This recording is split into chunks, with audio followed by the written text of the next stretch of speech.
Okay, everyone. Hello, my name is Hossam Hussein. I will be moderating this session where the chairpersons are Dr. Didem, who is a lecturer and the head of Department of Architecture in Bursa Technical University in Turkey, and Dr. Flagidimos, who is also a lecturer in the International Hellenic University in Greece. Our dear professors, thank you for being here, and the floor is yours. Thank you. Thank you very much, Hussam. I just want to give a little introduction about me. My name is Didem Güneş Yılmaz, and I participate from Bursa Technical University, and I'm the head of architecture department. And today I will give also a little presentation, and the first presentation is mine.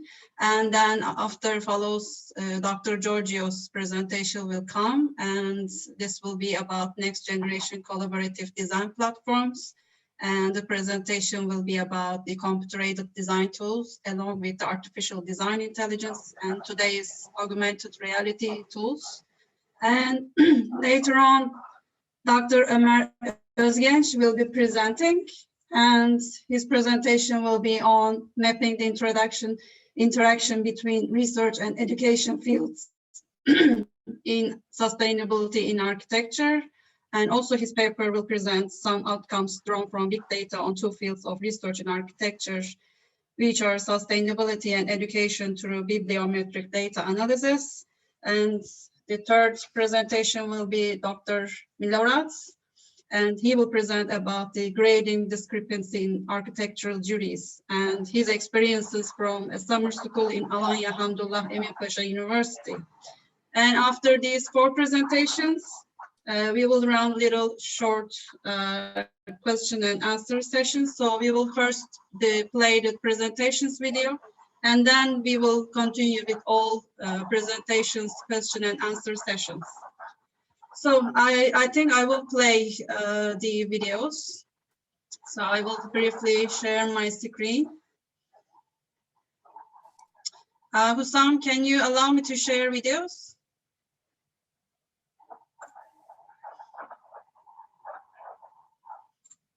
Thank you. Mm-hmm. Nice.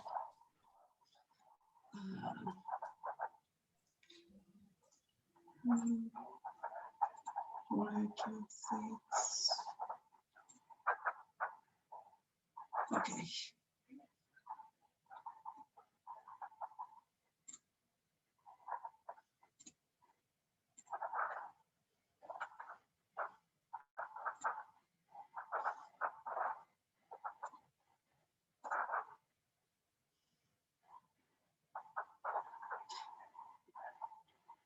There is a sound in the background.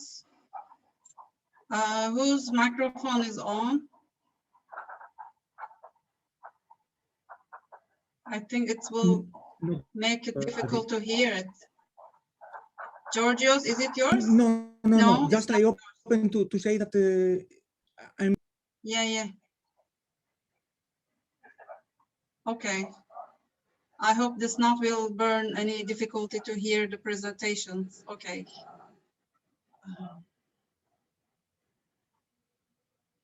Okay. I shared my screen. Can you see it? Okay, I start to display it. This presentation is mine and hope you will like it. Thank you.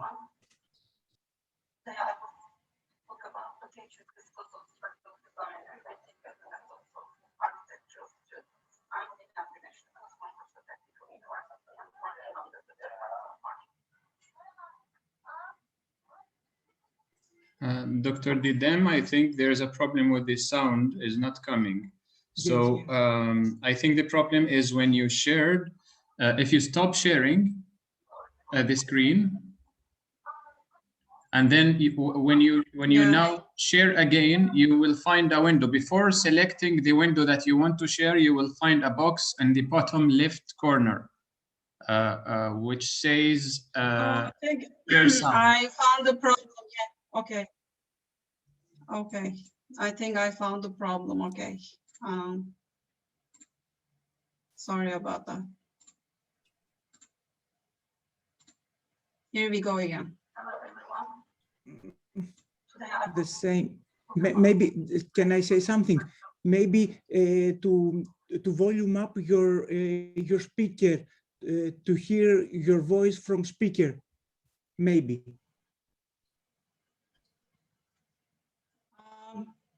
My speaker is just at 100. How can I don't know how to. Yeah, it's in 100. Did you allow the computer sound to come from the sharing screen? Once you share, there is a little box on the left bottom corner before you share your screen. Once you click on this share screen, then you will find a window where you select which window you would like to share of your desktop. Before doing that, there is a little box on the left. Oh, okay. Share sound. Yeah. Exactly. Okay. Hello, Sorry. everyone. Is it okay Today now? I will Yes. talk about Yes. the teaching principles of structural design and rethinking the methods of architectural students. I'm Didem Güneş Yılmaz from Bursa Technical University and working under the Department of Architecture.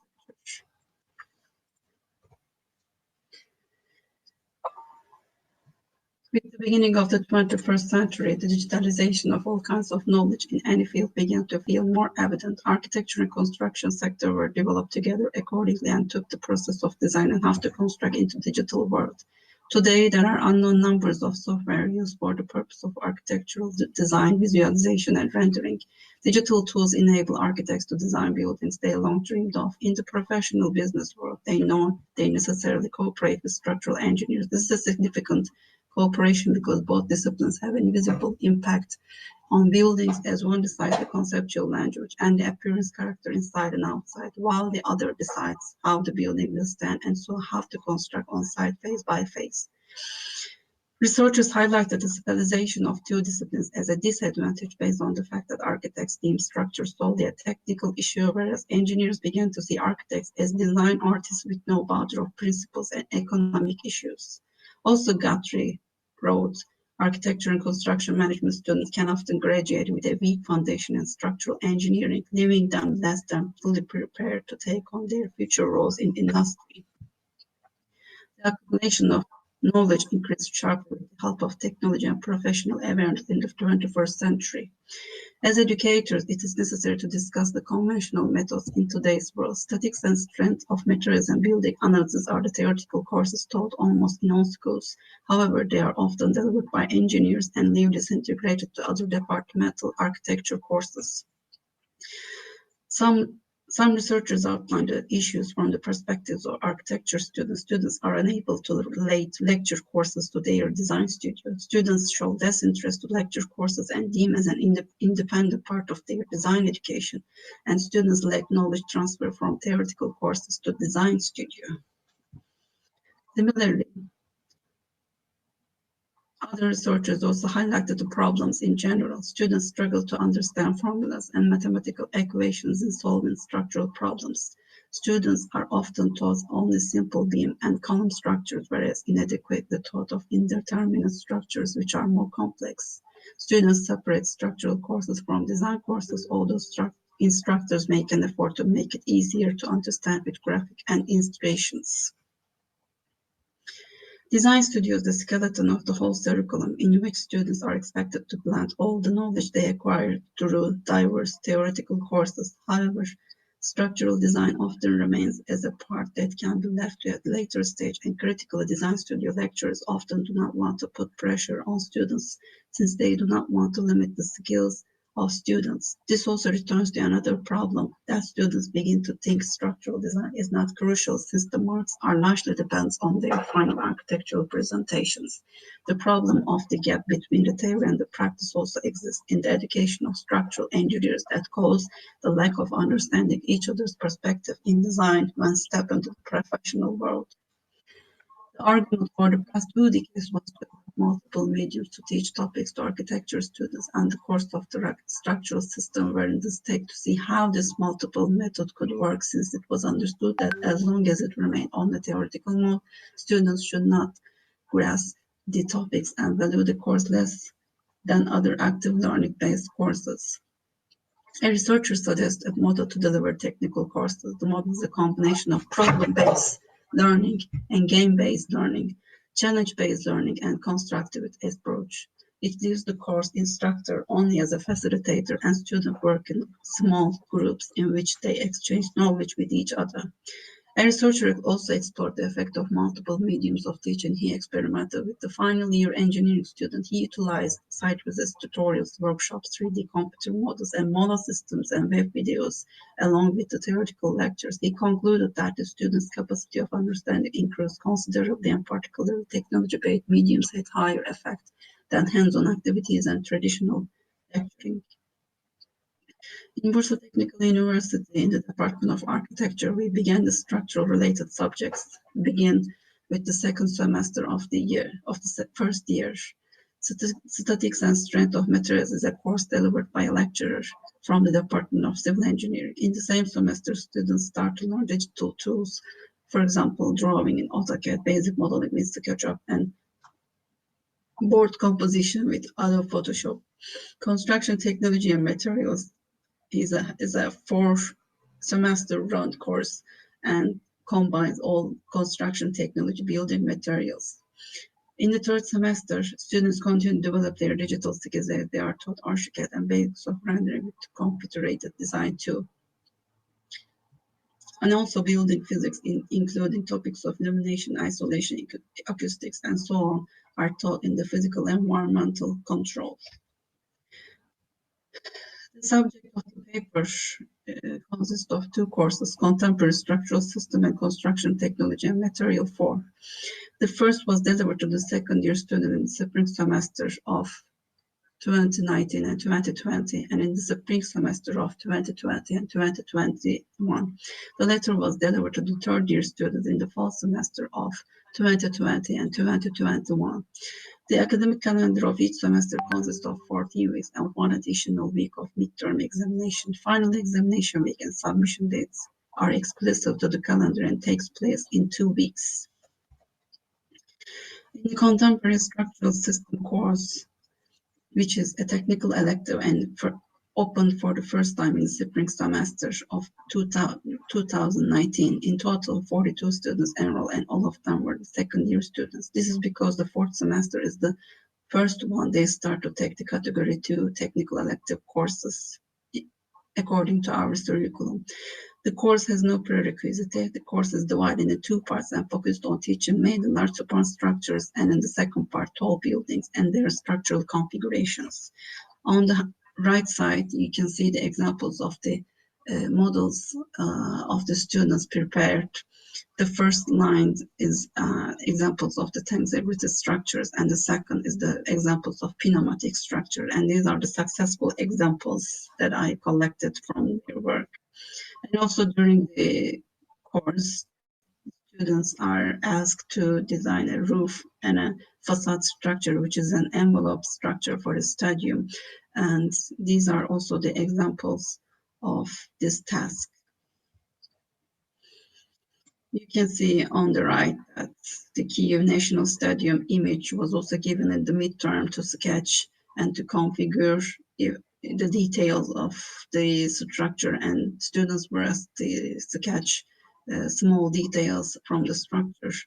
And on the below also you can see the examples of tensile structures. And also in the second cycle of the Contemporary Structural System course, students were asked a rather smaller scale design, which was 8 meters to 18 meters with 5 meters of height. You can see the examples of such a frame structure. And this is the general evaluation of the contemporary structural system course. And you can see the overall score is 3.15 out of the 5 scale measurement, which is satisfactory results. And the highest score was given to the statement 3, which says, which scored 3.32, and it's about the documents of the course and the videos used, and the other lecture notes were up to date.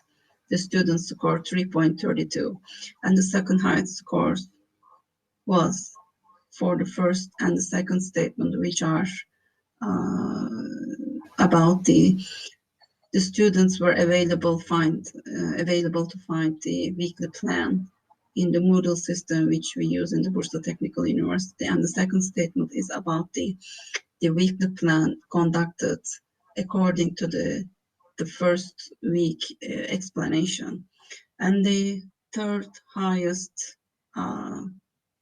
score in the test was the 8th statement, which is the lecturing recordings and other documents were available to access anytime on online education system. So considering the online education system, I think we began to use more technology-based tools, and students and the universities also started to evaluate more, focusing on them and to evaluate the efficiency of our teaching and students' activity through this score testing.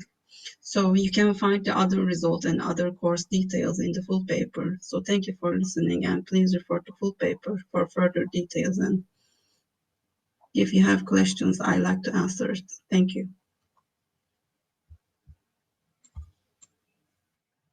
Okay, so we finished the first presentation. Sorry. Okay, I close this one. Georgios, I didn't have your link. Could you please share yours? Yes, now I have my presentation in PowerPoint because just I save it now. Yes, Okay. I had the, yes, sorry for this, because I don't have the link, because I done the vaccine and I had for 1 week some allergies, so I didn't have the time to finish my presentation, but I can present it now in real time. It's okay. Okay, let's do this way. If you agree with me, I display the recorded presentations, 2 presentations, and leave you the last one because you will present live. So it may take longer than this. So if you allow me, I play the third one. Yes, okay, no problem. Okay. Is it okay? Thank you. Okay, thank you. Thank you very much. So I continue with Dr. Ömer Özgenç's video. Was this one? Yes. I began to share some. Oops. Okay, I continue with this one and hope you enjoy.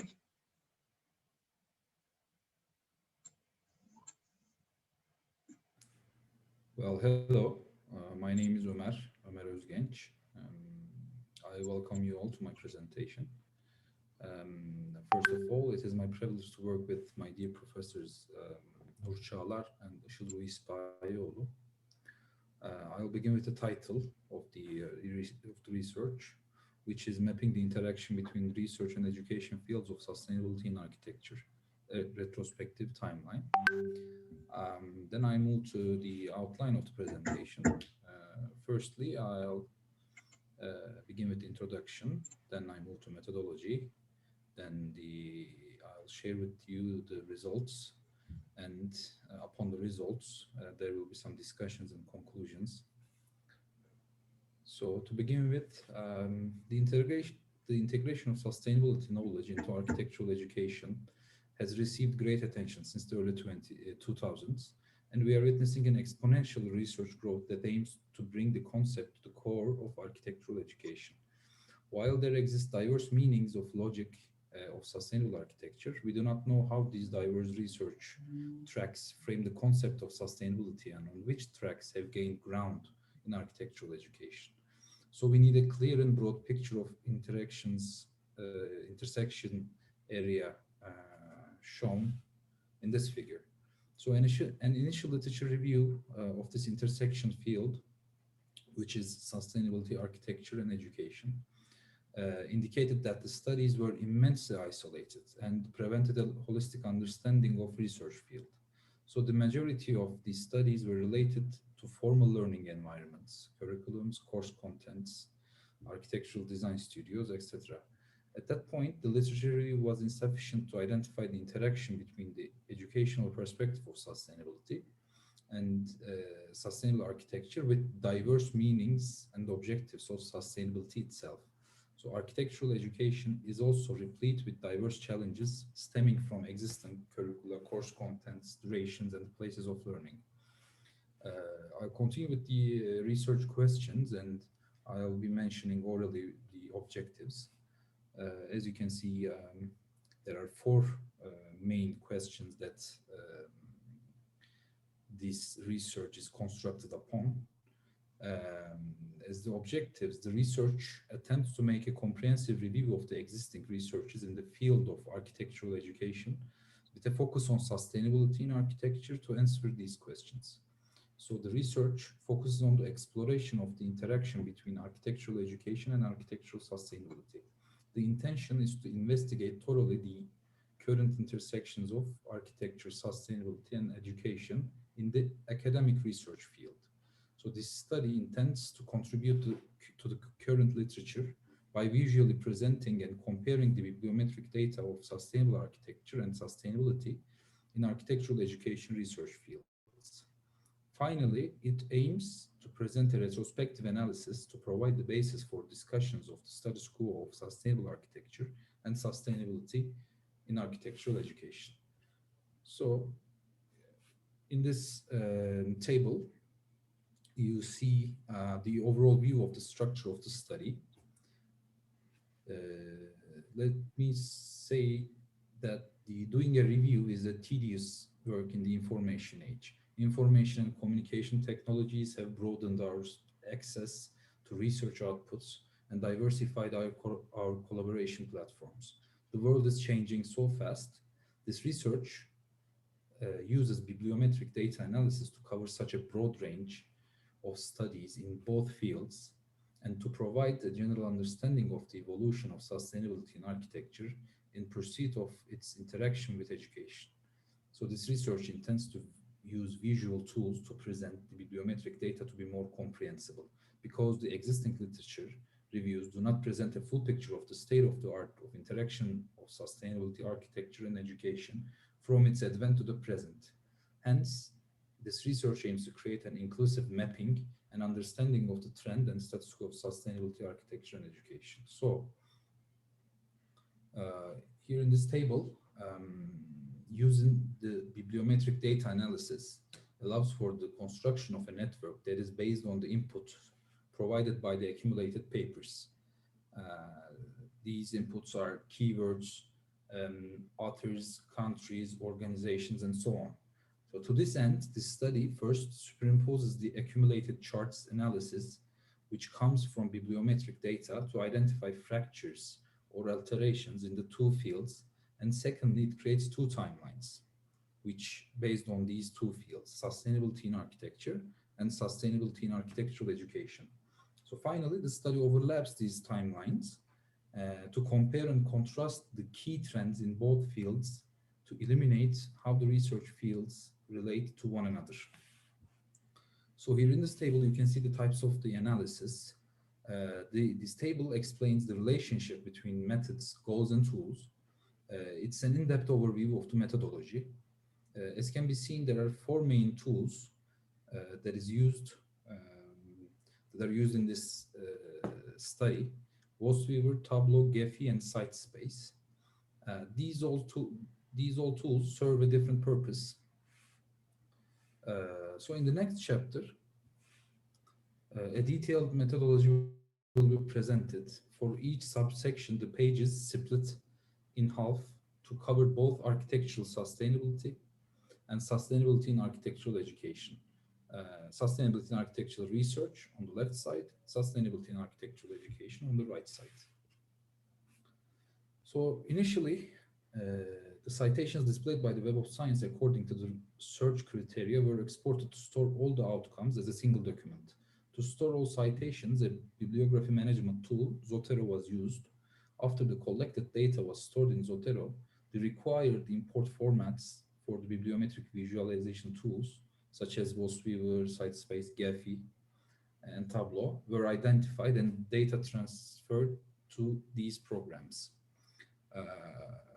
On the right side, again, to store all citations, a bibliography management tool called Zotero plus Mendeley were used. However, while surveying the outcomes, the incoherencies throughout the papers were identified in terms of the sustainability in architectural education topic. So primarily 600 papers were manually reviewed, and according to the research criteria, the total number of records reduced to 260 papers. This manual elimination process was crucial for the outcome to be consistent and coherent. So here you can see the keywords co-occurrence network. This analysis studied the distribution of the most frequent keywords investigated through keywords co-occurrence, which means that keywords that appear together in the same paper. The aim is to highlight the most relevant research topics in the area of sustainability in architecture by focusing exclusively on the author keywords appearing below the abstract. This is another product of the Weaver program tool, the reference co-citation analysis. Each note denotes a document showing the name of the first author, the publication year, and the abbreviation of the source. Likewise, the note size denotes the number of citations of each document. So co-citation relationships between two documents are represented by the links between the notes. Here's the reference citation bursts that indicates that the scientific community has paid or is paying particular attention to these articles at each interval of years. So to analyze the keywords citation bursts, co-occurrence in Sitespace, the study set the number of years per slice to 5. Here you can see the clusters determined in the co-citation analysis. Weaver determined 14 co-citation clusters according to the co-citation of these references. The cluster size equals the number of the member documents. This table shows these clusters which are sorted by size. These clusters are then named by the author based on the document abstract analysis. These are some representations of the policymaker that is essentially guide and lead the academic research in case of sustainability. What I mean is the fundings and the general approach towards sustainability. This is the first timeline.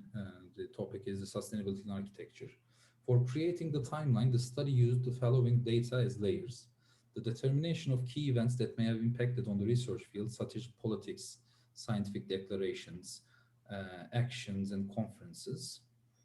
Secondly, analysis of keywords with 5 years interval. Thirdly, citation bursts of keywords. Fourth, citation bursts of co-cited publications and clusters determined by the co-citation analysis. And then lastly, analysis of the terms that were expected to have frequency. While terms framed with black box on the timeline did not yield an expected occurrence, terms in orange box indicate terms for which the field may expect new research fields.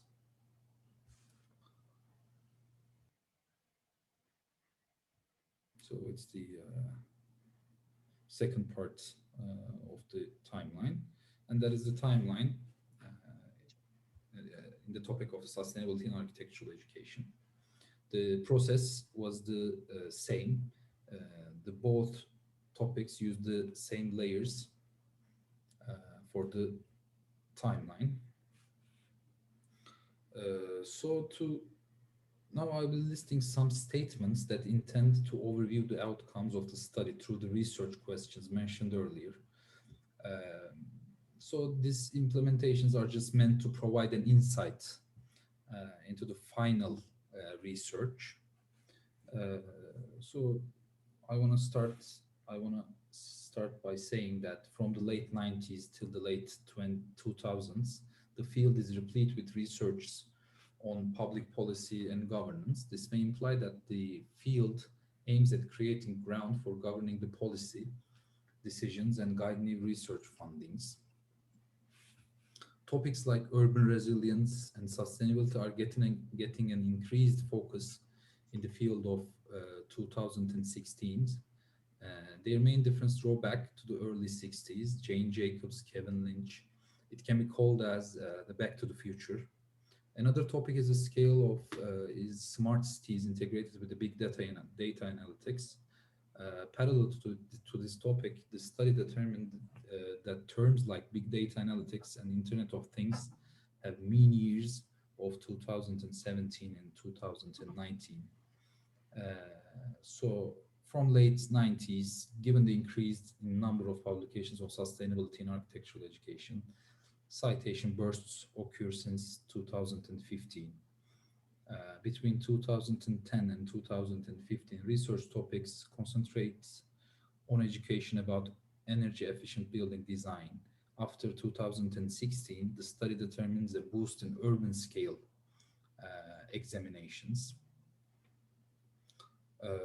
So these are some of the outcomes that may be read from the superimposing timelines.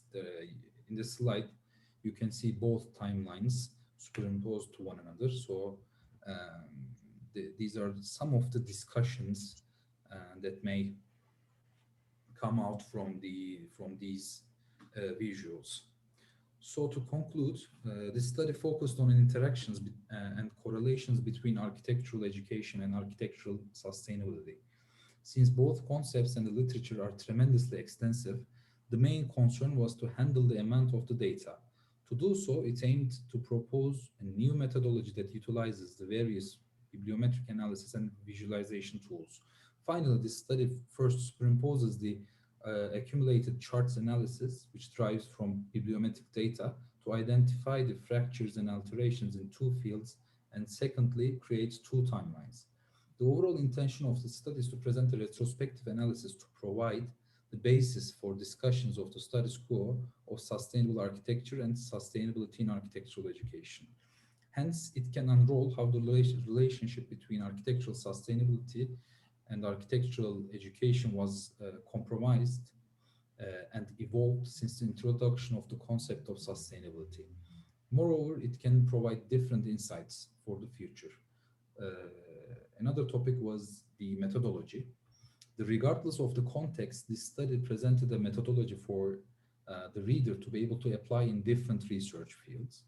And finally, this is an ongoing thesis research, so more detailed and developed work will be published soon. Thank you for listening. Okay.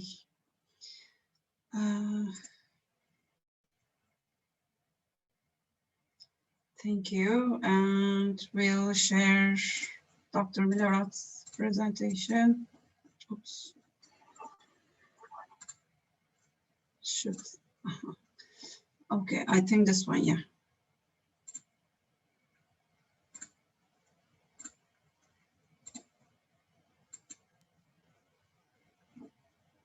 Dr. My Milorād. name is Milorad Pavlović, and I'm an assistant professor at Alanya Hamdullah Emin Pasha University, Faculty of Architecture. Today I'm very glad to share with you the advances of my independent research in the field of architectural education. Now, at first, the presentation is structured into 5 sections. After a brief introduction, I would be glad to introduce you the methodology and the analysis of the application of the study case, with some result and some discussion for further developments and conclusion of the research. As we all know, design studio course, it's a complex environment characterized by the participation of many different disciplines. Some of them are more developed in the theoretical courses, some others directly belong to the field of application. However, whatever methodology or whatever approach we are following, critics, juries, and grading are a part that we cannot bypass. And at the moment, if we observe the technical and the scientific literature, we can see that the amount of scientific publication in this specific context is quite limited. But besides, we all know that also the grading in especially architectural design juries, it's a matter that is highly influenced by a subjective interpretation, and also the parameters and criteria that jurors might be considering, or the responsible lecturers of the course, sometimes are extremely variable in their definition. So therefore, this research, starting from these prerequisites, addresses mainly to the educators of the design studio courses in architecture, preferably at bachelor level. As the aim of this research, an analysis of grading discrepancy in architectural design jury has been performed. This methodology is based on the analysis of the grading by means of the percentage error and tolerance limits. And as I said in the beginning, the whole procedure has been applied in the Design Studio Course Summer School 2018. The analysis and the methodology has been applied in particularly on 3 groups of students: freshmen, sophomore, and junior students. As regards the lecturers, throughout the whole process, 2 lecturers used to be responsible for each of the groups, whereas 4 lecturers used to join the final grade. As we mentioned in the beginning, actually, the studio course itself, it's quite a complex and as an example, complex environment, and also the criteria and the requirement are pretty variable each time that we are setting it up. So, as an example, here is proposed the juniors course organization, in which the course has been organized in the manner divided into 3 parts, each part consisting on 5 weeks. So this means that at the 5th, 10th, and 15th lecture of the course, a jury has been done, midterm or final jury, each of them with different requirements and different parts of the development of the project. So, as regards the grading scale and analysis that have been adopted, the grading scale in this case consists a series of intermediate steps which varies in between 0 and 10 most of the time. This is the reason why the tolerance limits have been imposed between 0 and 10. And as very well know, the other method of analysis that has been adopted, the percentage error, it quantifies the absolute value in between the accepted value and the experimental value. So therefore, in this specific case, as the accepted value, it has been assumed the jury's grade, whereas as the experimental value, it has been considered each grade expressed by each juror in every of the juries. And here we can see the example of analysis applied on the case of freshman students, in which we have the grade discrepancy and tolerance analysis performed. So at first, starting from the up, we have the 2 midterms, and then we have the final jury. So what we can observe, starting from the tolerance analysis, is that only 20% of the grade fell into the tolerance limits. On the other hand, it is also interesting to observe how the average grading discrepancy error, it was pretty high in the first midterm jury, an average value between 30 and 40%, whereas in the second midterm jury and in the final one, it assumed values that vary between 10 and 15% for the two lecturers. As regards the case of the sophomore students, here we can see that still the grades that are falling within the limit of the tolerances are very low in terms of absolute numbers, so we are talking about 25%. Whereas also in this case, it has been recorded how the discrepancy errors, it's much more higher in the first midterm jury, in the order of 20 or 30%. Whereas it decreases in the second jury, going below the level of 20%, and also for the some of the lecturers, it was within the limit of 10% also in the final jury. Here we have the group of the junior students, which show a more stable grading variation. But however, still the average discrepancy was recorded in the order of 20%. Either we are talking about the first midterm jury or the second midterm jury. Whereas in the final one, again, we are assisting to a lower discrepancy with the values that varies generally between 7 and 19%. Successively, analyses have been done considering all the midterms and all the final independently from the class of the students. And in this case, again, we are assisting to an average discrepancy of 20% and something like 26% of the grades that are falling within the tolerance that have been defined. And lastly, here we have all the final exams that have been done. So we are talking about a group of 29 students with 4 lecturers involved in the jury.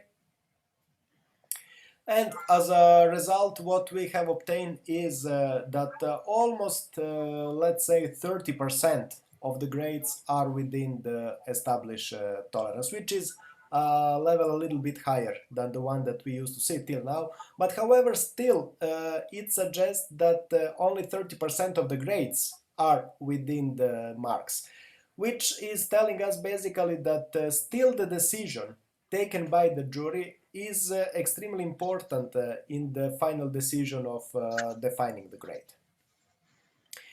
And as finally, what we can observe from this research is that an average error discrepancy that affects the studio course juries has been recorded in order of 20% for the midterm juries and 13% for the final juries. Whereas, coming to the analysis of the tolerance, what has been found out is that only 1/4 of the grades is falling into the tolerance range, which is basically telling us that if in a general studio course jury we have 4 lecturers that are involved, probably only the grades expressed by one of the jury members correspond to the grades that are assigned by the final decision of the jury. So, in order to overcome this issue, my proposal would be at first to perform this analysis on a higher number of the juries. But more importantly, the analysis has highlighted the necessity of defining a standard designs method that will hopefully reduce these gaps, and that will have a chance to be applied more efficiently in the design studio course jury.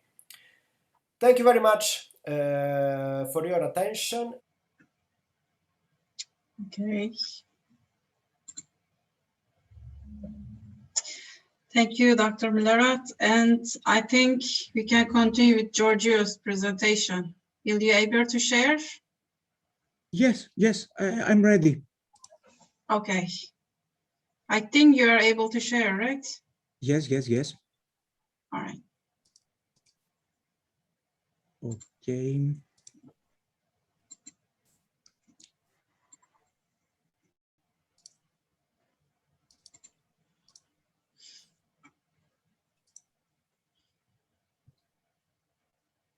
Okay, you see my, no. No, not yet. Not yet. Yes, it's coming to Okay. my screen. Yes, I can see it now. You can start, but just please stick with 10 minutes, okay? Yes, yes, yes, of course, of course. Thank you. Okay, just to check. Okay. Okay, just I said it's okay. I have an already presentation. I will share the link, I believe, after the this round table, or you can find my full paper, whatever. But now I will start to show an overview of new technologies and architectural programs about presentation for a new proposal for a collaborative or a new approaches of next generation design platform about the design process. So about these slides, this red dot, I designed this diagram to say about the collaboration of many domains, like, of course, the human, us, the user, the designer, that you can see, the computer, the database, all the information, because all these things that I will say in the next slides are information, are database. And of course, the project, the 3D model, that it's the main object of to design with the design process with software programs. So of course, the design process have many levels that it's like discipline and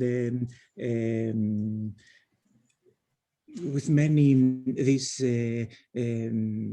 points that collaborate each other. All these design process have a start and final stages with many domains that I said.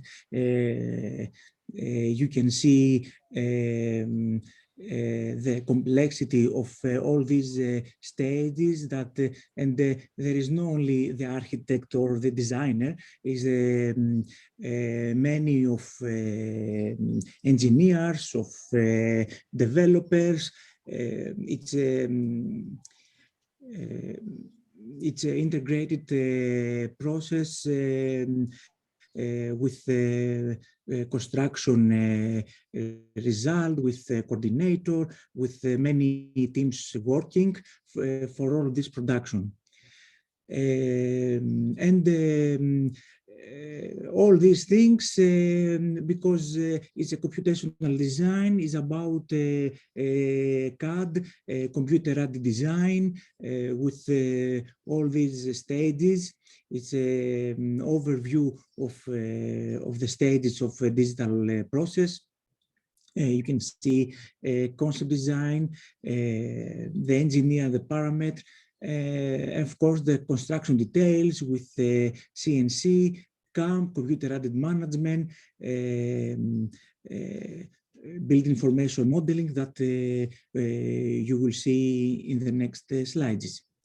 Show the clever and proper use of various programs and technologies, of course, can bring the desired result in a quick and easy way. That is the red point for all these new approaches, of all these new design programs for the architectural process, of course.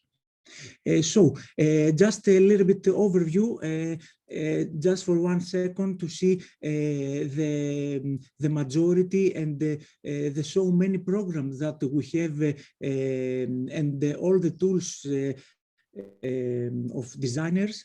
You can see 100 of programs, and maybe more and more every day. The technology, you understand that it's a growing and more complex program, new research of university, of many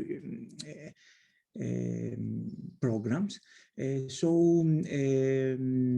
All these various programs is extended.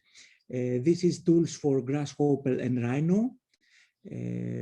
So we have a tremendous number of programs. This is one slide about the flexibility of Exchange file, about the most famous program that I done research in many European countries. You can see the most famous program of every domain, and with this path, with this extension of files, we can have import and export to collaborate program. One example is the famous 3D Studio Max from Autodesk that I done a diagram in Excel about the import and the export of the extension of the files that we show. With all this research, we can find a road, a path about the communication of the program, 2D, 3D, virtual reality, building, BIM, building information management, to bring together all these programs, CAD programs that I think with these slides, it's the majority of all the students that use in Turkey, in Greece, in Poland, in Spain, in everywhere, I think so. That we done research for 5 years in my university in Aristotle. Now I'm lecturing in International Hellenic University. We can see the phases of the design process. These plans are mine from when I was student and now like professional. There are many software strategies about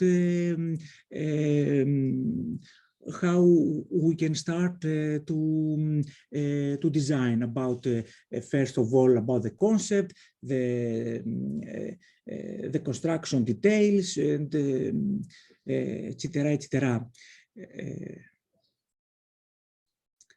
So more deeply in machine learning and all this sector, all this software produce files, and files are a database, and not only the files, but the materials, the libraries of texture, everything are database. So for a new approach, for a new design method, we can have interactive and on real-time database with the cloud servers that do not have 10, for example, 10 terabyte of memory, and to co-working with other team engineers. So like me, an architect, to draw the architectural project, and in Bahrain to work the same project about the construction details for a project, for example. And the BIM industry technology, it's very important about this. You can see all this development that the sharing of engineer, of people, of industry and domains. I'm a little bit hurry to have an overview because there are a lot of technologies that combined in this research. So all these, the BIM, it's very important to, and we have the opportunity to manage all these discipline that we show. You can see all these diagrams.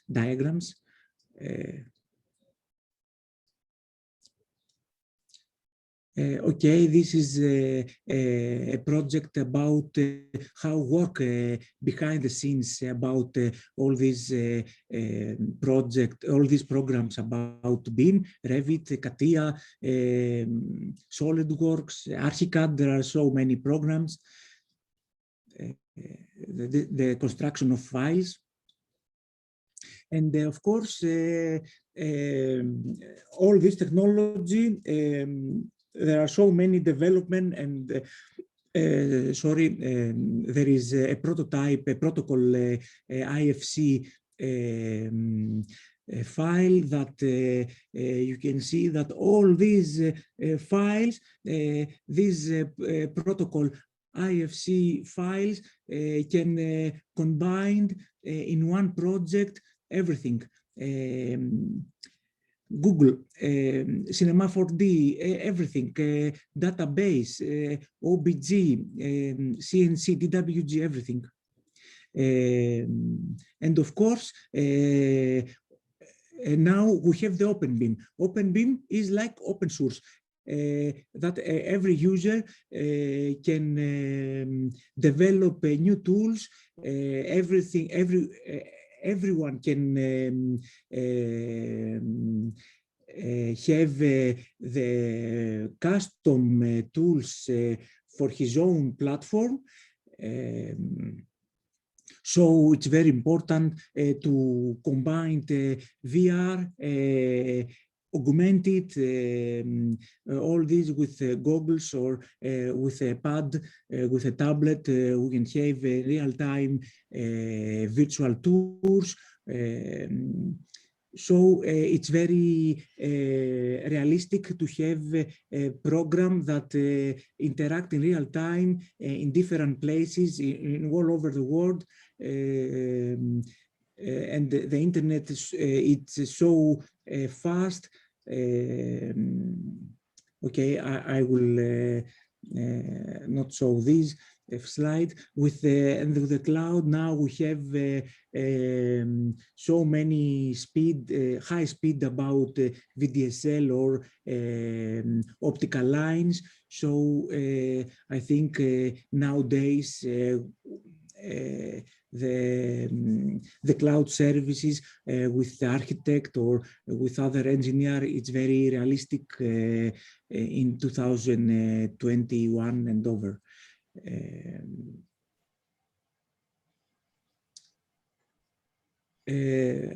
I will show, okay, you can see, or I can share this PowerPoint or PDF or to give you, but I want to summarize in the end of the end of the slides, that all this combination of all these slides and technologies, we can bring the AI, the artificial intelligence, with the human interaction, with all this knowledge, with the computer development, with these technologies, and with a new real-time database, we can have artificial intelligence, and I think the main key of all this is the combination of all these technologies, because we believe that all these fundamental technologies are combination, like how can I say, like when when the Ford built a car, it's we have the roads, we have the chassis, but the combination of all these technologies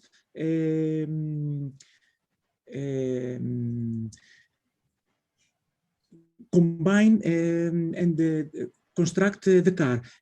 So with this example, we can say that with all these keywords, BIM, scripting, with all these already technologies, we can have, and with a development of algorithmic code, we can have a collaborative parametric design method. I think that okay. I finished. Are you finishing? I finished. Thank you. Thank you very much. Okay. Thank you, Georgios. Thank you. For your presentation. I think we have a few minutes before starting the second round. So we can do a short question and answers roundtable. Do you have any questions for the 4 presentations that is being played? I do have a question for Georgios, actually, if possible. Thank you. Of course, of course. It's my pleasure. Okay. Well, first of all, thank you for your very interesting presentation. And I do have actually more a kind of personal curiosity. I mean, you were mentioning the open source software, which are widely available, we know, but however, up to my experience, even though those software, they are freeware, let's say, most of the time they are running on commercial operative systems, such as macOS or Windows. Yes, or in a browser, in a common browser. Yes, of course. Okay, but what about the free operative systems such as Linux? Because for Linux, for example, the availability of CAD softwares, it's extremely limited, and the possibilities are comparing like the AutoCAD of 30 years ago.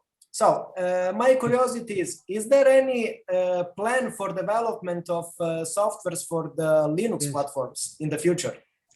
Your question, it's a very in a deep knowledge. Yes, you have right, and I can say secret that knowledge.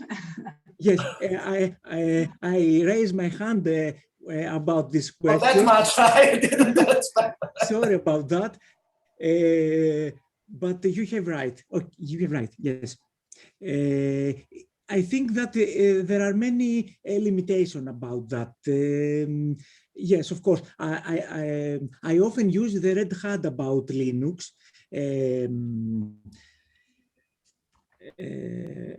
Yes, it's a little bit difficult. I can have an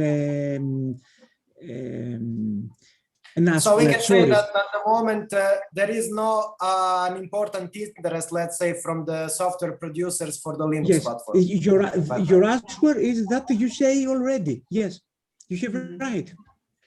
Okay, I was hoping to have some further. Yes, thank you. Thank you for the question. It's a very good question for thoughts. We have food of thoughts about that. Because my starting point is, if we are proposing a freeware software, why can't we run it on a freeware operative system as well? Yes. I mean, it seems linear as a reason. Yes. Okay. Thank you, Milorad and Georgios. I have also a very short question to Ömer Özgenç. I was very interested in your presentation, but I need to ask, did you make a difference between the education in undergraduate education and the postgraduate education when you're searching for these keywords of sustainability in architecture? Because two degrees have their own like very different level of education and teaching, and the postgraduate is more professional level. So did you make any difference between these two degrees? Well, actually, the work itself focused on the undergrad Okay. studies. So the focus is all about the undergrad education. May I add something? Yeah. Of course.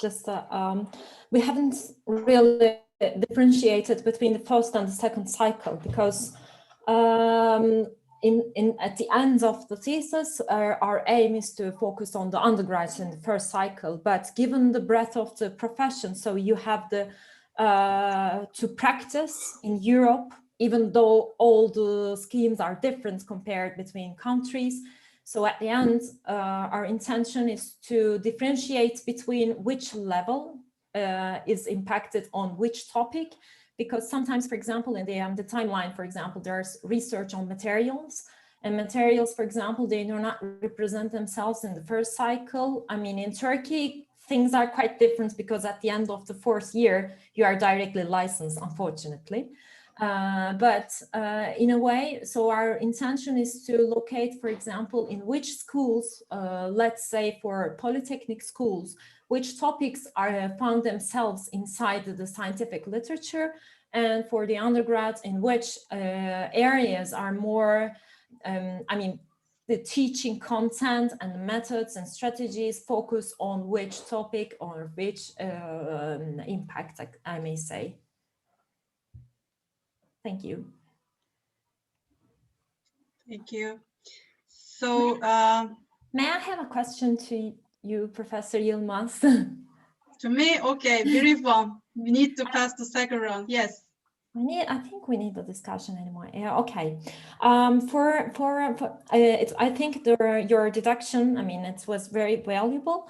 I have a question: whether did you conduct any interview with the students? Because the in terms of questionnaires sent to students after the classes ends, they do not represent the real impact on the students, because in our school, for example, students must complete these questionnaires to see their grades, their final grades. So they sometimes same for our school.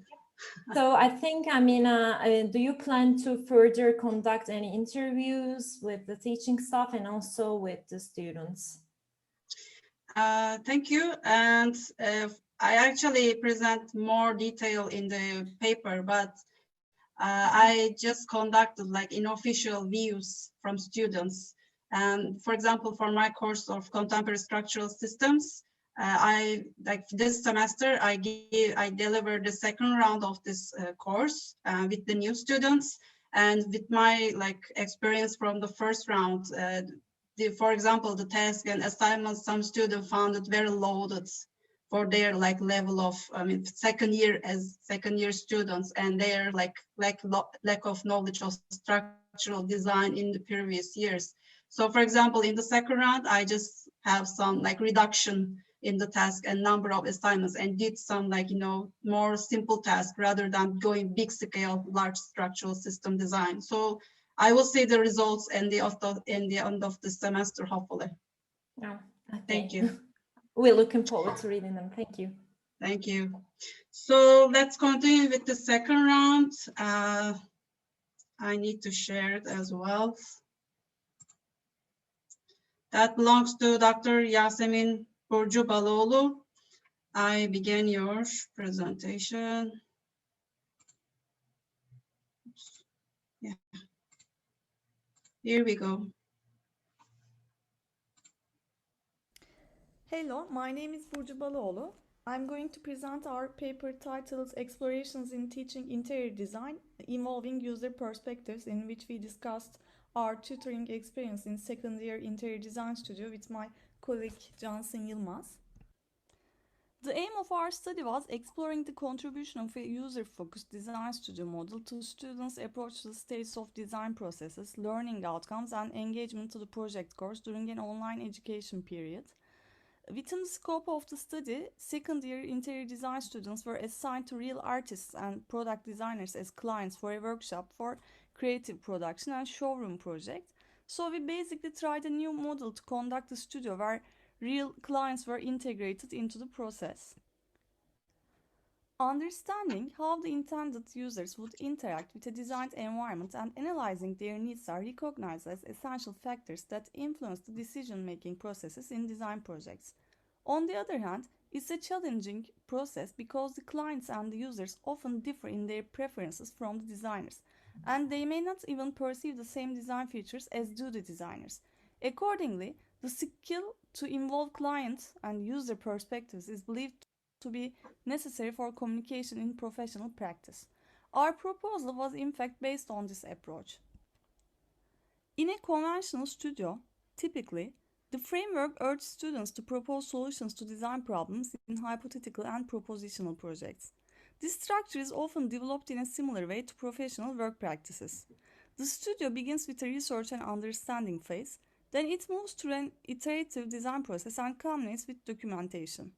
The critical position of the user requirements in professional practice indeed has reflections on design studio methods like some other aspects such as the analysis of the functional requirements, site, building typology, orientation, structural properties, and services. Some instructors prefer to follow a user-designer relationship model for design reviews, where the instructor acts to represent a user or a group of users and discusses the design from a user's perspective. However, in these cases, the instructor keeps the role of the expert, so even in this tutoring method, it is not possible to eliminate the effects of a professional view on the feedback given to the students.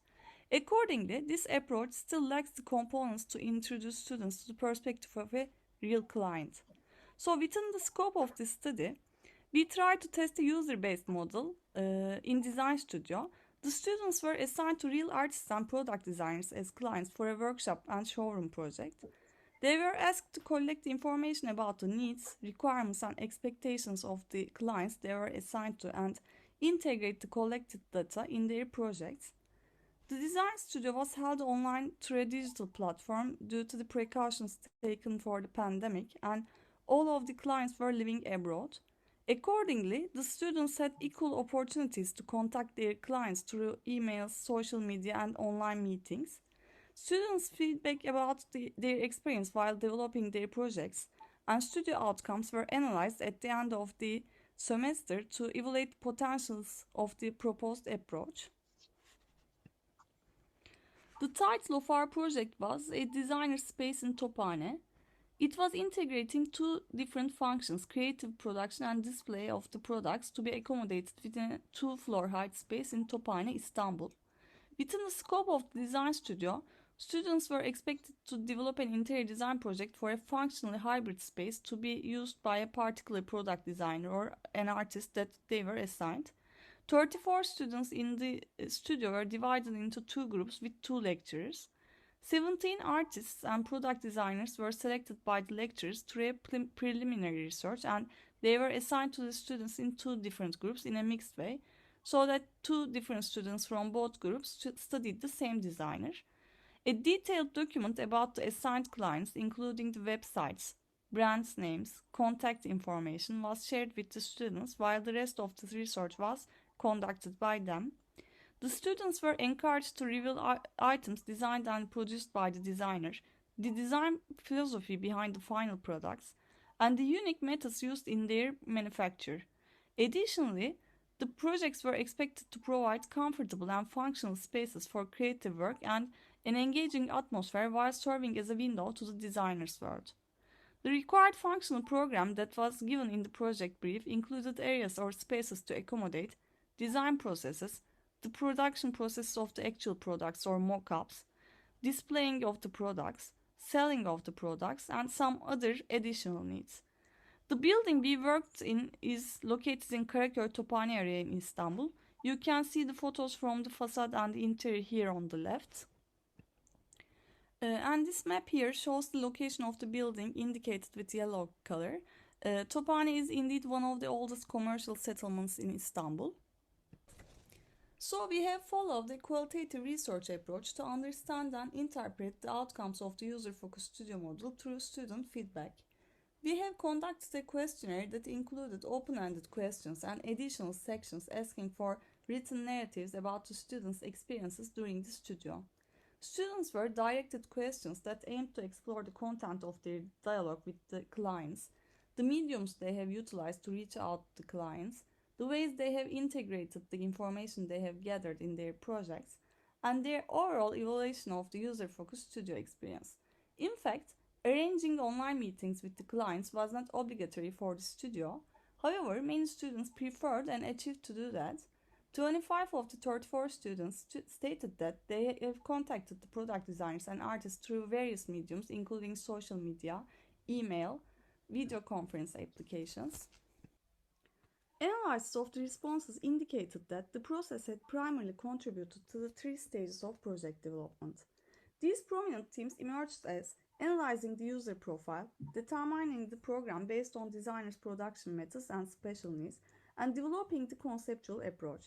Having a general understanding of the user characteristics by researching real clients was one of the main contributions to the design process. In a conventional studio program, students determine the primary and secondary user groups as an outcome of the hypothetical process that is intertwined with the development of a conceptual approach and a scenario. Different from this usual studio structure, this time students had the opportunity to get familiar with their clients and made their analysis of the user groups which overlapped with the needs and interests of their clients. These user groups mainly constituted of the customers and the staff who work with the designer.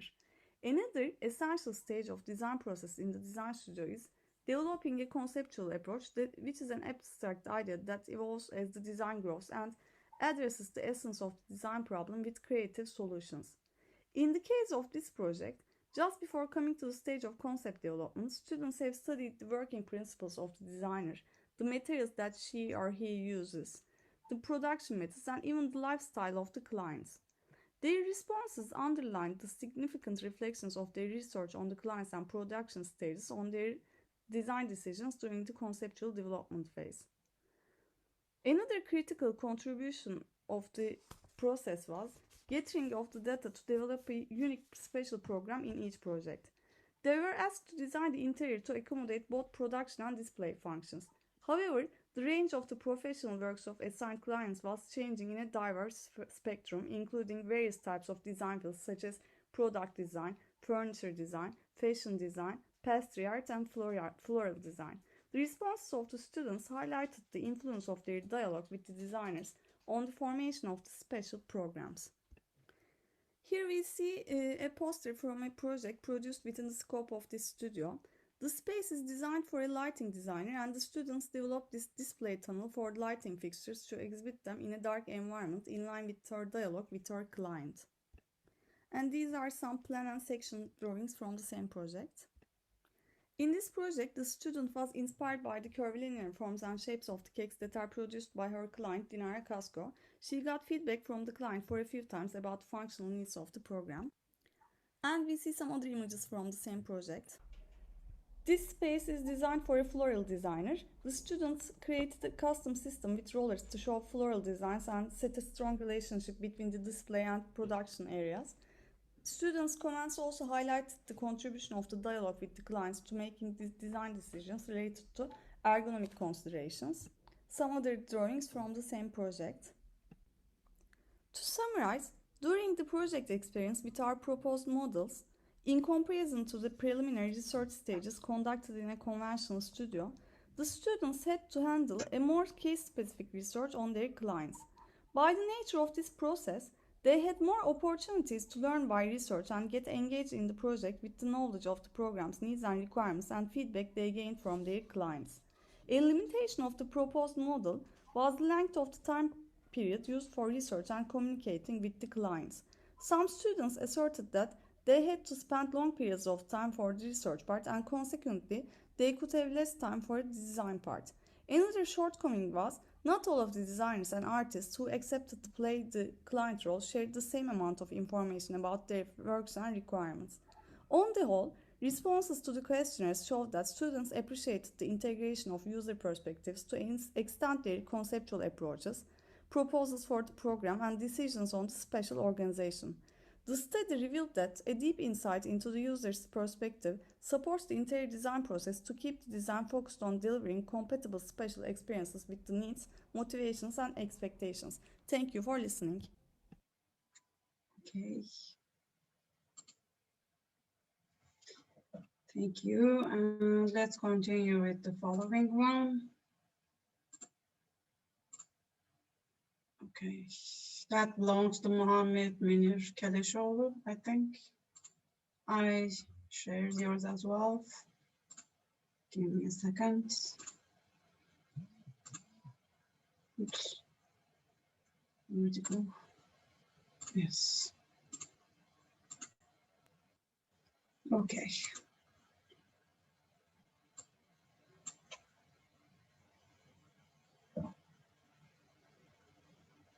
Hello everyone, my name is Muhammed Minir Keleshoğlu. I graduated from master's degree in Computer-Aided Design and Architecture Department in Yıldız Technical University. This presentation is a result of my master thesis, a study on digital low-poly modeling methods as an abstraction tool in design process.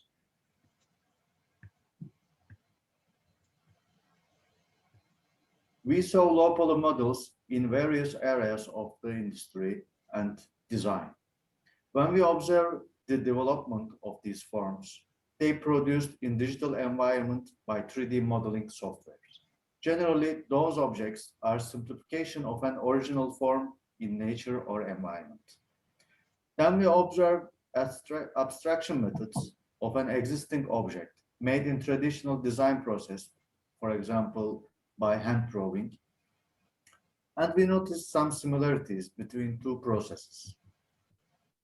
For example, in Cubism and abstract art movement, abstraction is a method to reveal new geometry.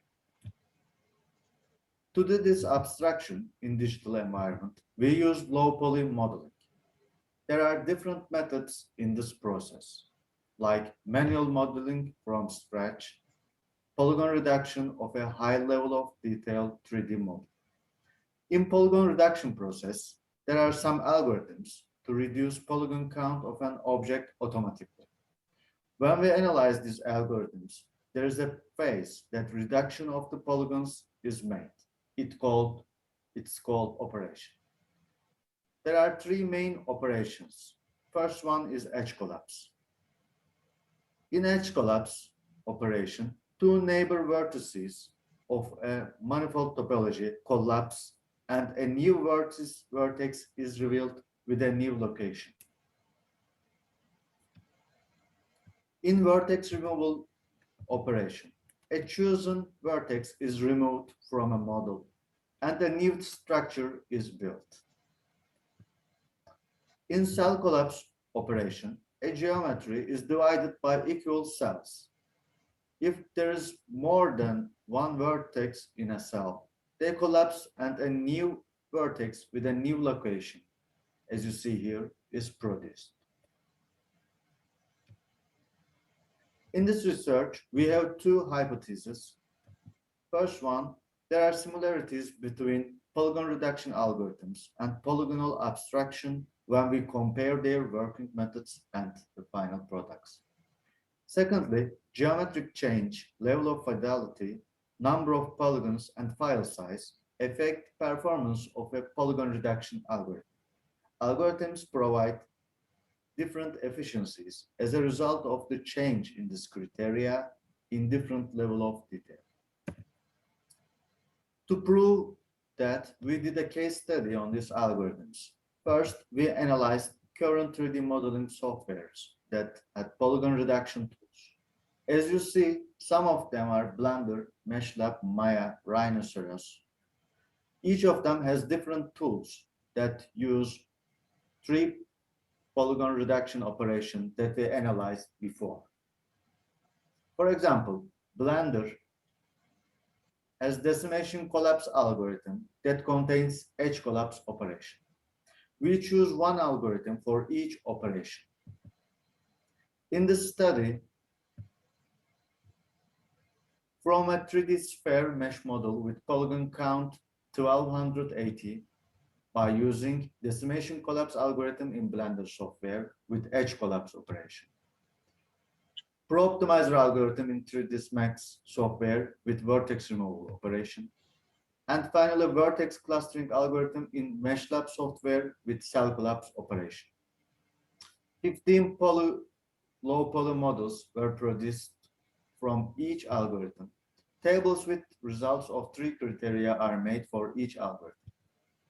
These criteria are geometric change of the output models related to level of detail and level of fidelity, polygon count, and file size of the model. In the first step, we analyzed 15 low poly models in different level of detail. Then we choose 3 of them to compare different states of abstraction. In the first stage, there is no geometric change and full level of fidelity. Then the geometry started to change and level of fidelity started to drop. In the last stage, low poly models in low level of detail transform to a new geometry, and there is no fidelity, means that new objects couldn't resemble to the original one.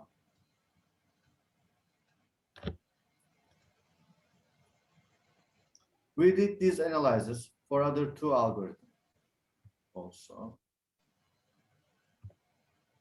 Then we compared algorithms with each other in 2 different levels of detail, high and low. We choose one model for each that represents that level. We compared these low poly models in terms of level of fidelity, geometric change, edge flow, and symmetry. And this one is for the low level of detail analysis. These are the same results, criteria. When we rank these algorithms according to their performance, each performance is high in different criteria. Blender decimate collapse algorithm with edge collapse operation preserves geometry better. However, MeshLab is effective to produce new geometry. 3D Max Pro-optimizer algorithm with vertex removal operation gives outputs that have least file size.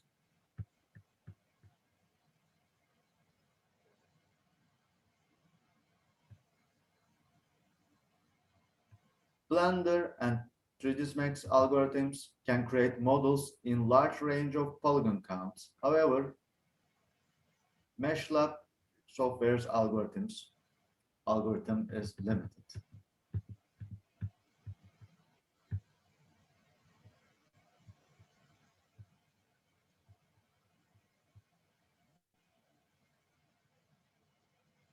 Blender decimation's outputs have more straight edge flow. As you see in this example, they are more straight than the other ones.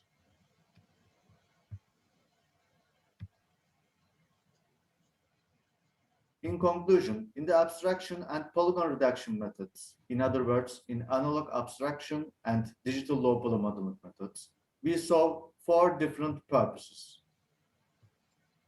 In high level of detail, to produce different styles and topologies of an object. In half level of detail, to produce different forms and geometry from an object. In low level of detail, to produce new forms and geometry that resemble to the original object. In lower level of details, to produce different typical forms and geometry that not resemble to the original.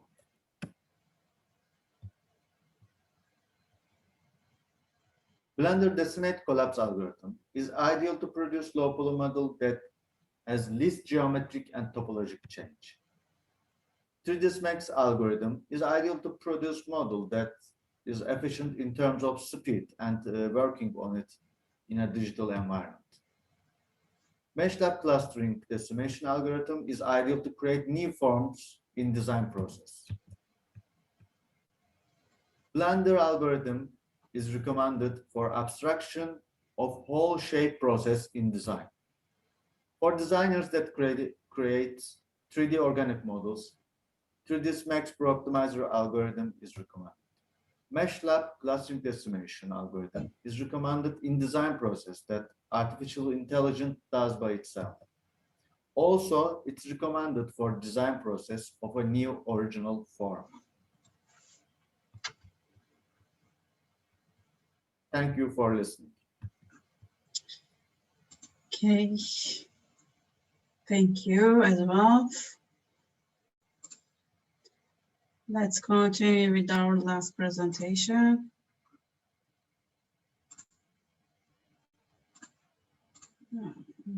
Yeah, this one.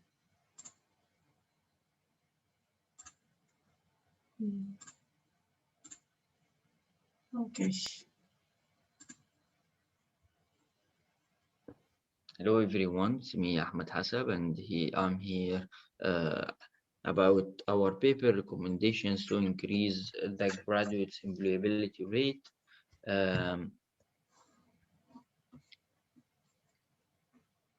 Our paper structure is introduction, findings, conclusion, and finally will be recommendations, what, how, why to do. So the report aim is to give recommendations to the career department at the university, increasing the employability rate of the university graduates and their ability to find work after graduation. The findings, there is several factors that affect the graduates' employability rate, and this can be improved based on 2 dimensions of constructive alignment. The vertical dimension is about assessment and student engage and comment on his own work. And horizontal alignment is about learning and continued professional development. And regarding the findings, factors affect the graduates' employability rate, the gap between teaching and learning, professional development of the 21st century competences, and soft skills. And all of these will increase the employability rate. Firstly, the gap between teaching and learning. The gap between teaching and learning will shape the student's skills, and this can happen easily by student involvement in the educational process. The involvement lack of assessments that merge realistic workplace skills and immersive seminars, and facilitating class group work, also industry-related events on and off campus. Also, there is a steps of reflective approach focused on experience, developing the assessment. Firstly, identify characteristics and then reflect industry on learning, collect student feedback, improve constructing alignment, implement and evaluate learning feedback, analyze qualitative responses, reflect and identify the proposed future research.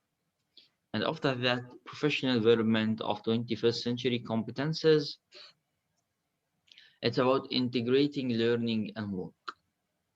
It's obvious from the interviews resulted, HR administrators and public services, HR staff with experiences, that portfolio, on-job experience and academic achievement is so valuable variables in the architectural graduate recruitment.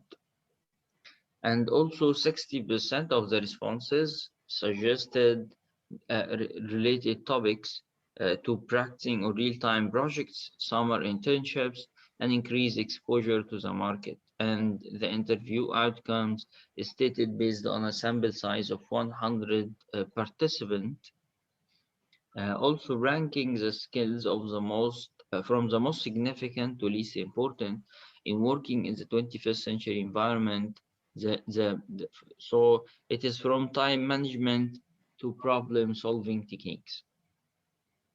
And after that, soft skills are required, and how to integrate the soft skills into with the job market requirement. Soft skills are required to graduate students by organizations CHELAM or NETAIA.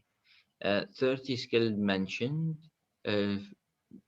between these organizations. And finally, conclusion, teaching and learning. It's about teaching and learning, student involvement, learning and work integrated, and soft skills and job market. And all of these will shape the student skills. For the recommendations, employability assessment in the curriculum clarify to the students how assessment and interactive lectures is very helpful in alignment between the skills and industry requirement. Emphasize learning more than teaching and being assessed through different levels towards employability, and availability of individual assessment factors in different situations, context, or even professional positions in a real educational experience. And through scaffolding skills, tasks, and functions for assessing the content of learning and the meaning example of assessment assigned, designed for the secondary student slides, you can see in the assignment one, set out, and context analysis, and in assessment two, construction technology, national, international context, and in assessment three, design and construction with client and context management. And after that, if we look at this chart, it's about student feedback on improving their skills by learning unit evaluation.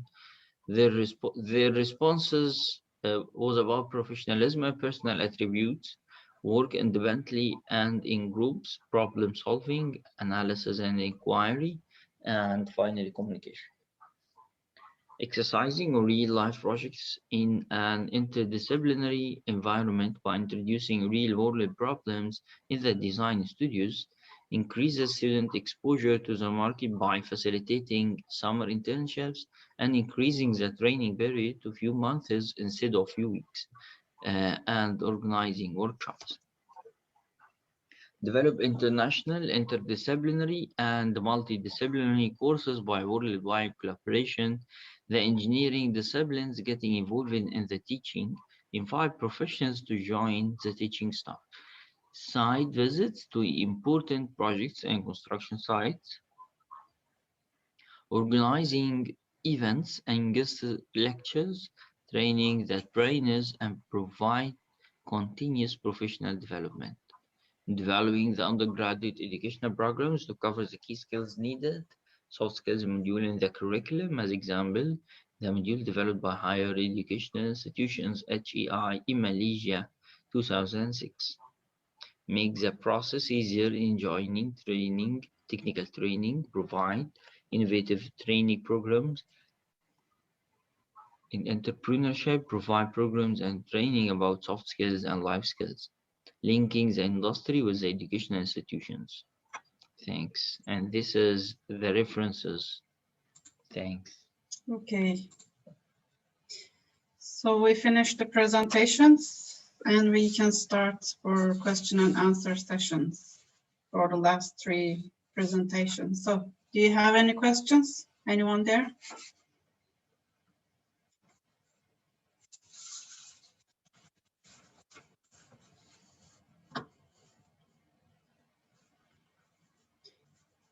Okay, I can have some question for Mohammed Minish. Hello. Hi, Mohammed. I was very interested in your presentation because, like, in our school, I'm not the lecturer of this courses, but we try to teach our students like programs, architects as like version of BIM and also Rhinoceros and Grasshopper and so on. So your presentation was about like, was the purpose to understand which like formation model is good for free form finding? Was this your purpose, or like like which like have to say which like mode deduction is good in parametric design, is like a version of generative design did you look for? Thank you for your question. My purpose was in modeling process, especially in design, we do some abstractions. And nowadays, there are, for example, also AI, but before the AI, we have algorithms that calculate this reduction automatically. So I want to see that are these algorithms, can they make the abstraction effectively? Like, for example, in my results, the meshed up algorithm gives very different forms. For example, you give a high detail model and it gives you abstraction, but also a different idea for example, styling. Or, you know, in a design process, for example, you make a new form in product design. For example, you make a glass, but a different shape. And when they ask you, how did you do it? I improvised, or I use the forms of a bird, for example, to do this. Like these processes, I want to see how the algorithms works. So it means it's a way of generative design you look for, right? Yes, yeah. So how, like, what to an extent it generates the abstract design, right? Yes. Okay. Like this. Yeah, thank you. Welcome.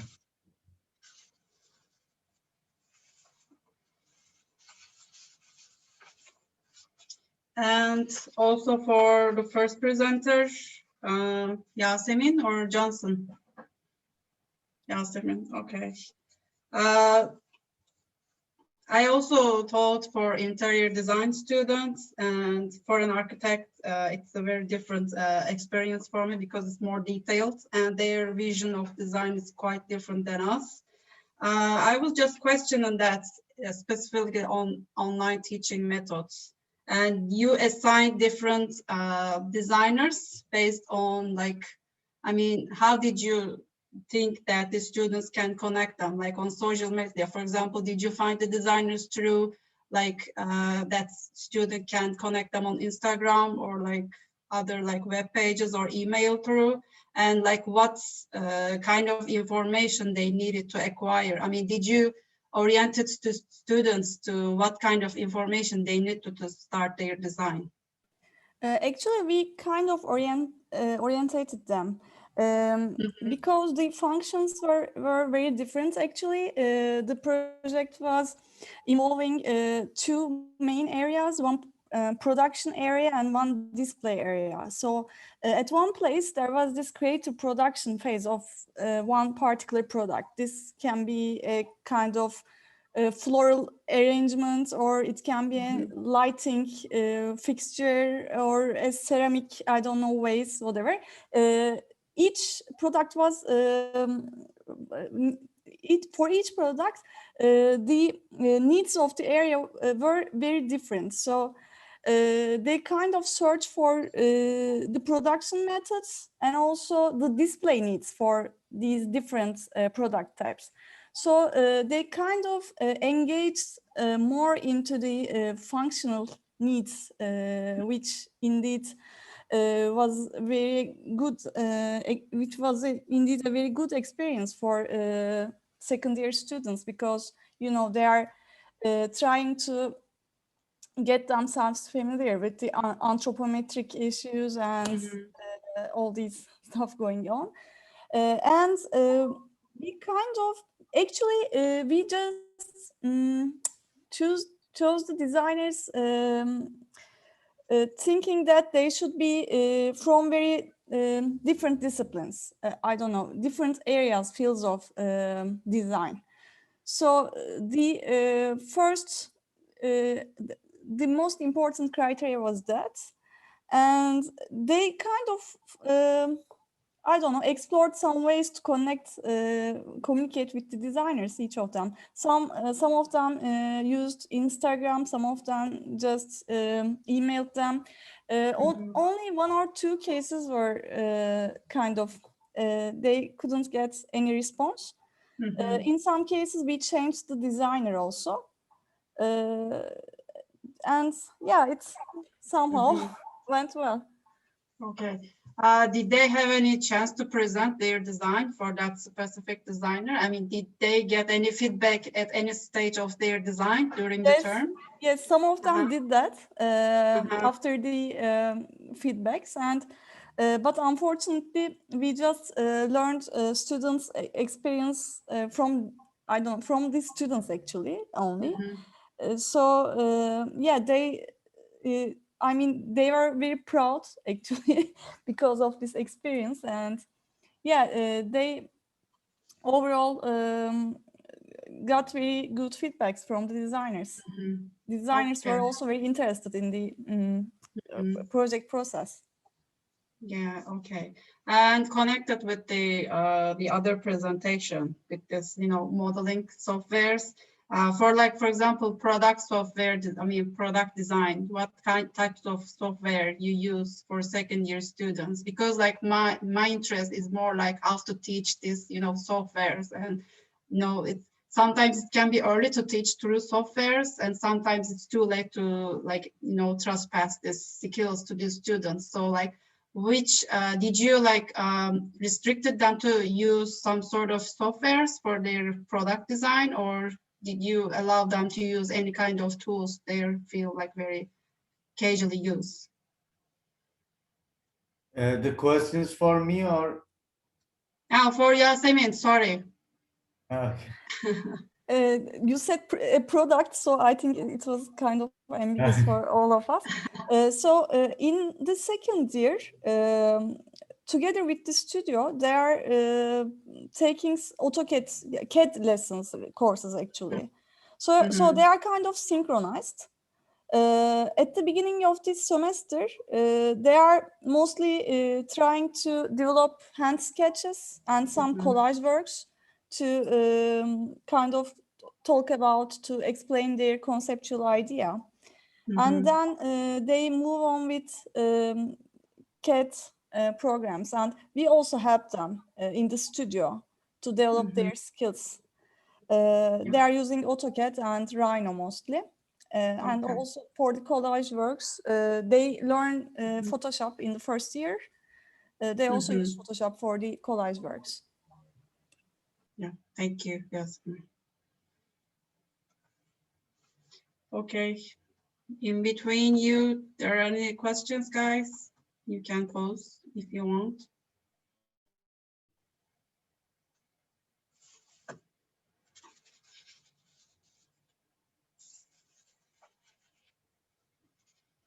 Is Ahmet there? Ahmet Hasaf?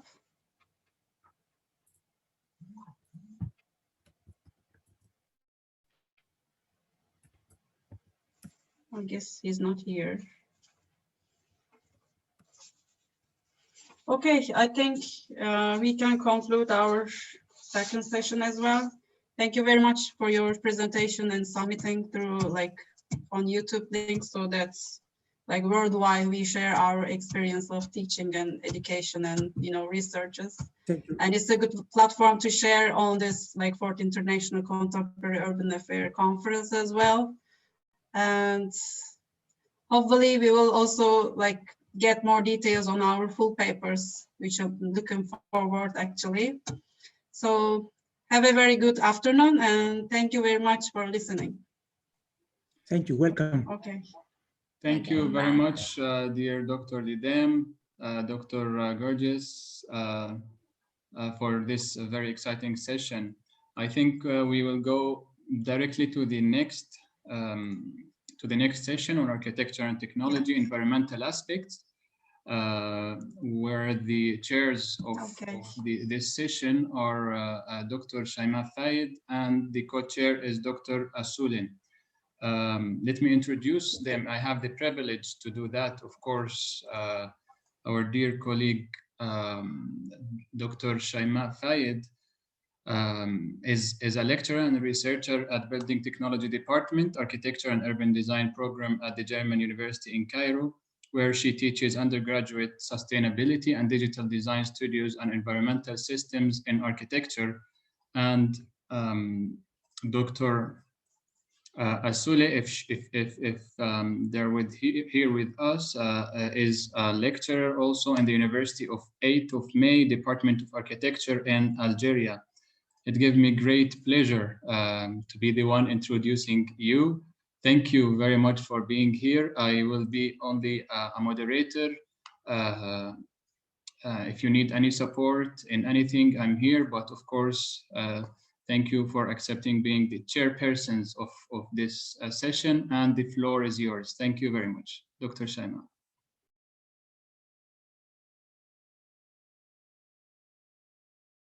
Dr. Hussein, can you hear me? Is the sound? Okay, Dr. Hussein, thank you so much for your introduction. It always gives me the pleasure to join with you and participate with you in different aspects or different medias. I'm so pleased to be part of this international conference on contemporary architecture and urban. It really brings, it's a kind of bringing the leading academics and scientists together to share their experience and research results.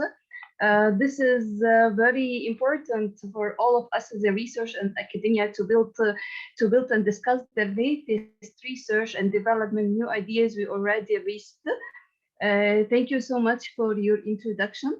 I also have the honor to have Dr. Asula Ditia from Gulm University, Algeria, with me in this session. Dr. Asula, if you are here, it's very nice to meet you here. I have attended several the sessions for you, the previous sessions for you. I'm so happy to be or honored to be with you today, Dr. Asula.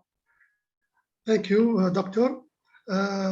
Thank you also for Dr. Hussein for the introduction. I'm here to helping you to assist to the wonderful session, inshallah. Thank you. Inshallah. For me, just a kind of brief before starting the session or giving a wrapping up about the two rounds that we are going to deal with. Generally, the session is about environmental aspects and sustainability, where I can see that sustainability is a kind of buzzword that already infiltrated many industries. With the construction, as we know, as it being a major contributor in the global energy consumption that is rising very changes in our climate nowadays. Sustainability is reflected in different aspects. We can see that in building materials, construction, resources, or even the design in general. We have a great role in implementing the idea of sustainability. Sustainability can be this word or this terminology is very wide scope that should be applied on different levels in architecture or in the space, starting from the scale of the city, the scale of the city to our internal spaces. We have a challenge as an architect to produce a smart design and use available technology to ensure and generate minimal harmful effect to the ecosystem and our communities. Today, I can see that the session, we have diversity in the topics in our session. We have to explore more about sustainability or aspects in design. We have 6 papers. They are interrupted. We will be interrupted at the middle, at the third paper, after the third paper, with a round table for questions, for question and answers. If you don't mind to start, if you have any questions to start for us or to write for us during at the chat during the presentation, so that we can easily communicate it to the authors. They will be with us during the 10 minutes after 3 papers. Then we would move on to the second round, where 3 other papers will be represented. generally or very quickly كده, we can see that we have at the first part, the first paper is an investigation into echo of the principle of suprematism on architecture. The second paper will be spatial evaluation based on the volume of its space utilization in low-income rental flat in Dukatka, Jakarta, Indonesia. The third paper will be about investigation of indoor air quality in university offices, the case of Bengal University. So we will start with the presentation for our first paper. Dr. Asula, do you want to add something before starting our presentation?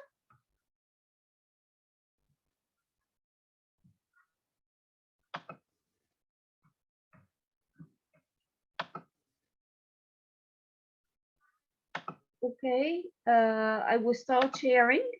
Can you hear me? Is the voice okay? Can you hear me now? I will start sharing the first presentation by May Hassan from Alexandria, Egypt. Suprematism in Architecture Principles.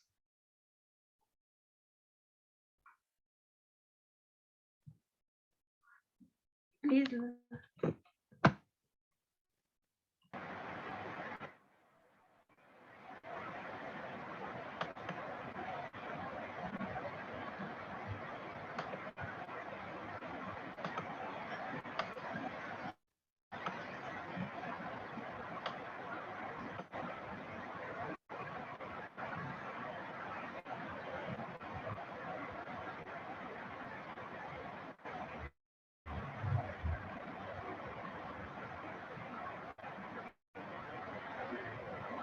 Dr. Shaima, sorry, I think the voice is not coming from the video.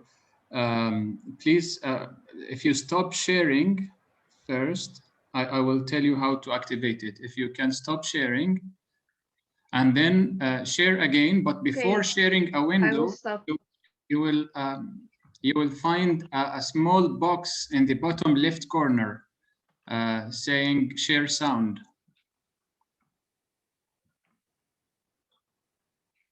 Just a minute, Dr. Hussein, from? Click on share screen, but before sharing any window, you will find a little small box in the bottom left corner. Did you get it? The mute from mute? No. From the audio system? Share screen on Zoom, share screen, but then you will find another window will pop up on the left bottom corner. Share sound. Yes, exactly. To share the sound. Yes, okay, fine. Thank you. Okay.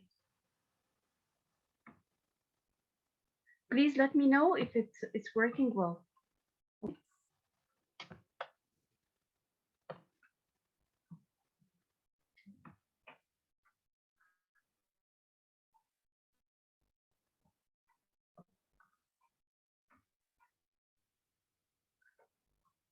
Good afternoon. My name is May Hassan. I'm from Alexandria, Egypt. I'll be representing my team. The title of this research is an investigation into the echo of suprematism principles on architecture. As the title suggests, the design of this research is centered around the critical analysis of suprematism's principles' influence on the realm of architecture. Holding the margin of postmodernist movement is the driver of this research in exploring the physical and symbolic effects suprematism has on architecture. So let's begin. For a person that is incredibly still, the surroundings and state are a radical transformation. It is a literal threshold seen not as a final destination, rather a temporary stop on our way to somewhere else. The space also marks a moment of internal transformation as one's identity shifts from a person to that of a wanderer. The new art of suprematism, which has produced new forms and formed relationships by giving external expression to pictorial feeling, will become a new architecture. It will transfer these forms from the surface of canvas to space. Since Malevich's prophetic creation of suprematism, he predicted that it will lead to new architecture. Subsequently, the scope in which architecture is viewed has changed dramatically. Despite worldwide steady interest into suprematist works and a great number of insightful and deep research, it must be acknowledged that the ideas in the sphere of architecture are almost poorly studied. A considerable number of architectural students, architects, and designers around the world who admire abstraction and weaving art into architecture generally find it difficult to discern the principles of designing form. The focus of this study is the generation of suprematist architectural form that is roughly a new domain in both practice and theory of architecture. The paper studies suprematist print in architecture because it's considered the mother of abstraction. Therefore, this study is to find out the principle of generating creative suprematist architecture forms and to investigate whether there are more form principles. This prompts the formal language of the paper. The objective of this paper is to reach a solid pattern that could aid architects to unleash suprematist architecture.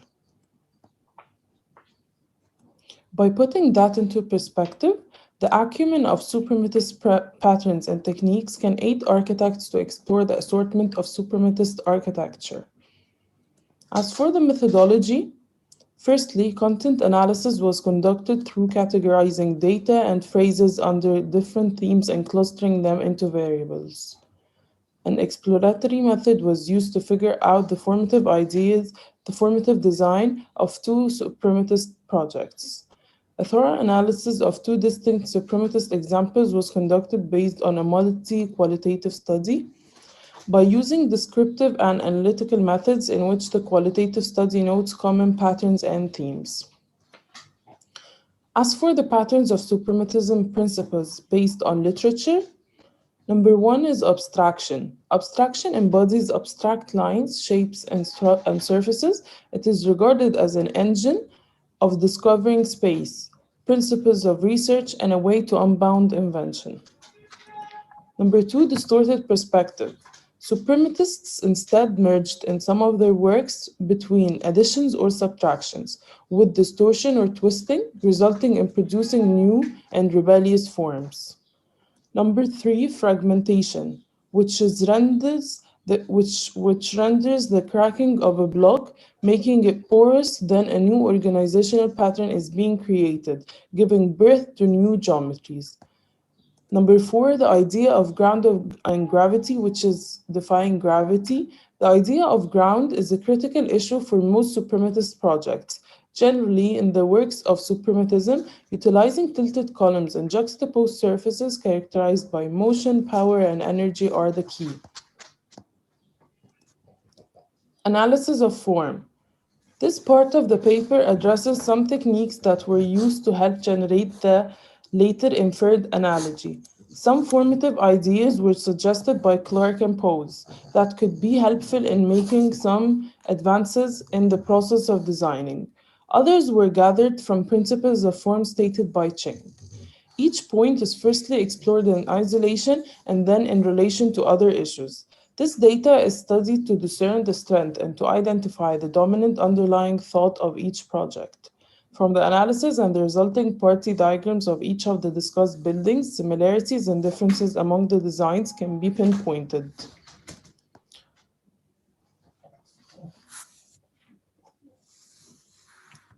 The research analyzes a series of suprematist examples. That manifestation did respond to a particular status, which is interested in merging the languages of art and architecture subsequently.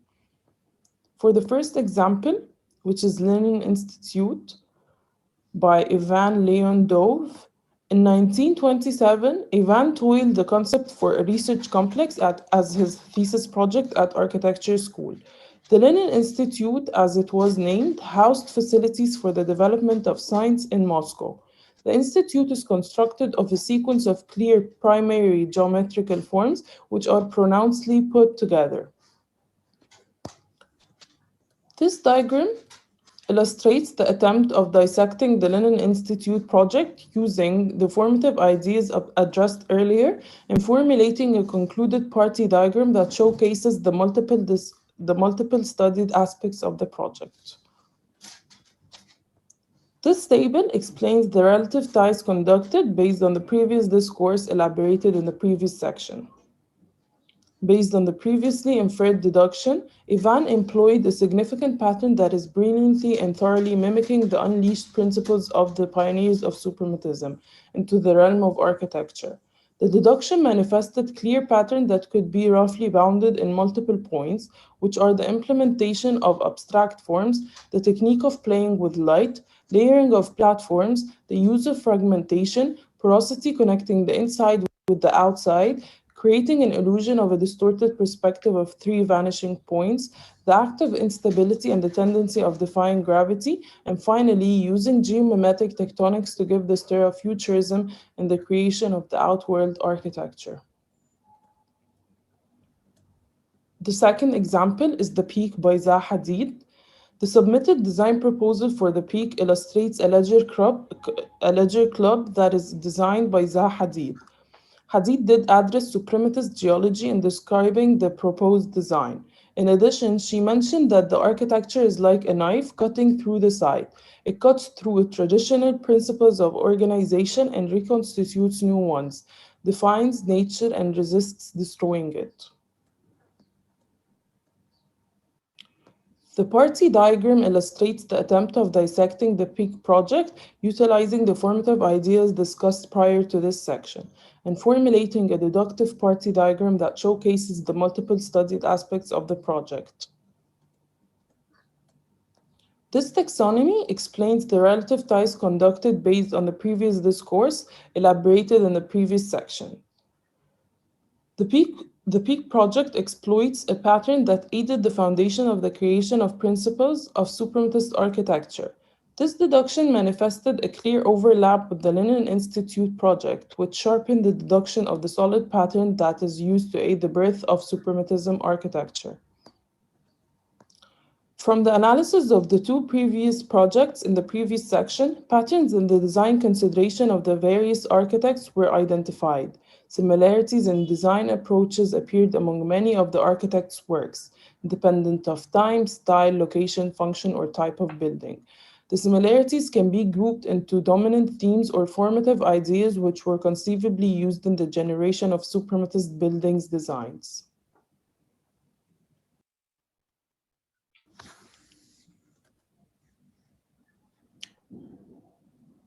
These points were discussed earlier.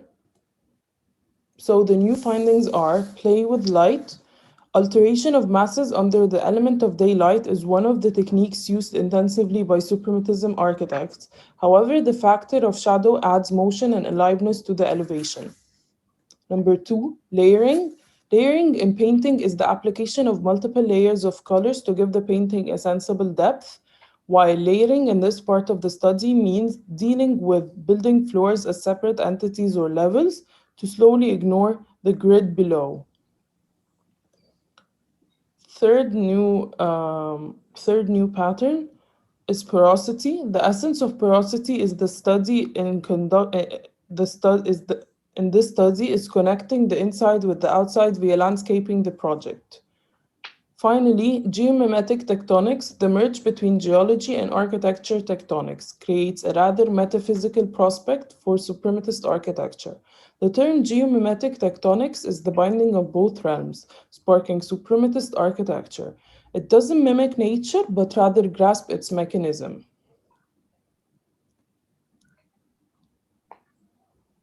To conclude, while efforts are being made to extricate these patterns, researchers are deficient to reckon the echo of suprematism art movement on architecture.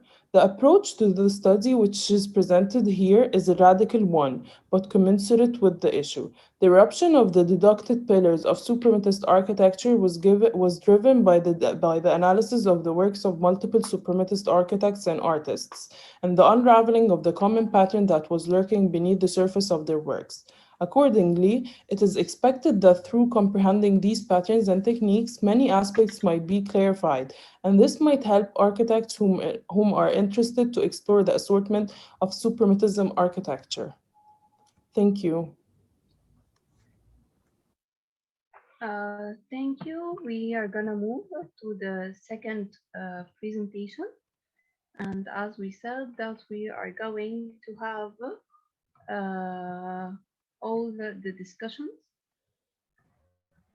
Yes. At Yeah, a round table. Yes. Can you hear me? Sorry. Noral, you're saying something? No. Okay. So we are going to move to the next paper. Will be introduced by Nural Khan, University of Indonesia, Faculty of Engineering.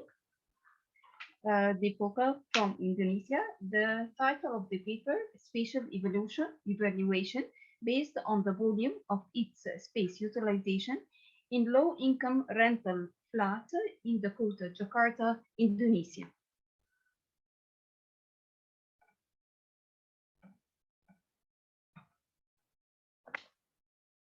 We will start the second paper.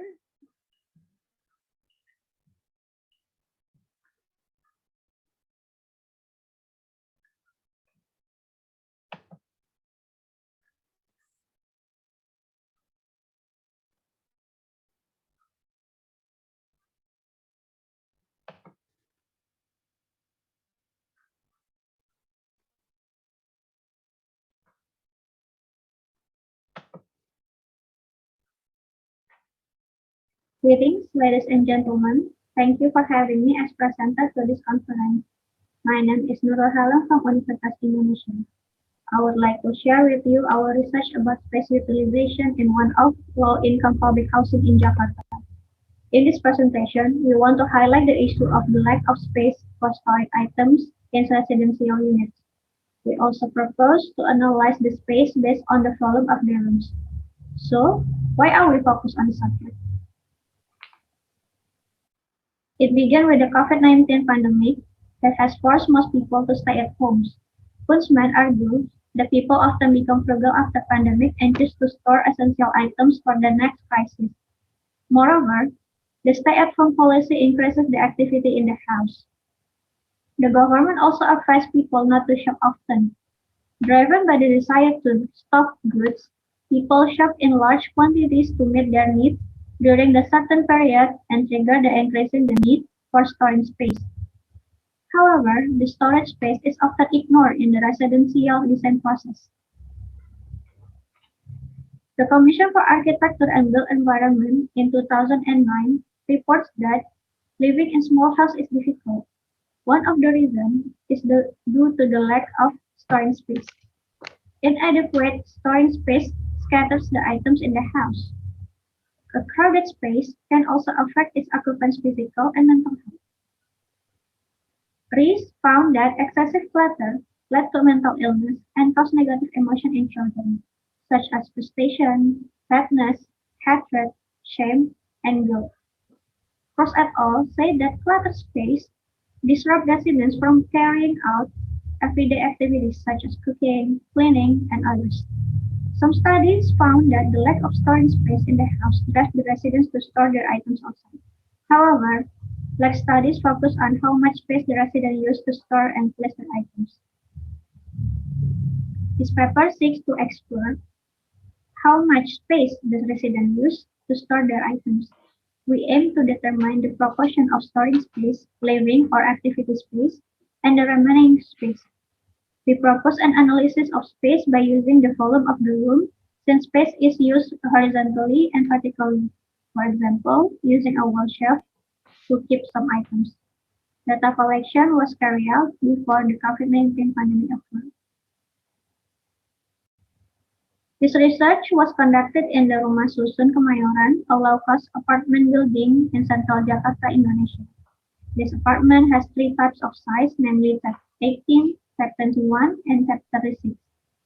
For this research, we only observed Type 21, and Type 36 as a typical units with living space and surface area provided as bare space to support the domestic activities. By focusing these two types, it will be easier to observe spatial usage patterns. This research used a mixed method of qualitative and quantitative methods. We took several visits to all units to collect data through field observation and interviews with the residents. We took a photograph and took accurate measurement of the space and all the items placed in the apartment units to get the quantitative data. The data observation focused on how residents utilize the space and use the items combined with the data measurement to produce three-dimensional modeling. Then we use computer software such as AutoCAD and SketchUp to model condition of observed apartment unit. The 3D models include the spatial arrangement and the position of the resident items. Afterward, we define the space utilization by drawing a mesh surrounding the space or items in the unit. The meshes are divided into three groups based on space utilization category: domestic space, storing space, and dead space. You can see them in the table. Domestic space is routinely accessed and used by the residents for daily activities. Storing space is used to place and store items. Most of these items have no standard regarding where to put them, such as clothes, decorations, photos, and others. This space doesn't always have to be furniture. The surface of objects, such as tables, top of the cupboard, the floor, is included. Finally, that space is neither the domestic nor storing space, such as space between two furniture or inaccessible spaces. We did not include walls or room partitions for calculating the volume and using descriptive statistics to determine the proportion of space utilization by residents. Due to the time constraint, we only discuss about the volume calculation. The detailed explanation about the units will be available in our paper. This page shows the calculation of space utilization volume for total 15 units. The upper table shows the calculation for type 21 and the lower one for the type 36. And these are the results. The average of space utilization in type 36 was more significant than type 21 in terms of volume because type 36 had a larger area compared to type 21. In terms of volume, the average type 36 used more domestic and storing space than type 21. However, proportionally, type 21 used more because the residents tried to use the limited space. It also explained that the dead space in type 21 was lower compared to the type 36. And then for the next two slides, I will only focus on discussing about comparison among units in type 21. Further explanation about the units will be available on our paper. In the study, we found that the number of people living in the flat did not affect the storage space size. Unit 20D had the most considerable storing space even though a single resident occupied the unit. Unit 20D had many furniture and storage areas such as shelves, cupboards, and cabinets. Storing space in Unit 21D was almost the same as Unit 20A that has 5 residents. Unit 21D used storing space more than 20A, 20C, 20E, and 20H, which has 5 residents. We also found that the amount of storing space did not determine the arrangement of items in the unit. Unit 21A was the most disorganized, even though it had almost the same amount of storing space with Unit 21D. 5 people occupied Unit 21A and Unit 21C, but Unit 21C looked more spacious and organized. The storing space for Unit 21G was less than Unit 21A. However, Unit 21G installed the top cabinet that was attached to the ceiling, added more storing space, and also giving them a clean look. Unit 21A only used open shelf that has limited capacity. The objects of the shelf were not neatly arranged so that they look a bit chaotic. It reveals that arranging items doesn't depend on storing space and number of residents. The item placement is very dependent on the residents. So what are the conclusions of the study? First, the recent pandemic has increased the need for storing space. The issue of storing space usage is problematic because it depends on the characteristic of the resident. However, by understanding how the residents use their living space, we can reveal how much space they can use at best. Second one, the residents adapt and expand their storing space by placing items on the floor, which means that they simply maximize the utilization of horizontal surface. They also use the wall for shelf or hanging items. Therefore, it's important to understand the use of space by volume, not by spatial area. And last, we found that more than a third of the room was dead space that was inaccessible to residents and was risky to become the place for pests and germs to grow. It was clear that when appropriately used, that space potent to become storing space and offer a solution to answer the issue of space scarcity.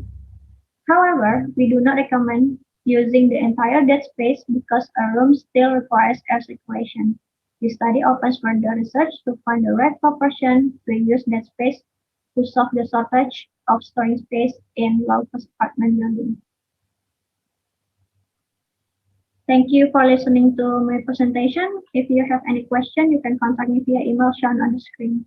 Thank you. Thank you for Nurnhelm. Then we will move to the third paper. Our third paper is about investigation of indoor air quality in university offices. The case of Bengal University. It will be introduced by Dr. Farihan Churna. She is in mechanical engineering, which is very interesting to hear that. Her area of interest is heat transfer and fluid mechanics. She worked in academia at Mechanical Department, Bengal University.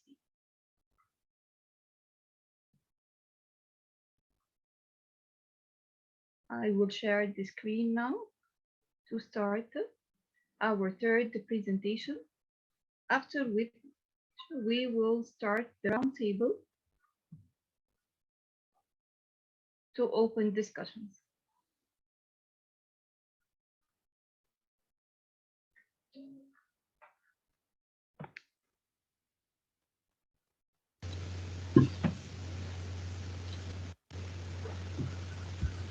Hi, everybody. Before starting my presentation, let me tell you something about myself. My name is Ferihan Çulun. I am a mechanical engineer. My area is heat transfer and fluid mechanics. I am working as academician at Bengal University, Department of Mechanical Engineering. As you know, thermal comfort and indoor air conditions affects mental and physical performance of the users. People spend most of their lives indoors, so it is necessary to improve living condition of indoors and provide users comfortable. Extremely hot office can make you sleep, or extremely cold office can cause you to be distracted and unable to focus on your work. Low moisture content can cause dryness on lips, faces, on skins. High moisture can cause you feel overwhelmed. So in this study, the thermal comfort conditions of academician offices of Faculty of Engineering and Architecture were investigated in scope of air temperature, humidity, radiant temperature, air velocity. In generally, we can count 6 factors of thermal comfort as air temperature, radiant heat, air velocity, humidity, clothing, and finally metabolism. In this study, 4 main of these factors discussed. As you can see on the screen, engineering and architecture building of faculty As you can see, this is a block, and it is curved shaped, and it is parallel to northeast and southwest direction. And this is B block. It is perpendicular to A block, and it is parallel to northwest and southeast direction with a rectangular shape. You can see floor plan on the screen. Measurements were taken in 9 offices. Offices which numbered as 1, 2, 3, 4 are face northeast. Offices which numbered as 4, 5, 6, 7 located in the intermediate corridors. So they are called middle offices. And finally, offices which numbered 8 and 9 at southwest directions.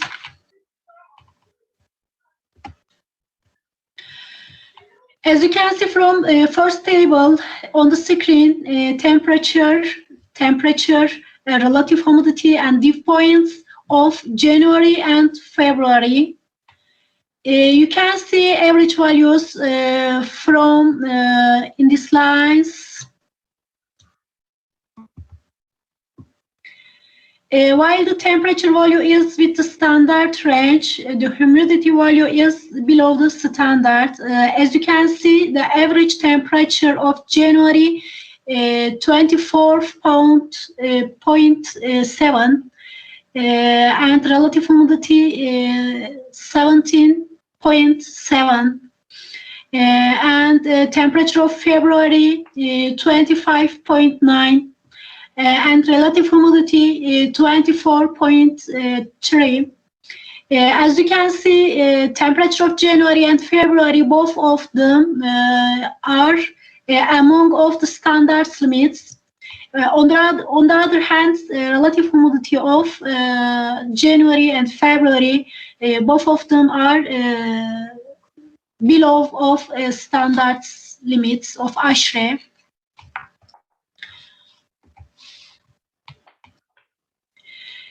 As you can see from figure 3, the relative humidity and dew point values are on the same charts. As you can see, relative humidity southwest is the lowest value, and relative humidity northeast is the highest value, and intermediate office values are in between both of them. And as you can see again from the same chart, that dew points values similar characters to the humidity values.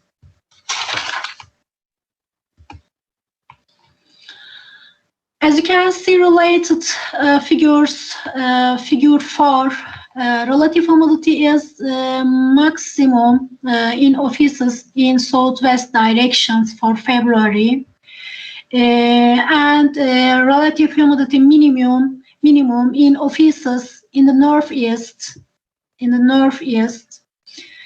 And related dew points values are similar to relative humidity values.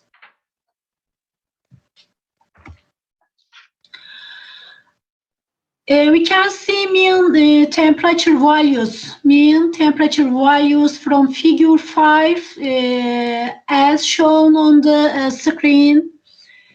As you can see from related figures, comfort temperature of north is the lowest value. Then the comfort temperature of southwest is the highest value of January.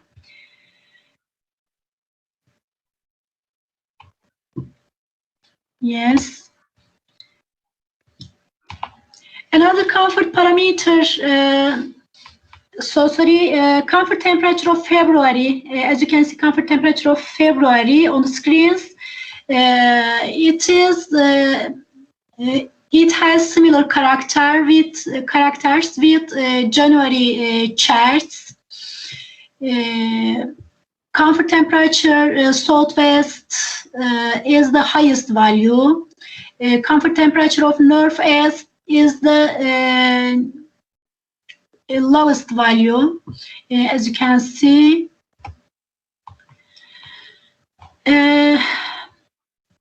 We can see from the screen second table, table 2.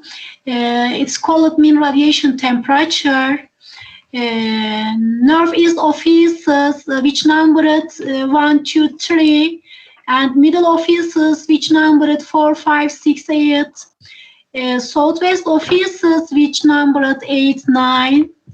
And in of all them, the middle offices temperatures are the highest, and all of them are in limits among all the standards of ASHRAE's.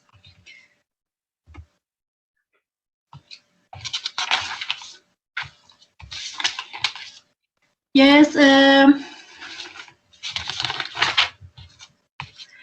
Another parameter of thermal comfort is air velocity. As you can see from the screens, figure 7, which called ambient air velocity.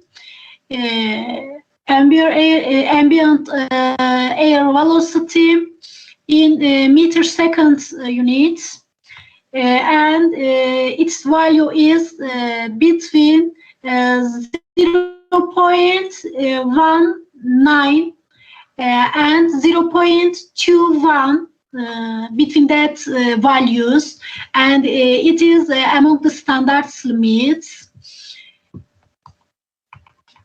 To sum up, the mean temperature values of January and February both were in 24.7 and 25.9, and these values are in standards, among of the standards values.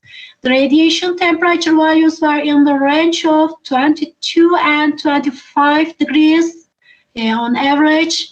The mean velocity values were in the range of 0.18 and 0.21 meter per second. The relative humidity values were 17.7% and 24.3%, and it is below of the standards limits. So there is a problem with relative humidity values. That's all. My presentation has ended here. Thank you for your patience, and I wish you to have a comfortable lives.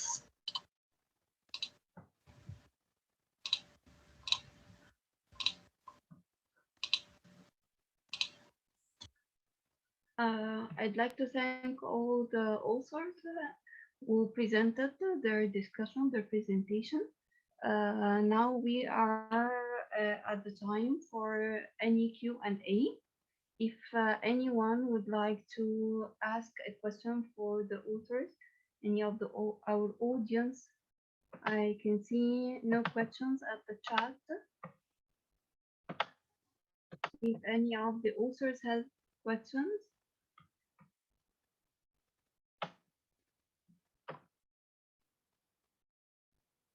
Okay, so I have some questions for.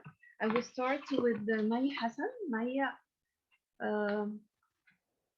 May Hassan, are you here with us? May, can you hear me? Hello, Dr. Simon. Hello, May. Thank you for your presentation. For me, it was very interesting. Maybe although it's a little bit away from my scope of research, but what I have stopped at or highlighted your findings. You have mentioned some findings like playing with light, layering, imprinting, porosity, geometric tectonics. These findings, when you mention them and start to elaborating, explaining them, I believe that it's connecting, architecture is connecting, even if it's different disciplinary or different fields and different departments. All of us are focusing on this aspect from his point of view. I can focus on the light from my point of view of environmental. I can point an environmental and social aspect when connecting inside to the outside. So I believe it's interesting to find out that always we have some factor that we will always agree on, that these are the main factors that will affect our architecture. So you can elaborate more on this point. My other question, my second question for me, you have mentioned in your data. In your methodology, it was a qualitative study using descriptive, analytical, and exploratory methods. Can you elaborate more on the exploratory methods that you have used during your study or your research? These are two. Yes, sure. Thank you. For me, the presentation were interesting, although it's a little bit away of the scope of either the round itself. Yeah, thank you. For the first question, that's very valid, that play with light is valid for multiple disciplines in architecture. But here in the presentation, it almost meant that we're in the triangle of Vitruvius, the three pillars of architecture: soundness, attractiveness, and utility. This research mainly focuses on the attractiveness of architecture. Maybe it has a multiple potential in other aspects, whether sustainability, whether structure, whether function. But in this paper specifically, we just addressed the form, the beauty of architecture. Aesthetic aspects. Quality of architecture. The aesthetic aspect. Yeah. So play with light and geomimetic tectonics and layering and porosity, all this were only addressed from the aesthetic aspects or the visual perception of the perceiver. Okay? Okay, fine. Okay. For the second question, the exploratory method was used for the formative design ideas that were used to analyze the examples, the two examples, Lenin Institute and hello? Yes, I hear you very well.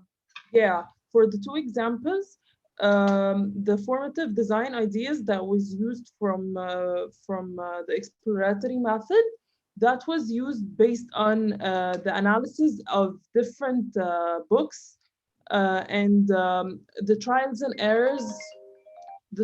errors of multiple examples. We just use, we tried 8 examples. We just deducted 2 examples out of the 8. And yes, that was, I see. Yeah. And that was the aspect of exploring the multiple possibilities of using formative ideas in architecture. Okay. Are you working in the field of academia or just research?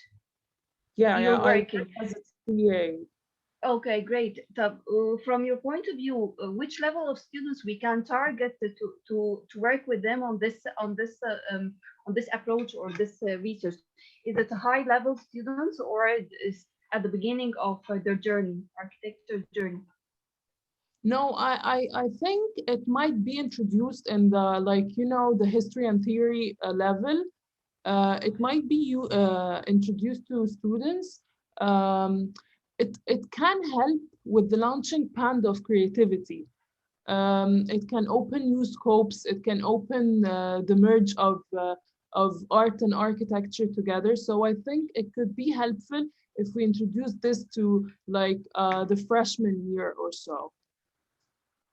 I totally agree with you that although maybe the topic itself is a little bit complex or كده, but I think that the idea of creativity to introduce it for the students at the beginning, maybe not the first year, but at the beginning in history and theory courses, it would be very useful to enhance their creativity, understand, as I said, the idea from different perspectives and aspects. Thank you, Mai, so much for your interest. Thank you so much. Thank you, Mai. Thank you. My question now, any more questions? Do we have any questions for Mai?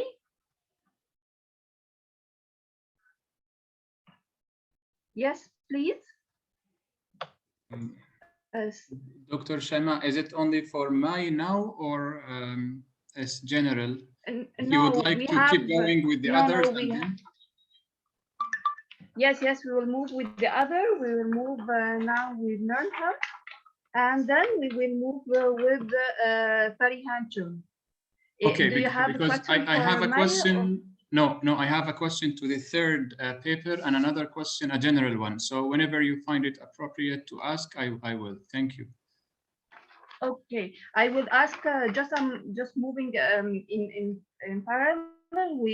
I will go with Nernhel. Then I will move to Dr. Farihan. Okay, so we can you can ask your question. Type. Dr. Nernhel, you're here. Can you hear me? Yes. Can you hear me? Thank you for your presentation. I'd like. Thank you for your presentation. I'd like the idea of exploring of how you mentioned that we need to explore the space as a volume. I think this aspect should be highlighted because in one of my design courses, I always focus with my students to give them a kind of a confined space where they need to think of the space as a volume, not only as area. Okay, no, we think we need to think about the whole volume so that really when the users use the space or adapt the space, they try to adapt to the spaces according to the needs. So you have the research was trying to evaluate the spatial utilization through a mixed method between qualitative and quantitative. At this point, it will bring me to the point of flexible house typologies. The idea of flexible housing typologies, it will allow the user always to modify and expand, adapt according to their needs and economics. I can see that a home is a solid nucleus formed by the users themselves, changing according to the changing activities along the different time. Can you elaborate or highlight on this point related to your research or your presentation, the idea of flexible typology? Yeah, thank you so much. So I think that we tend to overlook the storage design, and especially for low cost public housing. When I did this research with my professor, I really found literature about storage space. It's really hard to find about the storage space in the literature in academic review. That's why we try to highlight how the proportion of storage space that when I said before that type 36 tend to use more space because it's larger than the type 21, but proportionally because they have to coping with the situation, so they use more space for storing when you see my presentation before. So that's why we try to determine the proportion of storing space, living or activity space, and the remaining space. That's why we highlight that there's third of net space in the units, so that we can research about how much the proportion we can use in the dead space for the storing space. That's interesting that we get I and we had similar ideas about the volume for space utilization, because this is this need to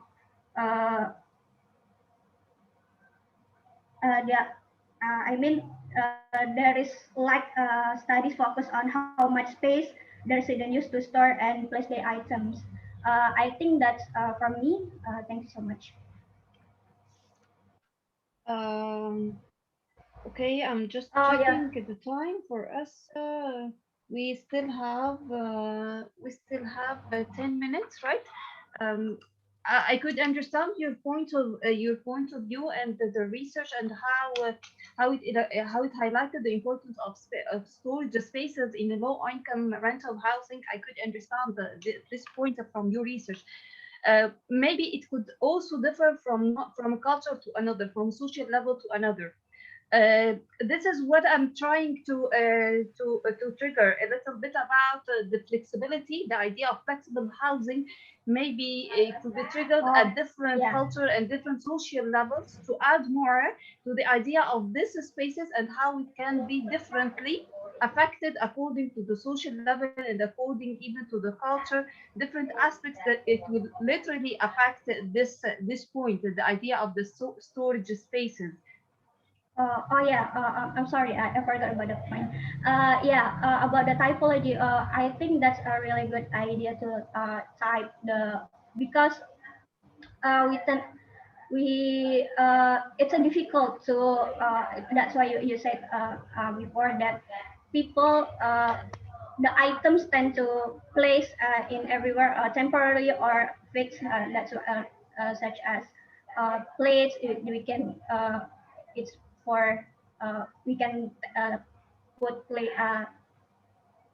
the maybe bottles or clothes or other things in different place, but also fixed furniture such as cabinets.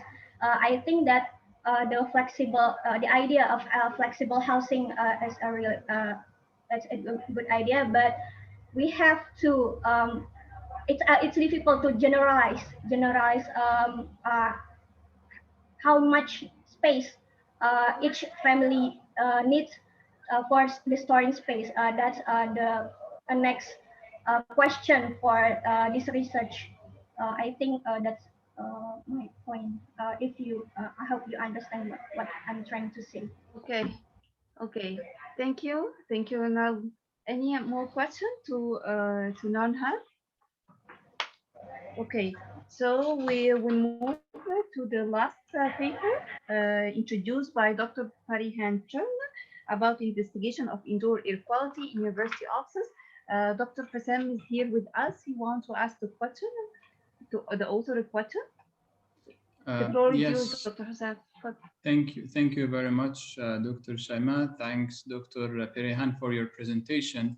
Actually, I am more of an outsider to this topic. That's why I'm here to learn from you all.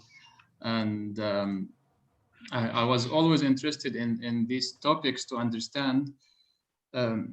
Probably, I mean, I have two questions. The first question, maybe it's more related directly to the research of Dr. Parihan regarding the method you used in analyzing the thermal comfort in the offices. And you focused on January and February as the main focal of the study was in winter because of I think because of the weather conditions in your region. But can we apply the same method if it's a summer situation? For example, where we are here in Cairo, we are, and Dr. Shaima knows, we are suffering from this sunny situations in the offices. Are you saying something, Dr.? Sorry. Dear Hussam. Yes. Dr. Hussam, isn't it? Yes, yes. So sorry for asking. Yes, I understand that you asked for winter or summer conditions. Yes. Isn't it? Can we apply the same method? I mean, what are the parameters we consider when we analyze the thermal comfort between summer and winter? Is it different, or is there specific parameters to consider? Okay. The thermal comfort parameters are must taken as thermal comfort temperature and humidity of air. The first one, thermal comfort temperature. The second one is humidity of air. The third one is radiation temperature. And it is called radiant temperature. And the fourth of them is velocity of air. These four parameters must taken in account. And I think Dr. Hossein, what Dr. Hossein means, he knows that the parameters you are trying to measure are the mean radio temperature, air velocity, and humidity. But he was asking about the factors or the external factors, whether external factors conditions or maybe the building itself, the building envelope that affect these parameters. He was mainly asking about these two factors, according to when we are trying to apply this in two different zones, according to your zone, or he is considering our climatic zone is totally differently with a very high temperature during the summer. We are always suffering from high temperature, especially with the bad treatment of the building envelope and the skin. So he's asking about this point. This is what I understand from Dr. Hussein, right? Yes, yes. Right, Dr. Hussein? Yes, thank you for clarifying. When we take for thermal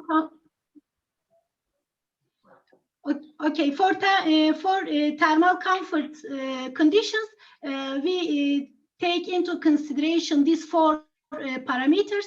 But if we must air quality, then we must to determine the carbon monoxide and particles of the airs. So in this study, we take into consideration only for these four parameters. Thank you, Dr. Perihan. Actually, these are the measured parameters. Yes, this is main parameters of thermal conditions. May I? Thermal quality of the air. Thank you, Dr. Perihan. Actually, this is a question not related to a specific context. It's a general question, even just to learn. Even Dr. Shaima can enlighten us or any other audience. I mean, if I want to apply thermal comfort measures on a building with different envelope, for example, such as glass, as we have in our building in the university, for example, in a different context where it's very, very hot, how to apply the thermal comfort parameters on such buildings, or even in such conditions, weather conditions? This is maybe my question. Can I just answer just quickly about your inquiry, Dr. Hussein, because I think that we have 2 minutes to start the second round. Excuse me, Dr. Perihan, I just want to explain for him just something very quickly. Okay, the idea of the thermal comfort is a target. This is our target. the thermal comfort, the mean radiant temperature, the velocity, the space, the air movement inside of airflow inside the space is our target. The humidity is the target. These are the targets we were trying when we are measuring. We start to analyze the external factors, the climatic zones according to different climatic zones, and how it affects the internal building. So the thermal comfort is a target we are trying to reach inside the spaces. Okay, so this is a targeting we are trying to measure. We need to see the factors or the parameters that affect, for example, according the solar radiation, the direction of the wind, the window to wall ratio, according to different orientation, the insulation, the roof treatments. So different parameters affect this thermal comfort. So the thermal comfort is a target we are trying mainly to reach. And maybe I am trying to so this parameter we are measuring to know even whether we reach the thermal comfort inside the space or not. Yeah, thank you very much. So so in this case, we are targeting a spatial conditions inside a room or a building. So is it yes. Not we don't reach this target in so many cases in such hot areas, for example, in Cairo. Yes. Is it because of the cost yes. of these things, or why are you reach because of I think it's a hierarchy. We always, when we explain it to the students, it's a triangular hierarchy, because we didn't start with the basic elements of designing by climatic architecture. Okay, orientation, window to wall ratio, respecting all this, then applying passive strategies that would be applicable in different buildings. Then we would move to another scale, for example, adding renewable energy sources to reduce energy consumption in the building. So it's a hierarchy of triangular we were trying to follow. The main idea that we didn't start with this triangle. We almost generate concrete boxes of total glass facade, so it totally affects the balance. Then we will start to try to find the solution to solve the solution we are creating. This is the problem. We never reach it using air conditioning system, because we totally unbalanced the design at the beginning. We didn't consider the construction material. We as I told you, different aspect, orientation, window to wall ratio, insulation, but different aspects we didn't consider. Then we find at the end that we totally affect the thermal comfort. Then we move to the air conditioning, applying this or affecting the energy consumption, or generating high energy consumption in the buildings. This is the problem, that this is a target, and we totally didn't, when we start design, we didn't focus, we didn't even put this into consideration when starting our design. And the professional firms are aware of these things, or do you think there should be an integration between academicians who are experienced in this with professional firms to integrate such parameters in construction? This point especially I have been discussing just a day before with one of the master students. He came to me to tell me market is totally different that you're teaching to us. Therefore, yes. I told him, yes, there is a gap between what we are teaching. We are asking you to do a lot of studies. We are sustainability by climatic approach, but when you go to the developers, you are facing with totally different approach according to the market. There is a gap between these two aspects, the academia and the market. It's totally there is a gap, and I told him this part should be well studied and see where is the problem to try to link this gap. We are moving in. I believe that we're moving in a direction with the academia and research, and what's happening in the market is totally different. We are just generating blocks of concrete with a high energy consumption, generating CO emission, changing the whole climate here. Thank you, Dr. Şeyma, thank you for your important information. May I add something? Yes, sure. Firstly, we must we must apply natural ventilation in building systems. If there is if there is no enough conditions, then we apply it forced ventilation systems. Because of natural ventilation is costs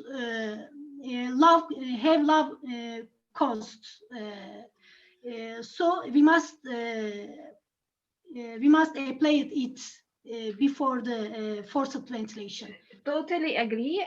According to the bioclimatic chart, we all follow according to ASHRAE, starting from Olgay, Giovanni, and ASHRAE. We are applying the strategies generated from the bioclimatic chart according to different zones. According to the different zones, we have different strategies that should be applied according to it's hot, humid, cold, dry, whatever the climatic zone is, we will try to apply. What Dr. Hossein is saying, for example, during summer, to apply natural ventilation in Egypt is not that easy. With the temperature outside reaches 42 and more than 42 degrees during the summertime. To introduce natural ventilation or the natural ventilation without the treatment, appropriate treatment, for example, cooling down, kind of evaporative or cooling down the air before entering the building will cause a problem, will cause a thermal problem on the inner spaces itself. So at a certain point, we cannot deny that we would use AC. We need to apply the natural ventilation as much as possible. We need to apply the purge ventilation, which is the night ventilation, to cause cooling down to the structure of the building. So when we start the new day, the structure of the building is cooled down. So natural ventilation definitely is one of the strategies, the main strategies at the bioclimatic charts applied since Olgay. He has first started it, but at a certain point we cannot deny that we would use an AC. Mm-hmm. Thank you. Thank you, Dr. Maybe orientation is very important for design buildings with low costs. We must add orientation effects, that parameters too. Thank you for your attentions again. Thank you, Dr. Farihan, so much. Dr. Sorry do you have for any... my little English. If only I will help you more, but my English is a little so sorry for this problem. No, we're very pleased and honored to be with you today as a mechanical engineer. Thank you so much for being with us. Thanks so much. Thank you. Dr. Hossein, any more questions? No, I think because I don't want to take over time, I would like to thank you for this Friday afternoon virtual lesson. So probably later we can have more discussion if there is time. Thank you very much. Sorry for taking over time. Okay, thank you so much, Dr. Hossein. So now we will move to the next three papers. The first one is the importance of thermal aspect in designing public buildings along with the infrastructure. I believe Kyrie Sabor, he will introduce for us the presentation.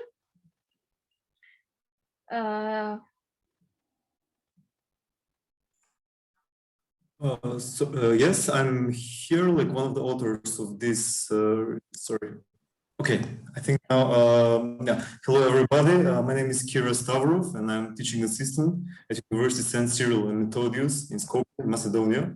And in the next couple of minutes, you will follow the presentation that I was recording related to the thermal aspects in the design of the public buildings that are materialized in timber structures. Yes. Thank you so much for this introduction. Allow me to share your presentation now. Thank you so much. Please. Thank you.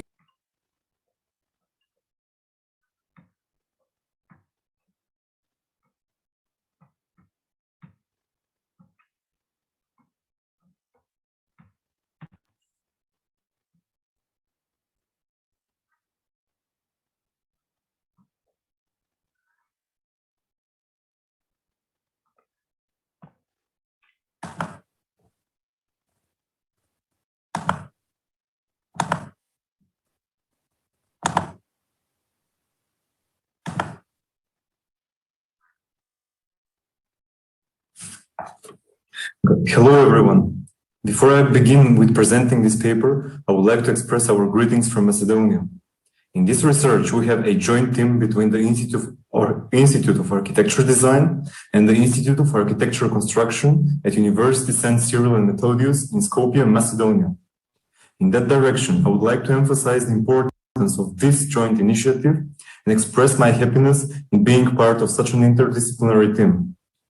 Also, I would like to thank the entire team of the International Conference for Contemporary Affairs in Architecture and Urbanism for providing us this opportunity and being part of this year's conference. As authors of this research text, we would like to express the importance of thermal aspects in designing public buildings along with timber structures. The principal objective of this study is to provide a joint strategy for efficiency, quality, comfortability, and aesthetics within the buildings. The proposed theme of the research is related to sustainability in architecture, and its principal purpose is to express the sustainable aspects of public buildings. The scope of this study is to design a new public building materialized in timber structure. The proposal is expected to have qualities within the architecture discipline. Most of all, authors' expectations are linked to building that is based on sustainability and energy efficiency. The beginning point of this study is that we consider the buildings as closed systems. Given such kind of consideration brings us to a variety of questions and why we need such kind of consideration. One of the reasons for treating buildings as closed system is because it will contribute towards better control of the interior conditions, such as air, humidity, heat, and sound. Establishing such kind of control within the buildings is a step closer to sustaining the order. Thermal and acoustic comfort is in strong relation with the order. That is why we're connecting such an abstract theme like order with utilitarian term, such as comfort. From one side, we have theoretical approach. On the other side, our end results has empirical nature that is more elaborated in the results of this study. The discipline of thermodynamics has an engineering and scientific background, but we strongly believe it is very important for the architecture discipline as well. Therefore, this research translates such field in architecture and spatial scale. Talking about public buildings, we're emphasizing such an importance in these typologies and provide such comfort in the public buildings will improve the systems of the public services. The next thing that I would like to outline are the methods and the methodology for the purpose of this text. The proposed topic of this study expresses the importance of spatial values in architecture. From one side, that includes geometry, design, and material characteristics of the public buildings. On the other side, that means structural properties such as components, layers, and finishes that define the thermal properties of the buildings. In that direction, certain methods are applied for the research purposes, such as comparative method, method of analyze, method of rationalization, calculation model as a result of computer software for spatial and thermal simulation. Given the methods described above, the results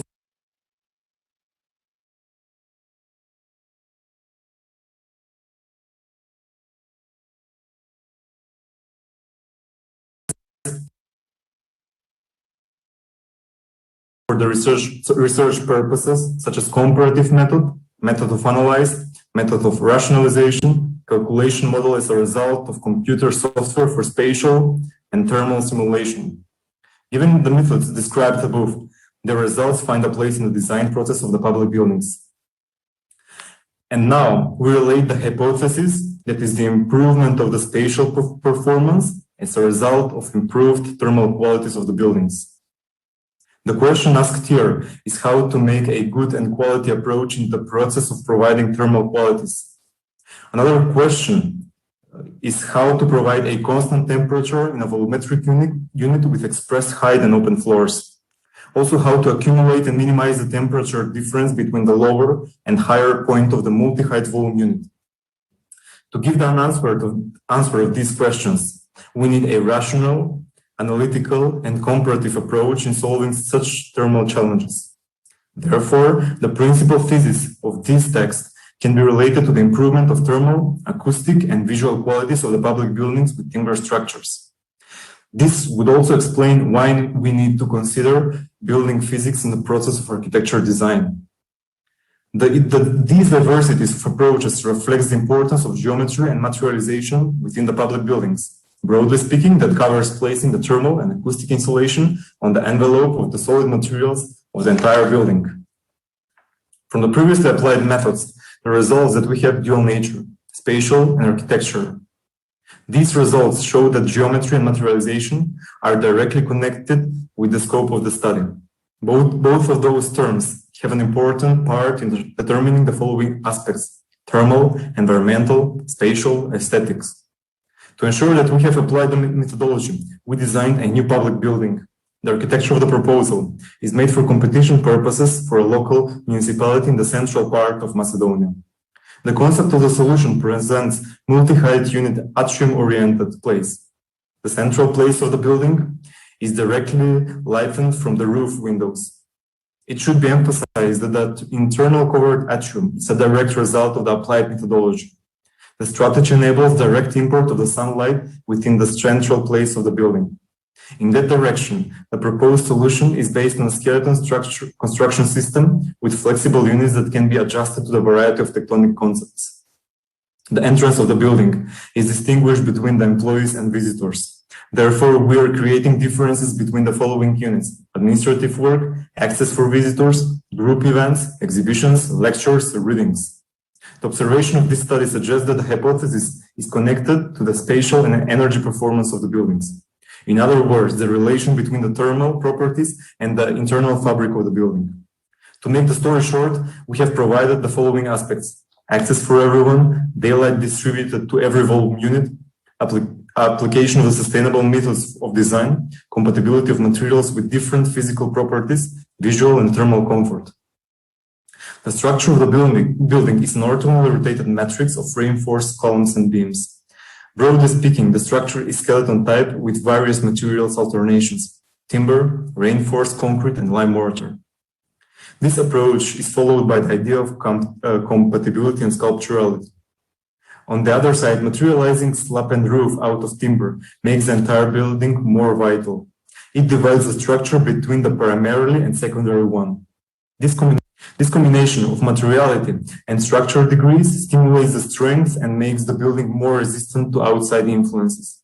On the most important layers of the structural components is thermal and hydro-insulation.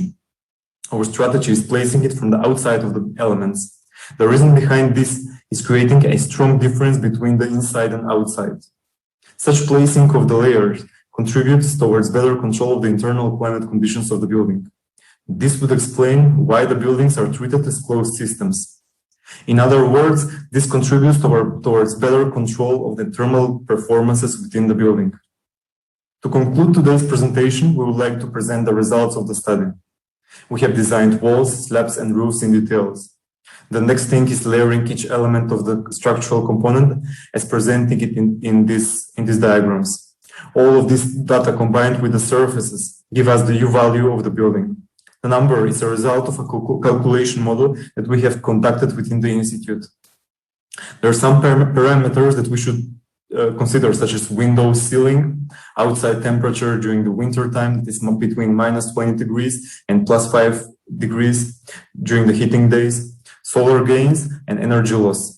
Combined all the aspects above gave us the end results of 18.72 kilowatt hours per meter square on an annual basis that place the building in a category of energy performance. As a conclusion of this study, we strongly believe that providing such qualities would contribute towards a better built environment and overall architectural performability of the buildings. I would like to thank you.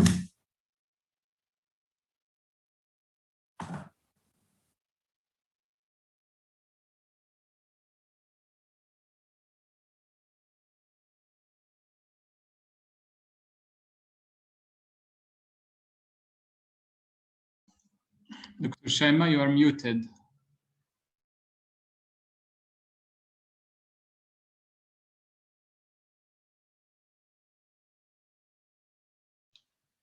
There is no voice, Dr. Shaima.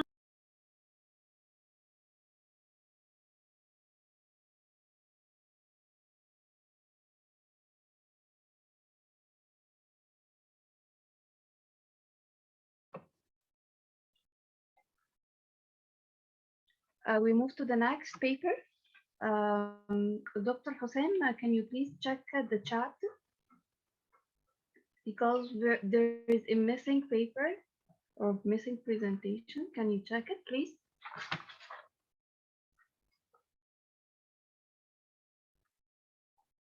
We move to the next paper, Network Approach, to understand the impact of human settlement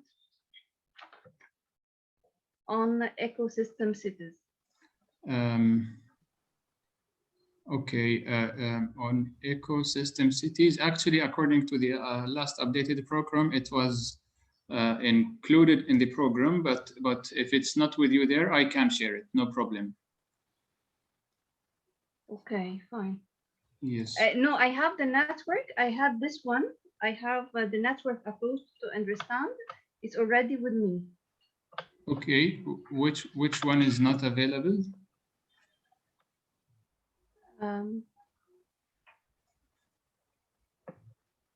I don't. Yeah, I really can't get it because he just said that it seems that there is a change in the program and this presentation was supposed to be has been moved.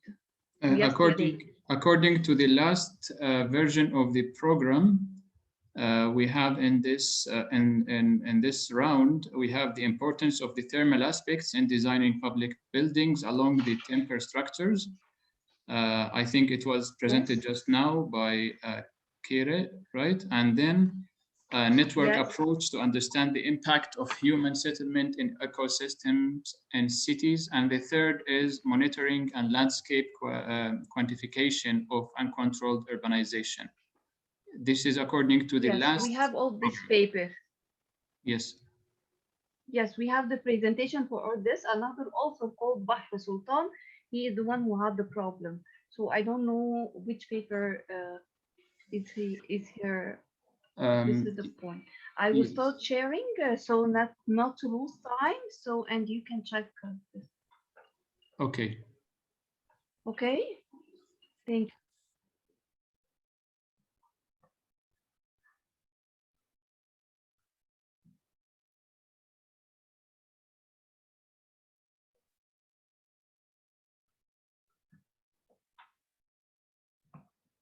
Pointed to the evolutionary outcome of cities. Gregory Bateson has written on how the flexibility of living systems are like a tightrope swaying from one position of stability to another to maintain balance. A key feature of an ecological understanding of urbanism is the capacity to be reversible, evolving, and provisory, owing much to the analogy of nature as a living organism. In increasingly urbanized contexts, there is a need to understand the relationships between ecosystems capable of sustaining a diversity of animal and plant life and the city, the organism that has evolved to specialize in sustaining human life. The city has long been categorized and understood to be a barrier for the movement and rhythms of ecological elements. The origin of the word city comes from the early word for enclosure, and this has manifested itself in the walled cities of medieval and Roman Europe, which sought to remove themselves from wilderness. In despite of this, the popularity of cultivated gardens has proved the determination of European colonizers to bring order and to enforce rule and dominion over nature, and by implication, the native inhabitants. This view of nature is highly restrictive and prohibits the role of organic processes in daily life, making them out to be messy and uncivilized. Kongjian Yu shows the relationship between the prevailing human attitudes towards cosmetic beauty and gentrification have emanated from the view of the human being transplanted to the surrounding environment. Yu describes the process by which native, messy, and productive shrubs are replaced with fancy flowers that bear no fruit, which results in a landscape that is unhealthy, deformed, and deprived of functionality. Sustainability is not just a consequence of passive activities. Nature is a series of overlapping cycles of energy transfers, some of which are self-stabilizing, while others are destabilizing and chaotic. There is a need to understand the value of self-sustaining systems when planning, and to look beyond the immediacy of rapid development, to avoid catastrophic consequences in a natural and human environment. Looking at the design process as a constellated reality considers a multitude of actions and reactions between people, energies, and resources. Within these exchanges, there are synergies and relations which cannot be understood in pure separation. As cities are in a constant state of flux, what we observe is a temporary moment in a fluctuating field. otherwise understood as a momentary equilibrium of forces between individuals, collectives, and institutions. Researching the potential of flexible planning processes in the global south is considered important because of the poor availability of data and maps in these regions. In Kochi, Kerala, the authors were involved in a research project gathering data for the analysis of the city's urban form, collating responses to a citizen-led survey, and drawing plot boundaries from a variety of primary and secondary sources. The studio considered the definition of livability and concluded that an important attribute of the livable city is its capacity to encompass all of the inhabitants of the city. The threat of catastrophe in Kochi from rising sea levels caused by climate change, as well as the degradation of natural flood defenses, such as mangrove forests, can be seen as entangled issues relating to the human development of estuarine backwaters.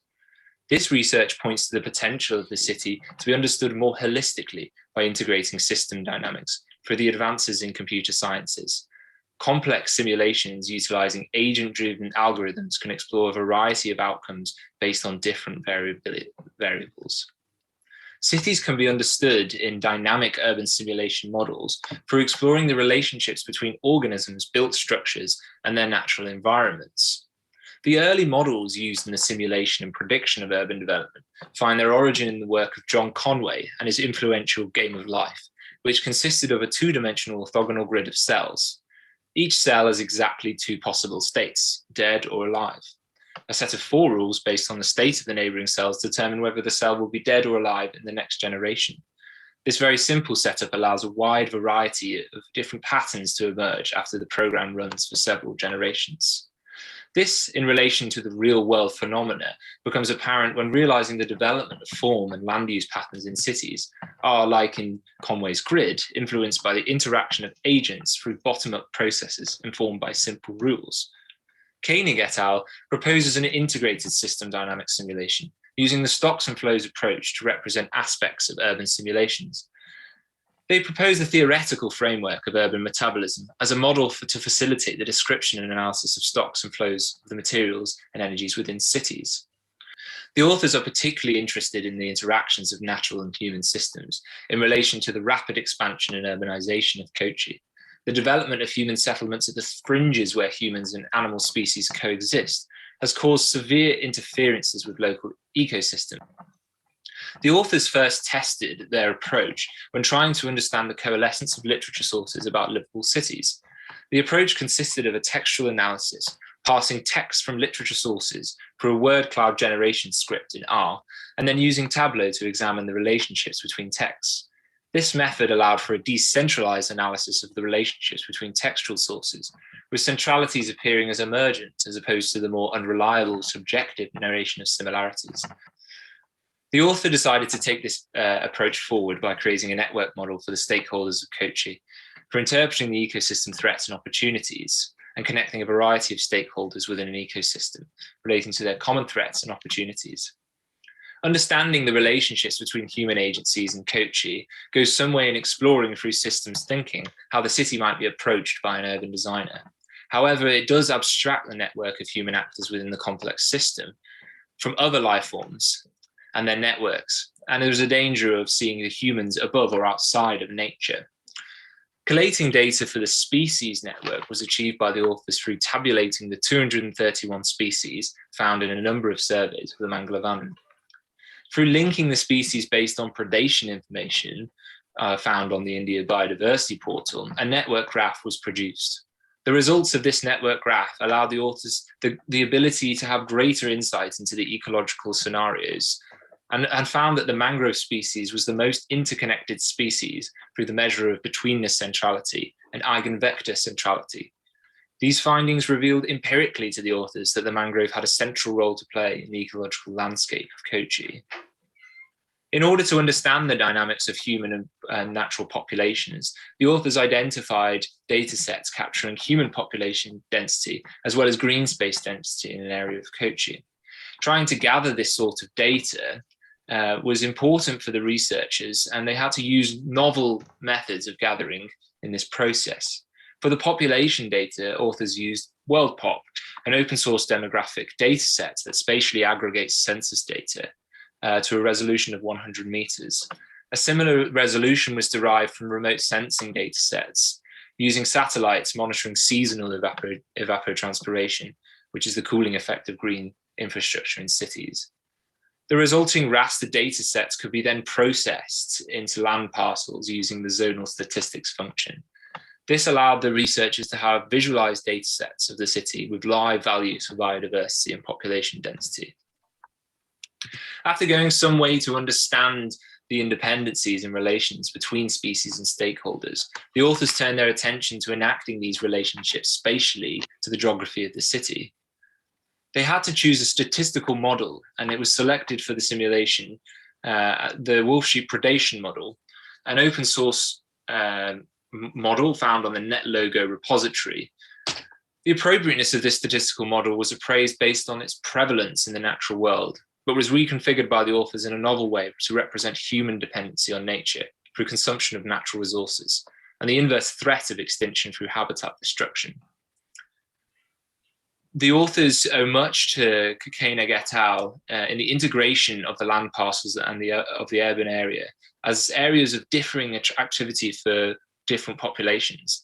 It was anticipated that the interactivity of these populations would point spatially to areas in the city that, based on their centralities, would be more attractive for consumption by humans and nature. The results of this simulation showed that after hundreds of iterations, natural and human populations had clustered in different neighboring patterns across the urban area vernacular. Whereas the natural populations seemed to be evenly dispersed through the city, the human population densities seemed to reinforce the existing data sets. This shows that in areas where humans had vacated, natural populations had stronger selection favor. This reinforces the justification for allowing areas of low utility for human occupation to be left fallow for natural populations and processes to occur. These methods are flexible and can assist different researchers from different backgrounds to work collaboratively on solutions in cities, with an emphasis on sustainable systemic thinking as a response to ecological issues in cities. There's a need for these tools to be open and democratic, as well as being able to be used effectively by planners without technical expertise. This will require further development in order to integrate the complex algorithmic explorations into a user-friendly platform.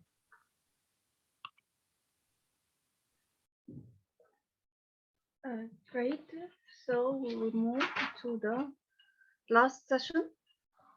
Last paper gonna be presented by Dr. Asula Dacia. Yes, I'm here. Dr. Asula, I have the recorded presentation. So would you like to share or keep me sharing it?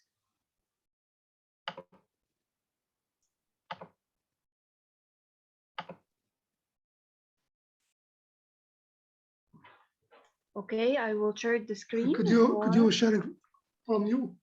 I don't know what. Great. Monitoring and Thank you. landscape quantification of uncontrolled urbanization in the Oasis region, application of remote sensing and landscape metrics, the case of Adarar city, Algeria.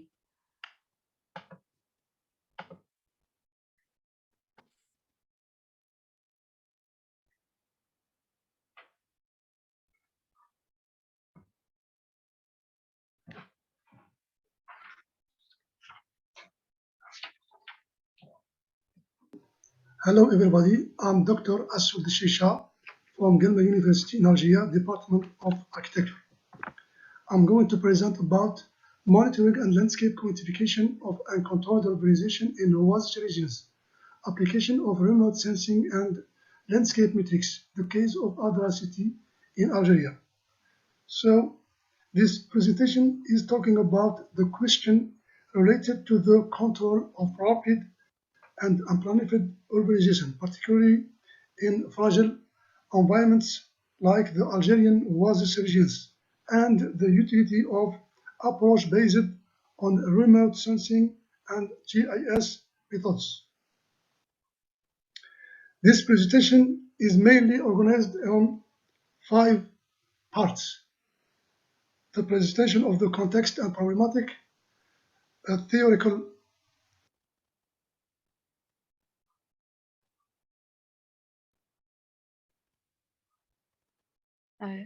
Sorry for this. framework.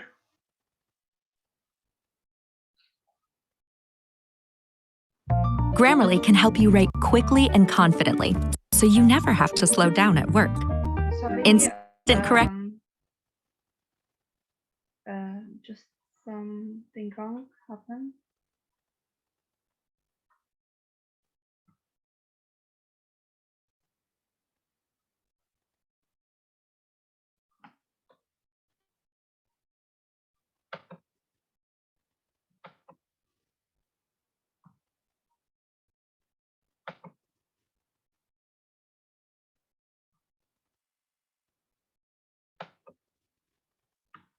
Sorry, I will repeat the screen, sharing the screen from the beginning, so not to lose our concentration with the paper presentation. Just something wrong happened with my computer.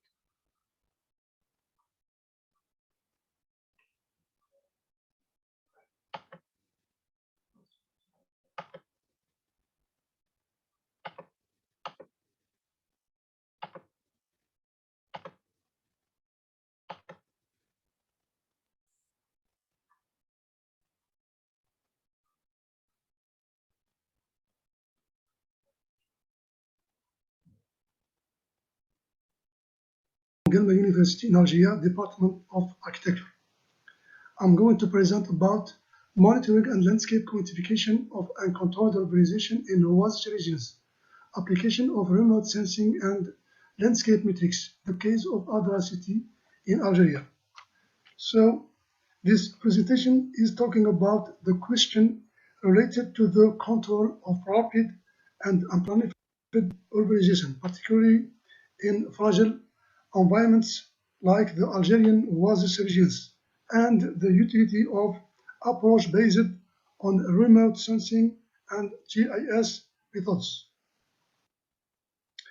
This presentation is mainly organized on 5 parts: the presentation of the context and problematic, a theoretical framework,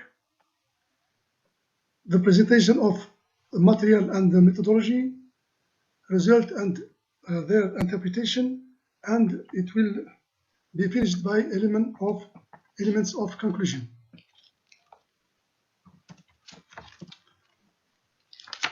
So let's begin with the presentation of the context, which is a global context of urbanization affecting all the countries of the world. The oasis regions of the southern of Algeria have not escaped this universal dynamics. A higher urbanization rates compared to the national average is recorded. Monitoring and assessment of its landscape transformation remain a key step for any oasis sustainability project. The recent advent of remote sensing and geographic information system techniques has raised the expectation of urban planners and the other city actors. The question is how to quantify and assess the rapid transformation affecting the oasis landscape, which are induced by uncontrolled urbanization. Our hypothesis is a remote sensing and GIS-based approach allows the identification and quantification of spatial-temporal changes characterizing oasis landscapes. Remote sensing has become, because of its opportunities, has become an essential tool for the study of spatio-temporal dynamic occurring on land territories, like urban sprawl. We have two methods for the extraction of spatial information: by photo interpretation of satellite image and by the classification process, which has two main purposes: establishment of cartography of change and thematic analysis like quantification, description, prediction, etc. Landscape for describing urban forms. The contribution of urban landscape ecology display. These metrics, also called spatial metrics, are used to describe the landscape structures by the measurement of certain properties characterizing its composition and spatial configuration. We have three categories of index: shape metrics, the composition metrics, and the configuration metrics. We have also three levels of analysis: patch level, class level, which we have to use in this study, and the global landscape level. The selection of metrics depends on the topic of study, the squad, and the quality of satellite data. Our study area is the Oasis of Adrar, located at 1,400 kilometers south of Algiers. It's a desertic. It has a desertic climate. This oasis has undergone a significant population growth, which with a notable negative consequence on the oasis ecosystems and pose many problems. For our study, we have used 4 Landsat images acquired via the USGS, corresponding to the years 1986, 1996, 2006, and 2016. We have used also auxiliary maps as reference documents. Our methodology workflow is organized on 4 main steps. Selection of metrics. We have select 6 landscape metrics: the number of patch, NP, the percentage of landscape, P-land, the mean patch size, area mean, the largest patch index, LPI, the aggregation index, AI, and the normalized landscape shape index.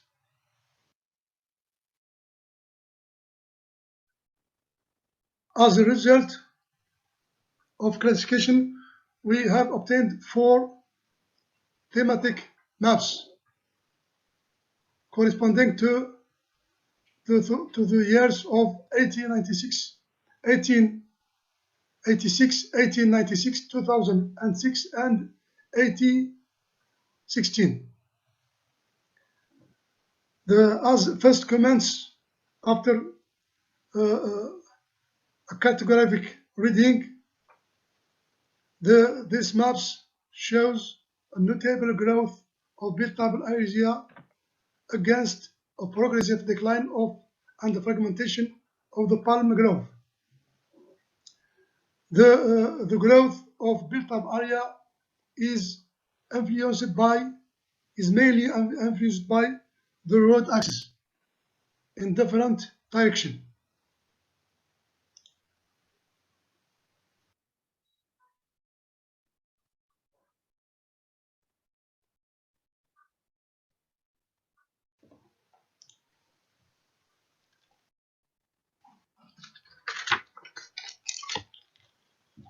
The calculation of error matrix has also shown a satisfactory level of accuracy. The land use and land cover quantification evolution is illustrated in this table and this line graph.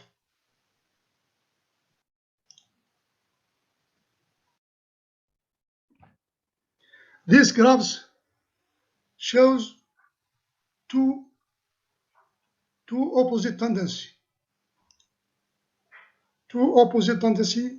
between the urbanized area and the palm grove area. The urbanized area, the growth of urbanized area is more accentuated in the last decades. The composition matrix has also shows two distinct behavior of the urbanized area and the palm grove area, two opposite process. The landscape configuration matrix has also shown two opposite process. As we can see,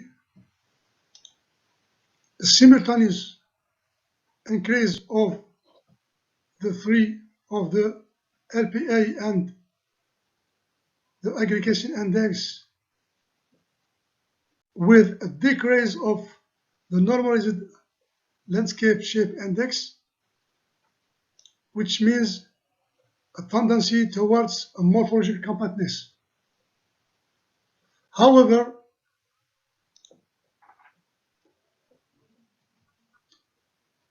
the palm grove has recorded a continuous decrease of the LPA in the LPA index and the aggregation index, with a rise in the normalized landscape index. This means a process of fragmentation or disaggregation of this green frame. As a conclusion, this study has shown two distinctly opposed spatial processes: spread of the urban area versus decline of the palm grove. Over 30 years, the built-up areas has recorded a considerable growth with more than sevenfold, against a remarkable loss of agricultural areas with more than 55%. A variation of the rhythm in the rhythm of evolution, which is more accelerated during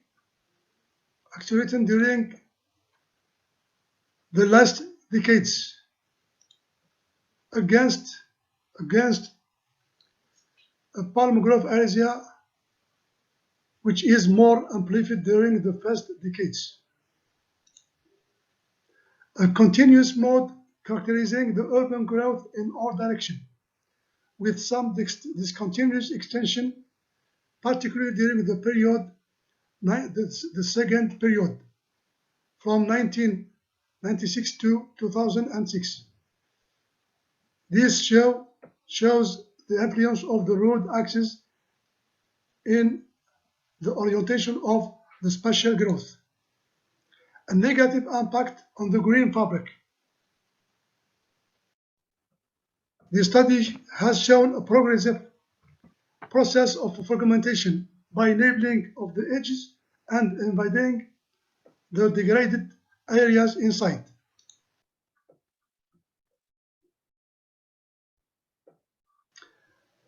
So this study has revealed an alteration of the oasis ecosystem and the local landscape. This study has also, as application, shown the importance of approaches based on satellite data and landscape metrics for monitoring and understanding urban forms generated by uncontrolled growth. The utility of remote sensing and GIS as effective support tools for urban analysis and making decisions. Thank you very much for your time. Thank you, Dr. Asula. Thank you so much. Now we will go, thanks to Dr. Hussein, because we almost exceed the time, but he will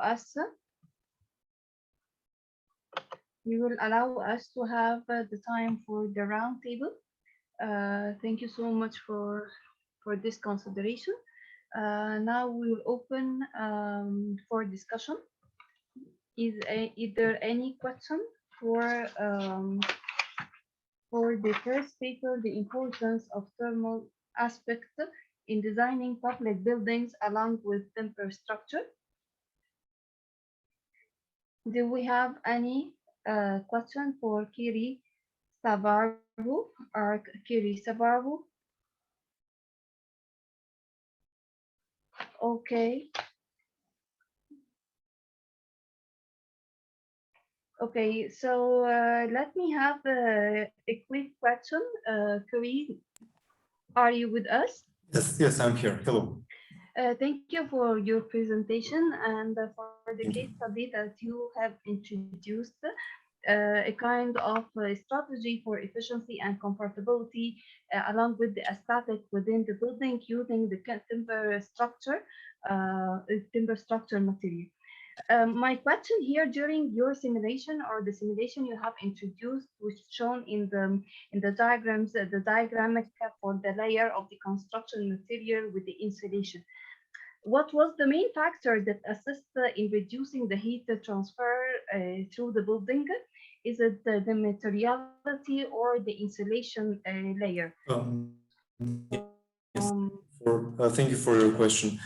Well, since since I am part of architecture field, like we strongly believe that these thermal aspects should be considered in the design process of the buildings.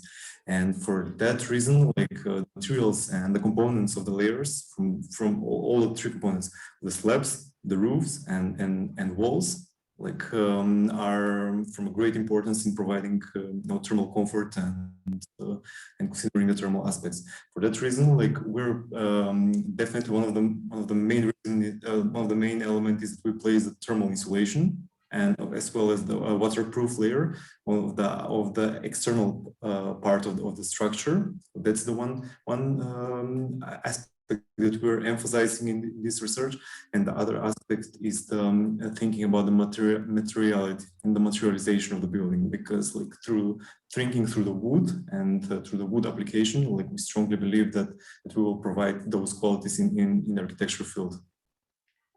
I could understand this. I can understand that the insulation layer had the main factor in this. Although definitely the timber structure will play an important role even in the carbon dioxide emission and reducing the carbon dioxide emission other than other structure for the building.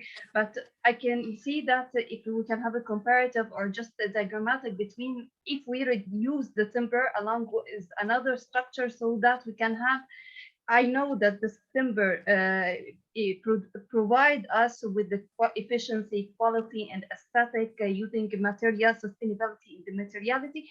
But just to consider introducing the idea of thermal transfer within the wooden structure as well, because I can see from the diagrams that the main point of heat transfer, of reducing heat transfer, was in the insulation layer. But generally, thank you so much for your interesting presentation. For me, it was very nice how you proceed with the methodology and the hypothesis. Thank you so much. Thank you very much. Thank you very much for you providing us this opportunity, because I'm in the very beginning stage of my academic career, and I also emphasize that this is my first actual conference that I am attending, and therefore thank you for providing to me this opportunity. I think it's from a great importance for me. Thank you so much for being with us. Thank you. Now we will move to the network approach. To the next layer, to the next topic paper introduced by Seba Rahman. Hi, we're here. Shibu Raman and Christian. Christian, my student colleague, is also here. He's the one who presented the paper. Okay. Christian, do you want to introduce yourself? Yeah, hi everyone. My name's Kristen Lacey. I'm from the UK, and I was Shibu's master's student last year in his master's unit, which looked at exploring livability in Kochi in south of Kerala. So yeah, what I presented today alongside Shibu was my findings from my thesis.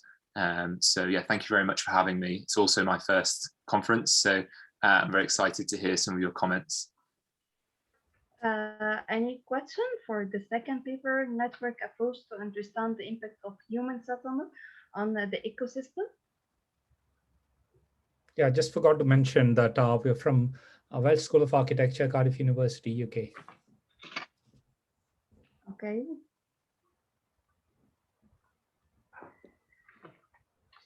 Is there any question from the audience side?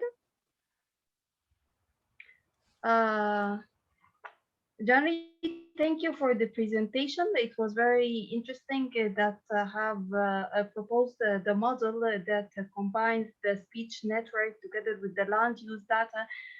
It was very interesting how you developed it in a flexible and easy way to be introduced and predict the complex ecological dynamic on a wider scale for more sustainable planning approach. From your point of view, how can you expand your research? Yani, how can you expand the research already you proposed for us? So there's two sides to it. One is that we were exploring the potential of using or potential of understanding the impact of human settlements on ecosystems in urban ecosystems, and trying to kind of the agenda was to try and find a symbiosis between the natural ecosystems and human habitat so that they coexist more effectively without the city losing its biodiversity. So a lot of experiments were done by Christian in terms of trying to model them, trying to model the human activity as well as the kind of interrelationship between different species that were found in this particular part of the city, and how that can be expanded and create corridors for ecological expansion into the city. Because the whole idea started from this point that the natural ecosystems and natural environment is fundamental for the quality of life of people who are living in the cities. There was a previous research that we've done which has identified how a natural landscape has got a better health and well-being benefits for human being in cities, as opposed to ornaments that are prominent in many cities. So Christian's exploration was, is there a way in which we can understand how the habitats are damaged by human activities, and how you can understand the kind of relationships and the sensitivity related to that. In terms of expanding this research, what we hope to achieve is to try and develop this method into a more workable solution for anybody to apply in design approaches, in planning, in exploring those relationships in different types and scales of cities, so that ecological modeling within the city can be more effectively incorporated within the planning process. So that's a kind of bigger agenda. So we're trying to develop this as a methodology that can be applied by wider group of researchers and planners. Christian, do you want to add anything? What could be such ecological corridors that you will develop? What could be sorry, the say that again? ecological corridors that you would develop in your research, or can be a general, as a preliminary approach for your study? Could I answer that, Shibu?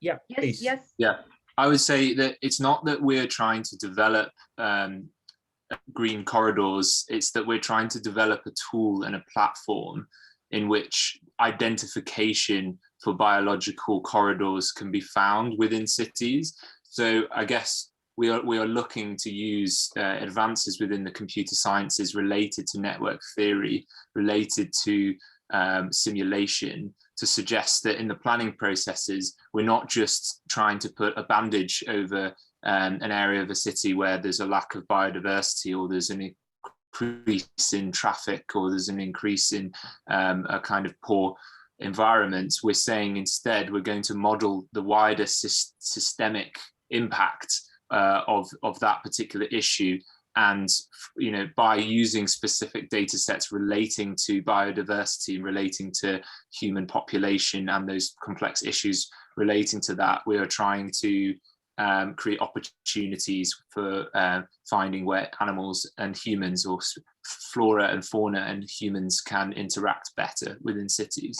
Okay, I think this is very interesting. Yani, this is what you have introduced, or what you have said. This is very interesting, and to apply this in real life, it's more important to start not only in the research, just in the research part, but to be applied. I think it should be a very fast application for such development or approaches that you are doing, because now we are suffering for all the cities that we have, we are living at, we are suffering a lot. I think that now I usually recommend this, that all the studies and research that we are trying to develop should be applied as soon as possible, because now we are facing just the developers that thinking in different way and moving us in different direction, that totally changed the ecosystem and impacted the biodiversity. Yes, that's very true. Thank you so much. Any more questions for Shiba and Christian Desi? Thank you so much. Thank you for your interesting presentation. I believe that I will check it once more, because a lot of topics has been introduced in it. For me, it was very interesting. Thank you. Thank you so much. Thank you very much for having us. Thank you. Thank you. Thank you, Dr. Shaima. Would you like to, are you finishing this session or? Okay. Yes, we have no more time, right? Well, if you still have some points to raise, of course, please do. Doctor, is there any just question for Dr. Asula Dachi? Any question? Thank you, Dr. Ashula. It gives me the honor to be with you today, to be in the conference, to participate. Also, thank you, Dr. Hossein, for this invitation and being with you. Thank you so much. We need, I think, to move to the next round, because we already take some time from them. Thank you so much for this interesting presentation. I believe that always sharing information and what we reach in the research study is important, and what I'm always trying to focus and to emphasize on, that what we are doing should be applied very soon, not only kept in the academia and research only, because this is we are suffering from. Even we are suffering when we teach our students. They totally face totally different things when they move to the next step. Thank you so much. Yes, thank you, Dr. Hossein. Thank you for your time. Thank you very much, Dr. Shaima. Thank you, Dr. Asula, for chairing this session. And we were, of course, a bit late on time, but I think it was worth it, because we have all learned very valuable lessons from you. And the most interesting lesson is, as Dr. Shaima explained and concluded, that we need to integrate this academic understandings into profession and to integrate it into the market. So thank you very much for this. And now it's time probably to move to the next session, where it's chaired by the chairperson is Assistant Professor Dr. Hasina Nafa, and I am the co-chair, but I'm taking this chance to be honest, to introduce Dr. Hasina Nafa, because of course we don't have time usually in personal lives to do this. but I was very surprised happy when I saw my name under her name in this session, which is a wonderful chance for me to introduce her to you all. Dr. Hasina Nafa is a full-time academician at Girna American University in Northern Cyprus, where she has been teaching for very long years. She has a BA degree in architecture, master degree in town planning and urban design, PhD in construction management.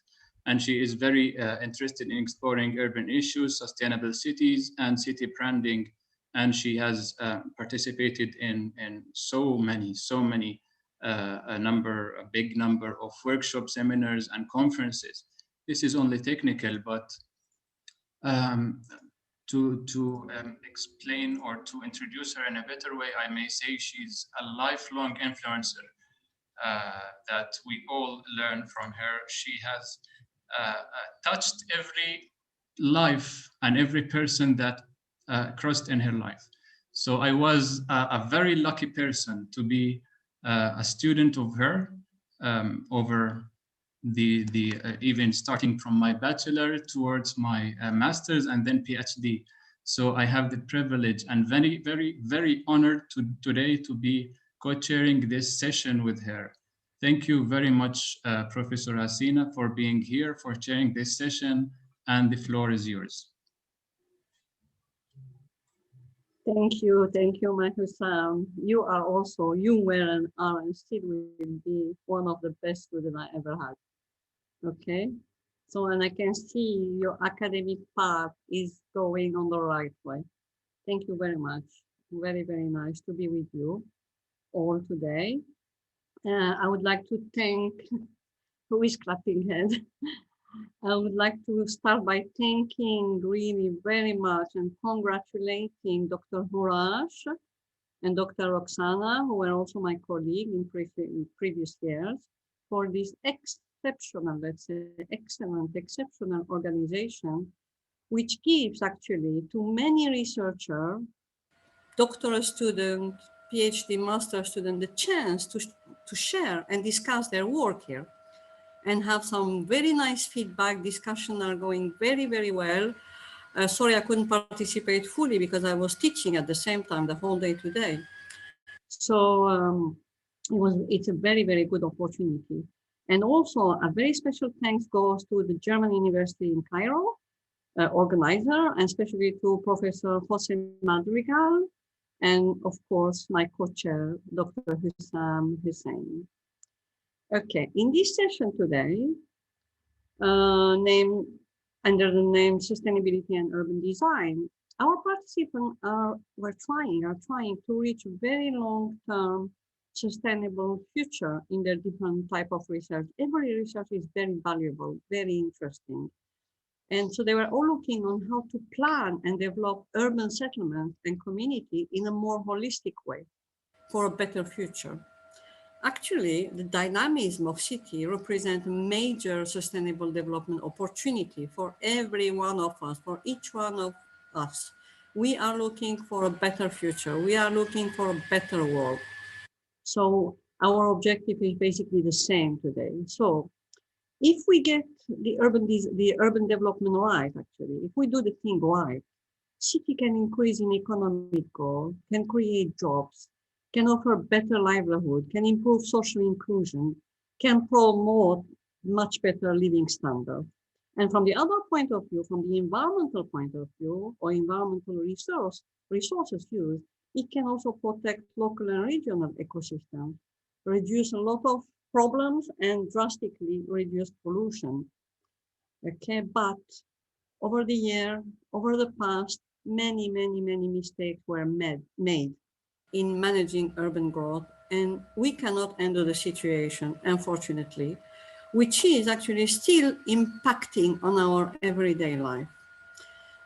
But country might have failed, okay, but there is a great hope today. There is a great hope, and everybody is feeling so sensitive today for aiming for a better future. And this is good. This makes you feel better. Okay, so And all this research of today and yesterday, we can understand that a lot of academicians, people interested in research that are very interesting, very valuable topics. Okay, so we will have two sessions actually, with a little round table around the discussion in the middle. So we have 3 presentations and 3 presentations with a little break in the middle. So the main common ground for the following 6 presentations actually focuses on sustainable urban planning from different research initiatives, different point of view.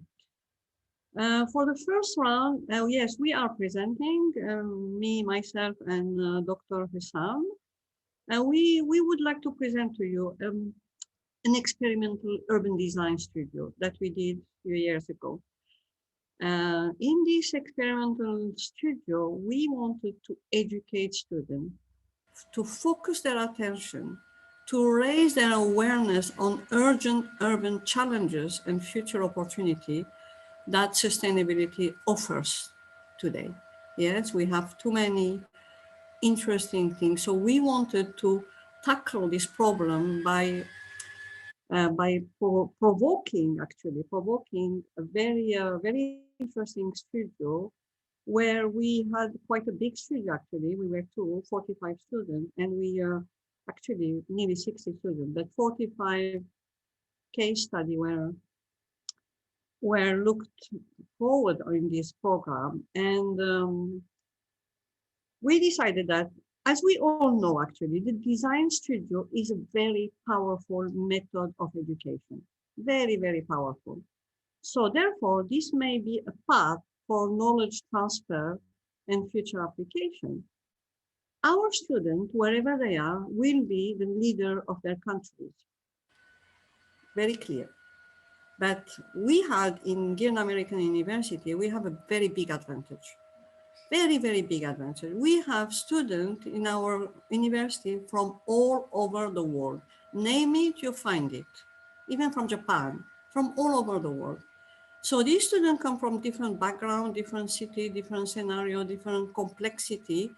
So we created this studio as a dynamic brainstorming experience for them, which we will present to you. So this was a very successful, so these students, whatever they learn, will go back, will be the leader, the pioneer of their city, and are more aware of the situation where our world is going, okay? Our first presentation will be followed by 2 other presentations that will be targeting the importance of green spaces and climate change responsiveness. So the 2 are very close and very, very interesting, very valuable. Then we will have this little round discussion. We will follow by the next presentation, starting with biophilic concept introduction in urban agriculture. Okay, proving where the writer, the researcher believes that to have the potential to provide direct short-term economic returns at a neighborhood scale. Very interesting. Whereas the second presentation on Dhaka city, capital of Bangladesh, we'll be looking at 3 different scales: building scale, neighborhood scale, city scale. And they trust is a teamwork that in order to lead the development into a spatially sustainable fabric, cities should follow a set of codes which are unique to the place itself. And therefore, they propose a contextual tool to code emerging urban patterns of cities. At a territorial scale, we have the last presentation after the discussion, which gives us an overview of urban growth model application in Algeria, emphasizing particularly on its advantages and drawbacks to offer in the future decision makers, policy makers with a better spatial expansion of city scenario for a sustainable future. So, Dr. Hussam, do we see everybody in the room? Yes, I think almost everybody is here as far as I see. All right, okay. So We will start with the first presentation, Master Candidate Mehmet Ali Ak from Izmir Democracy University, Department of Landscape Architecture. He will present the study prepared with Associate Professor Dr. Aslı Güneş Gülbey, whose area of expertise are landscape design, landscape planning, artificial wetland, and phytoremediation also.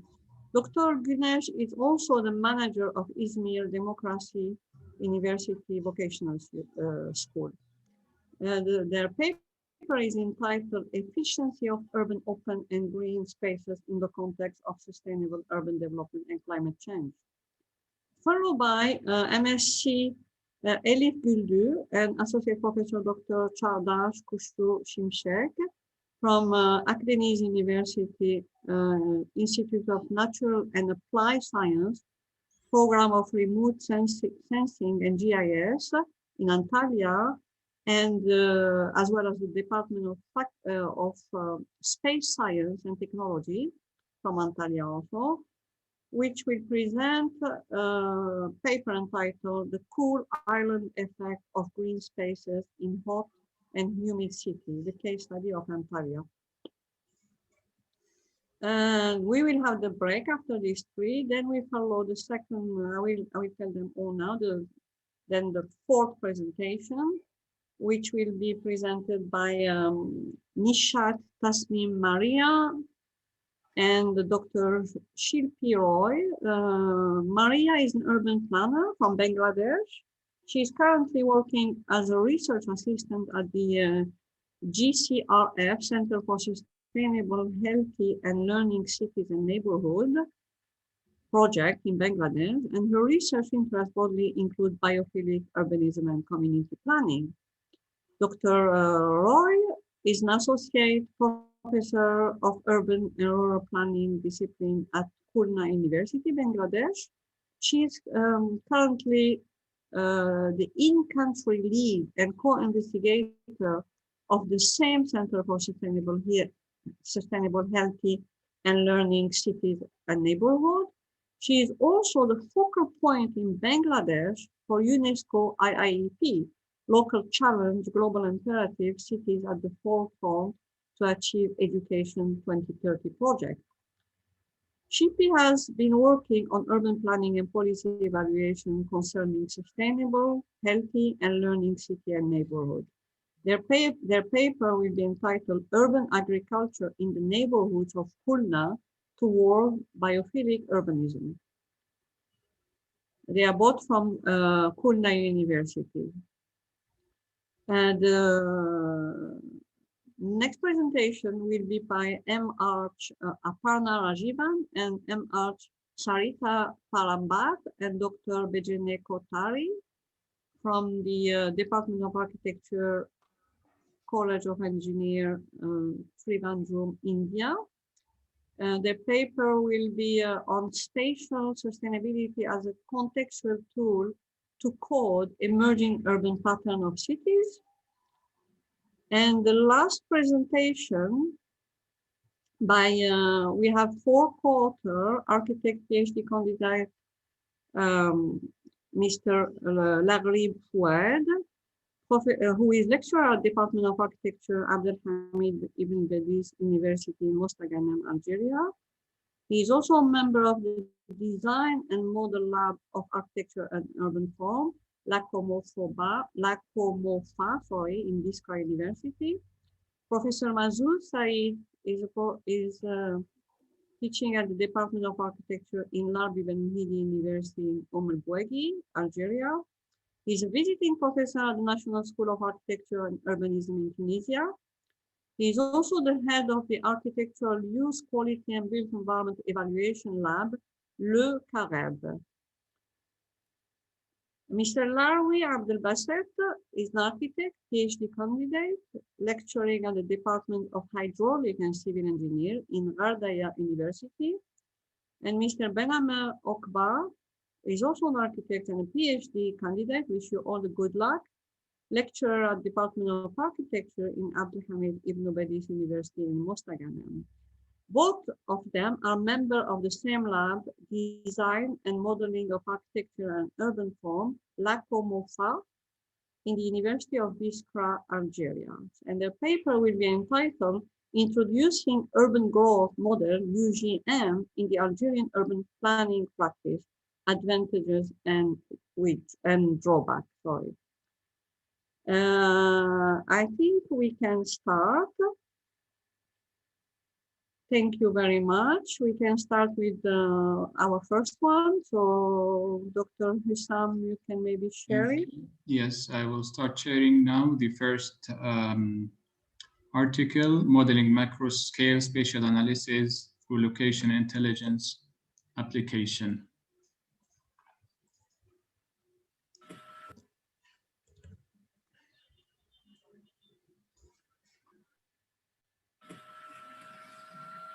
Good afternoon. Our presentation will concentrate on a location intelligence application for modeling macro-scale spatial analysis. Today, the politics, needs, priority, and planning itself are in constant change, and obviously new challenges in terms of city planning are put forward. Many cities are working to establish a better quality of life with their population and a better identity of their urban core through the creation of revitalization studies. Given the effort, the importance of cities as significant social, political, economical center, the rethinking of planning comes as a principal moment when urban policies must be able to plan for a sustainable future in relation to their individual needs. The drivers of this study are mainly first focusing on education. The study debates that learning means focusing on the competence among students, whereas educating is what makes future architects distinct. Therefore, some question may arise. Should subjects such as the science and the art be learned for their intrinsic value, or should education focus on matters which are of technological benefit? The coexistence and growth between softwares and architecture and urban planning push the educator to test new analytical tools which allow spatial application of various strategical analyses on different scale. Design education in architecture and urban planning is the keystone of design profession that contribute to shaping the built environment of the future of our cities. The design studio is a platform for interaction, creative exploration, and knowledge acquisition. Experimental learning and innovative teaching practices are among the learning methods to adopt and to adapt while centralizing on the practical engagement of student capability for better learning outcome. For this reason, the study suggested an urban modeling application of location intelligence tool, CartoDB, and how such a tool could provide architects and planners with both theoretical database and practical platform to implement proposed strategy. CartoDB is used in this study as a user experience focused online location intelligence platform application that enables spatial analysis without having to learn coding or complex modeling software. The platform provides a wide range of analytical tools and allow appraisal of cities' current condition, along with specific strategy, methods and approaches for mapping and highlighting the different aspects of life in order to develop exercises in macro planning issues which are capable to respond to the needs of today's phenomenon. Learning intelligence is a type of training program based on a strategic learning that is tightly connected to reporting and analyzing by defining learning goals and understanding all the different ways of linking learning and training activity to those goals. This method facilitates the process of virtual learning by assigning a wide set of database to students as well as allocating a practical mapping platform. Therefore, it creates a flexible location solution which may be used as a comprehensive platform where students and professionals can get the required data, integrate it, manage it, and run user-side analysis and design custom map on a single platform instead of the traditional method of collecting geographical information such as coordinate and other databases, and then apply the proposal into a different platform. The rich capability of this tool have allowed the student to perform a variety of analyses for the design studio with the following objective: to provide a better knowledge of the use of technology, to support spatial land planning by using a new analysis tool, to influence decision-making from the student in regard to the problematic of their own cities.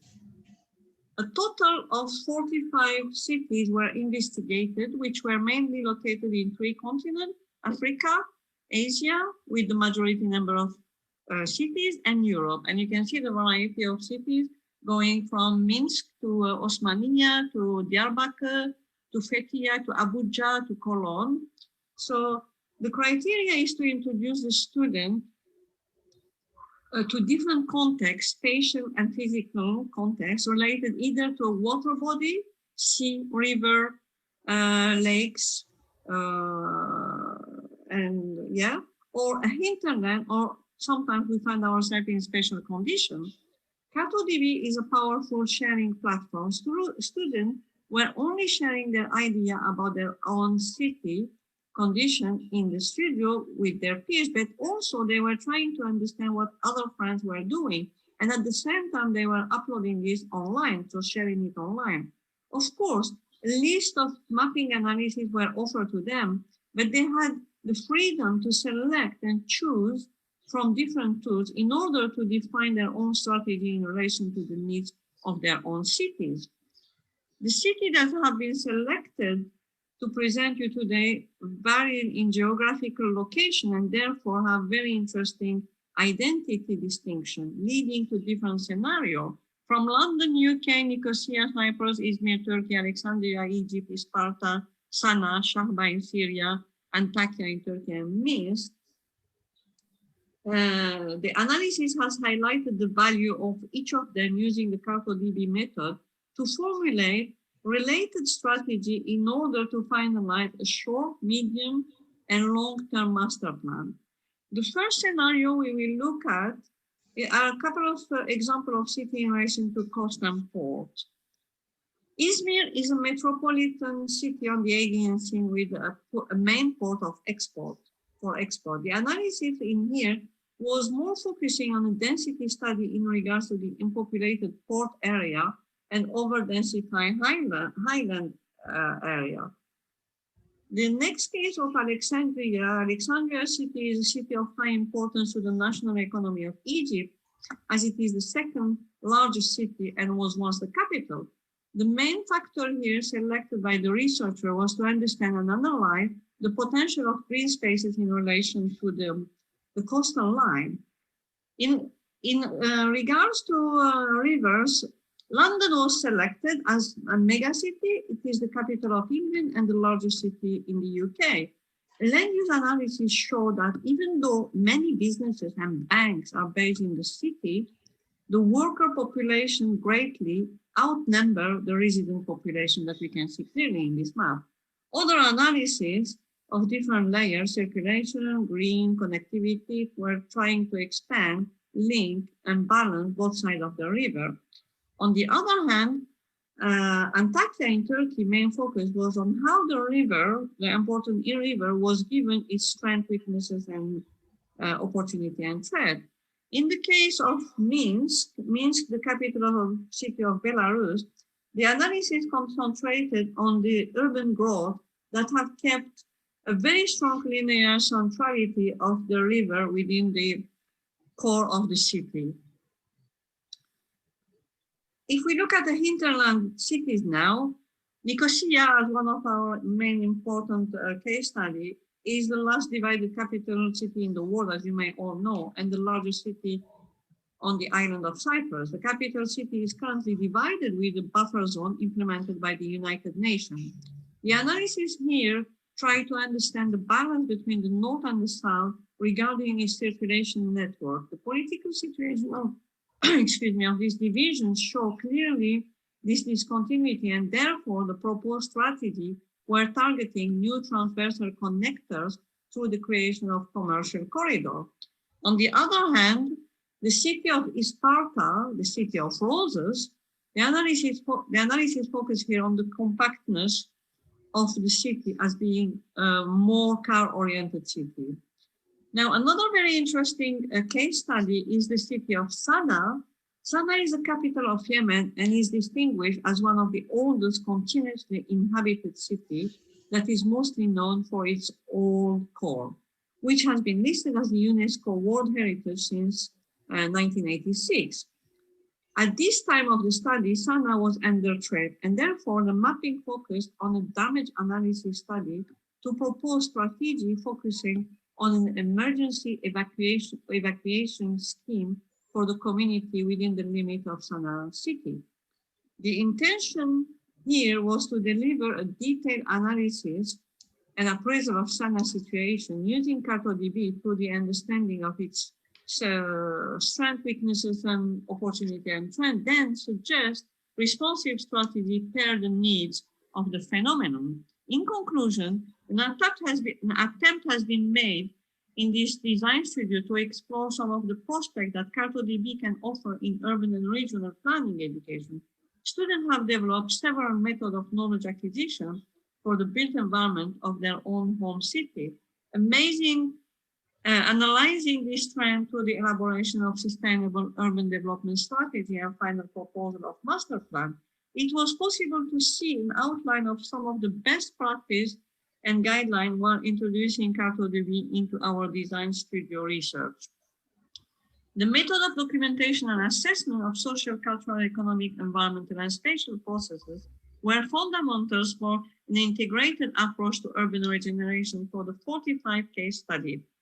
Through the formulation of SWOT analysis organized with CartoDB tool, the proposed strategy and master plan were very responsible to the complex challenges of the development of today's urban environment. Thank you very much for listening.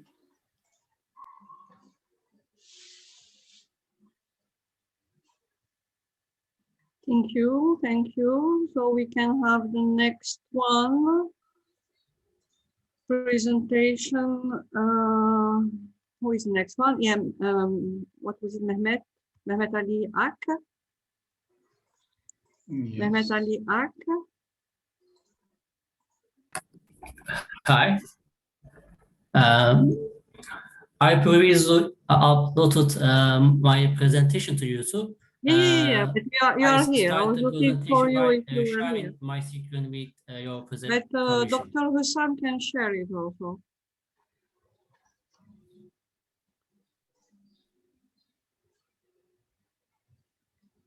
Yes, I'm trying to share. So Mehmet Ali is here. I couldn't see under which name. So I think this is the efficiency of urban open and green spaces in context. Yes, yes. Just yeah, this one. And climate change. Okay.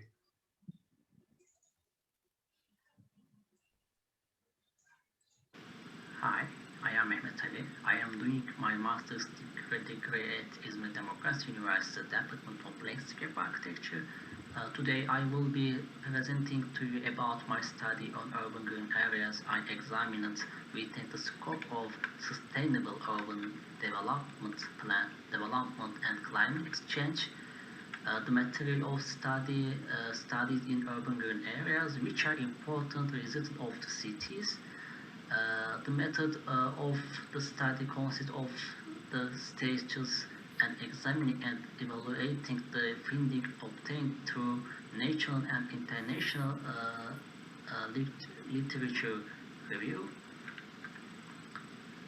Under this heading, let's first take a look at what climate change is and it is because climate change, as the United Nations says, is change in the natural climate. They occur as a result of human activities. Based of this definition, it is possible to say the biggest share in climate change is in cities. Cities are the main cause of climate change due to use of renewable energy resources and resulting increase in the greenhouse gas. At the same time, cities are exposed to effect of climate change. Therefore, cities are very important combating climate change. In this context, it is important for cities to be sustainable to combat climate change. For this, it is necessary to adopt sustainability first and then to frame what urban sustainability should be. In her book, Science Spring, published in 1962, Rachel Carson mentions the use of chemicals that become widespread with industrializations and the disruptions of the ecological balance due to the release of the death chemicals to the nature. Thus we can define sustainability as establishing the balance based on economical, sociological, and ecological basis, and ensuring the continuity of this balance.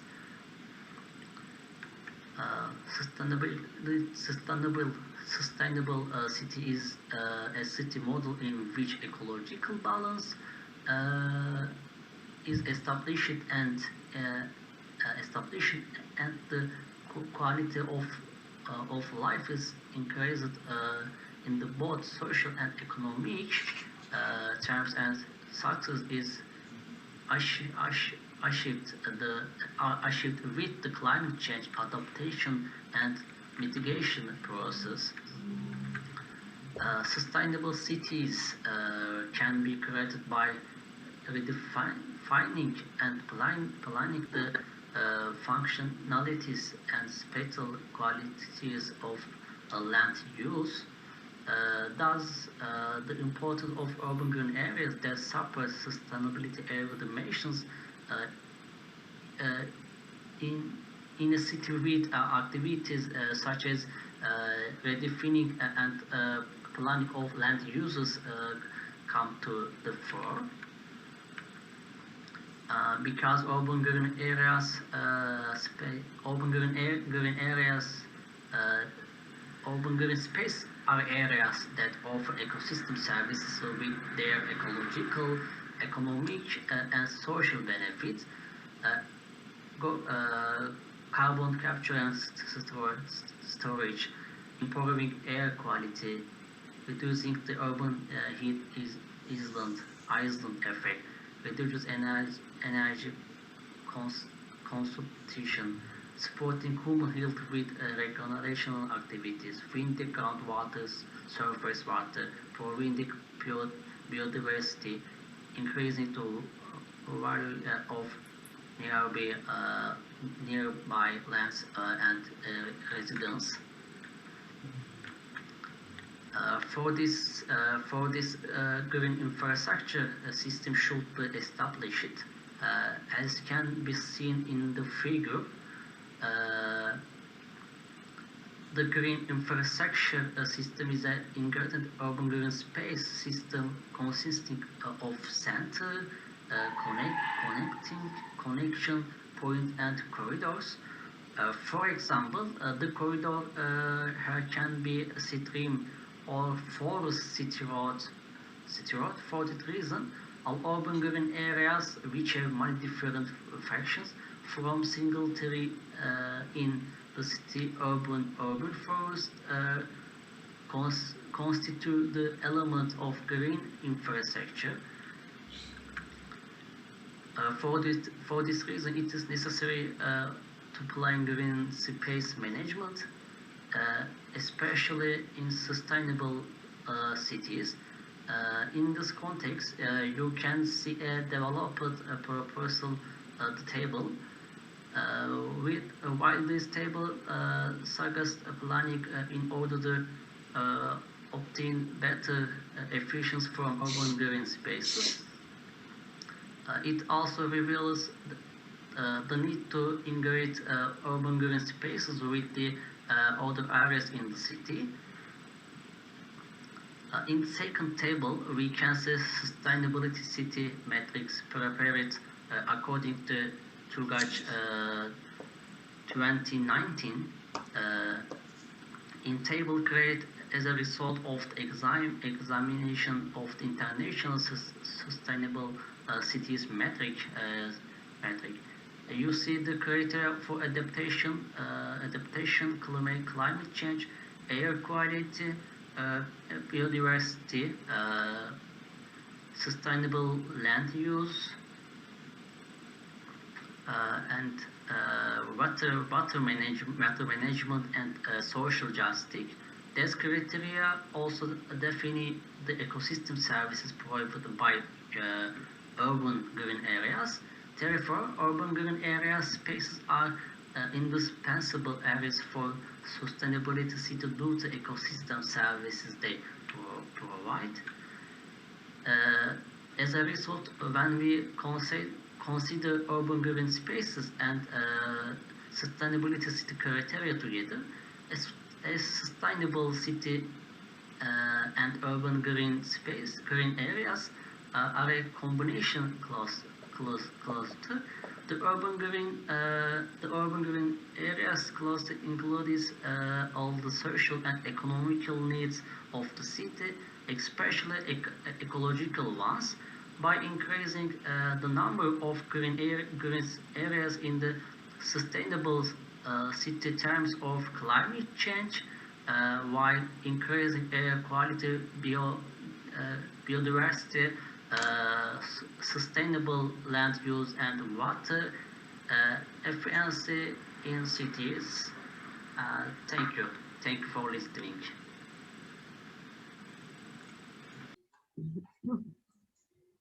Thank you, dear Mehmet Ali Ak. Thank you, great work, great presentation. Thank you. The next one will be, no, we just saw this one, Hisham. The next one. Yeah, Elif, the cool island effect Yes. of green spaces in hot and humid cities. Hi. Hello. Where are you here, Elif? Manisha? Yes. Do you see the screen now? Yes. Okay. I am Elif. I am a PhD student. Today I will tell you about my work titled The Cool Island Effects of Green Spaces in Hot and Humid Cities, the case study of Antalya. 55% of the population in the world lives in cities. Our world is facing environmental problems in the face of rapid population increase. One of the most important of these problems is global climate change. The destruction of natural surfaces and the construction of concrete surfaces instead of them trigger global climate change, and as a result of climate change, temperatures increase and natural disasters such as extreme weather events, air floods, and drought occur. As a result of the changes, heat stress occurs on people, causing people to lose their lives due to various disasters and disasters. Heat waves caused the deaths of 70,000 people in Urek in 2003 and 55,000 in Russia in 2010. The high mortality rates reveal that the issue should be handled within the context of disaster. Each city has its own unique climate character due to its geographical location and topography. Therefore, the climate characters of each city should be derived and problem points should be determined. With the increase in urbanization, the natural vegetation, which is permeable and moist, is replaced by impermeable and dry urban areas, creating urban heat islands. Urban cold islands. In the studies to reduce urban heat islands, urban cold islands are of great interest because they are both cost-effective and environmentally friendly. Urban cold islands are urban areas that have a lower temperature than the surrounding temperature, or even the power to cool their surroundings to a certain extent.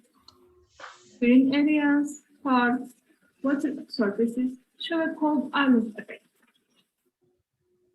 The cooling density is defined by the difference between the maximum temperature of the urban area and the minimum temperature of the green area.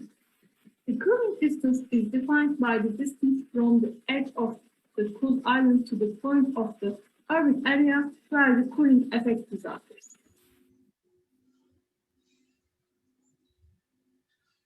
The cooling effects of urban cooled islands vary depending on their shape, size, impermeable surface proportions, and the morphology of the city.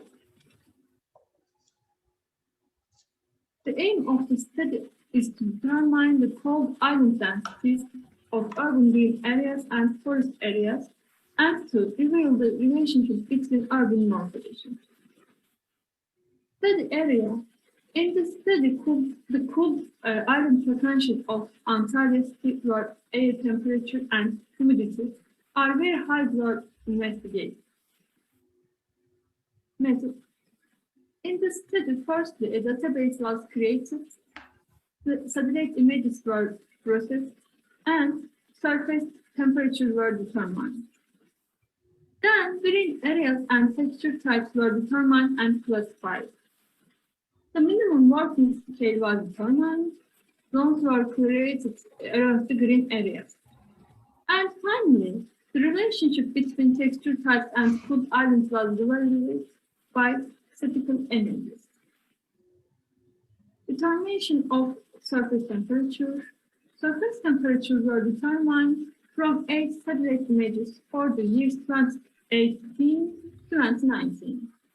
In order to determine the surface temperatures, radiance and reflectance transformation were made, NVI and emissivity were calculated, and surface temperatures were determined as a result of these. Texture classes. In this study, the climate-based classification method developed by Stewart and al., which is currently used in the literature, was used.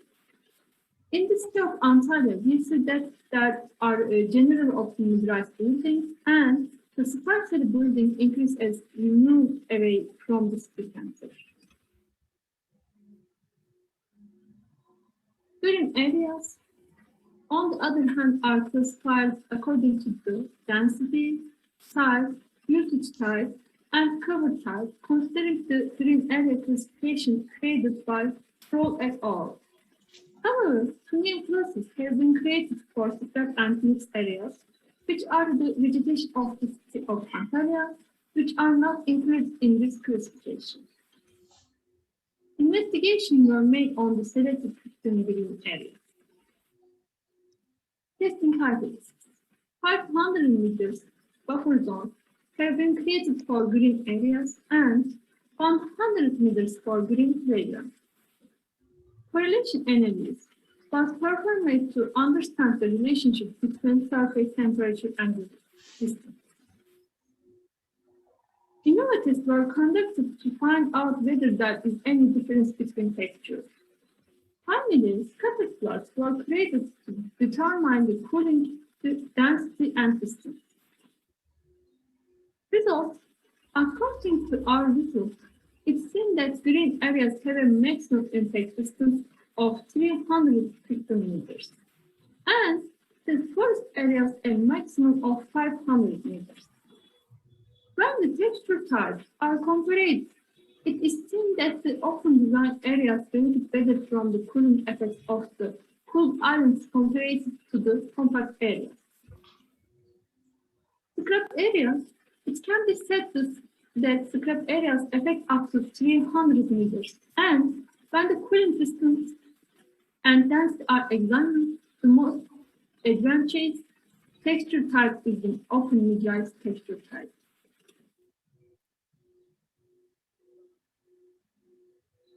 Forest areas, it is seen that forest areas have an impact up to 500 meters. Mixed areas, there was no significant relationship between the distance and the surface temperature.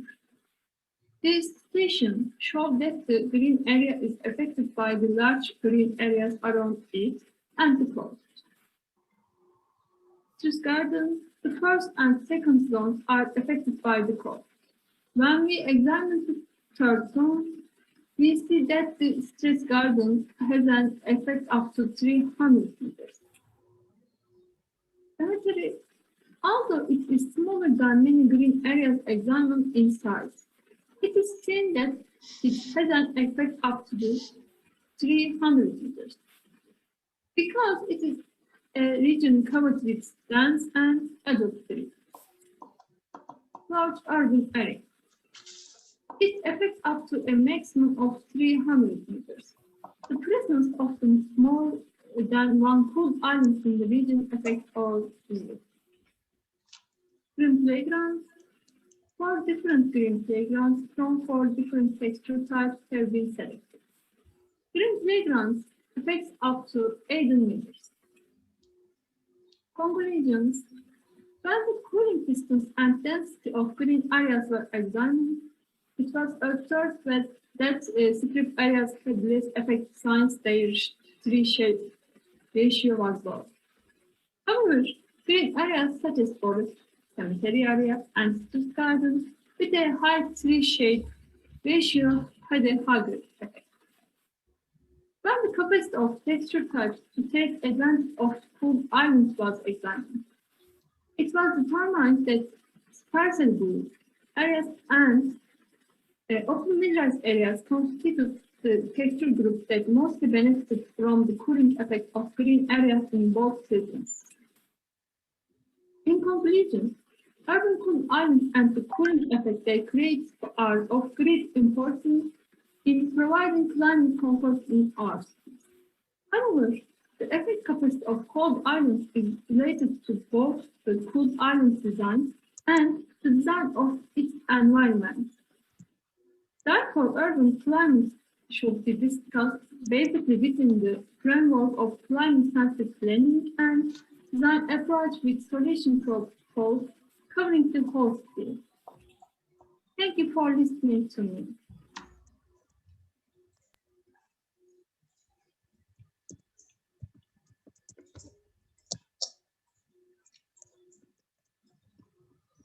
Thank you very much. Sina? Yes, I think we are having our what was it, a round table. Now we finish with the first round, yes. So if the audience have some questions, maybe we can start with the audience and we can ask our own questions. The audience should have some questions for us because we are not going to ask our own question for the first presentation, then for the second two, please. Or you can write your question in the chat group if you would like. No questions? I mean, the two presentations were on discussing the topic of climate change, more or less. So and it green, is a very area. So it is a very valid topic nowadays to discuss, even sometimes away from these two articles. It's only, I think this is why we are all here to discuss solutions and find potentials in our cities. So not particular questions. Sometimes if any of the audience have some experience to share with us and share their knowledge would be great. So we can discuss. Mehmet Ali, are you here? There is Neshat want to ask, I think. Yeah, my question was to Mr. Mehmet Ali. Is he there? That's what I was asking. Mehmet Ali, are you here? Mehmet Ali Ak? Yes, I am here. Yes. Okay. Okay. Nishat has a question for you. Kindly, can you tell me if your study was focused on city level?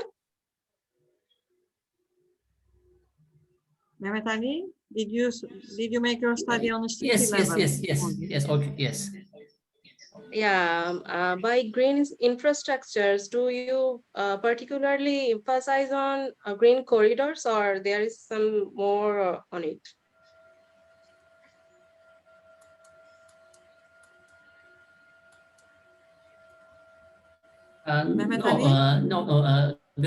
Green corridor and green areas.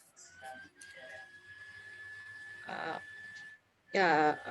Do you prefer the location on the city fringe or the edge of the city, or in core urban areas also?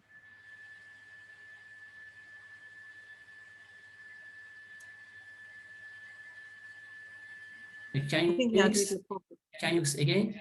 I can explain. Is your case study on the fringe of the city, which means outside of the city, or is it based in the core area of the city? And which city, by the way?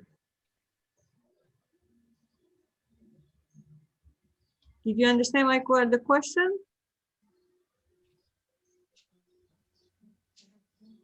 Fringe of the city means outside of the border of the city. Mehmet Ali? Because I have another question also. Mehmet Ali? Sorry, in the city center, green areas. In the city center only, yes, Nishat, you have something else? No, I got my answer. Okay.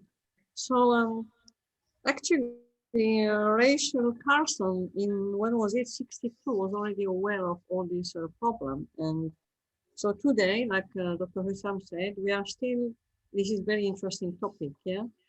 And we are still trying to balance, yes, between this, to ensure that we can make this balance. So I was wondering about the little graph you proposed to us with the corridors and the hubs, and then corridors and hubs. What is this? Is this a proposal that you are trying to achieve, or a framework? I don't know. What is it?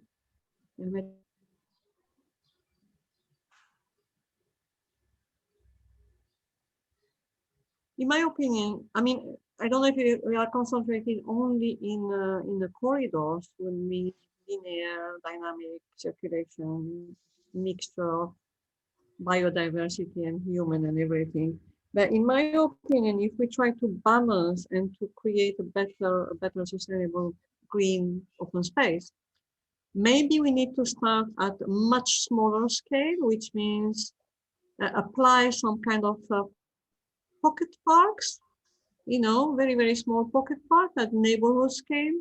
So which start already trying to find. So when we come to the diagram with the line of corridors and the hubs, along this line of corridors, we will have small like tubercles, yeah, which are feeding the corridor before we get to the hub, or around the hub, these little elements which are very small scale, but which are very successful in increasing, you know, the level of, you know, better air quality and reducing the negative aspect of the climate change. It can really help very, very well in achieving a better future in your research. Yeah, this is just a comment.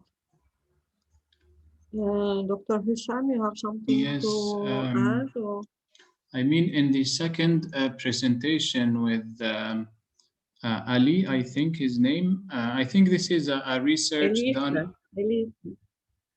Mehmet Ali, right? Mehmet Ali is the first one. Okay, no, regarding, yes, exactly. I mean, we were the first one, but he's the second. He's the first of the two.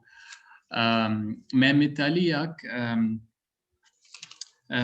I think it's a research related. I'm not sure if it's a master's or which is a very interesting master study. An interesting always theme to tackle. You know, nowadays we are living in these very difficult environmental conditions all over the world with different situations, different contexts. But I felt that the study was a bit general in terms, because when we talk about environmental climate change, we need to be focused on what factors exactly we can tackle in each city. So what is so special in your city that is actually causing the global warming, climate change, or CO2 emissions, and so.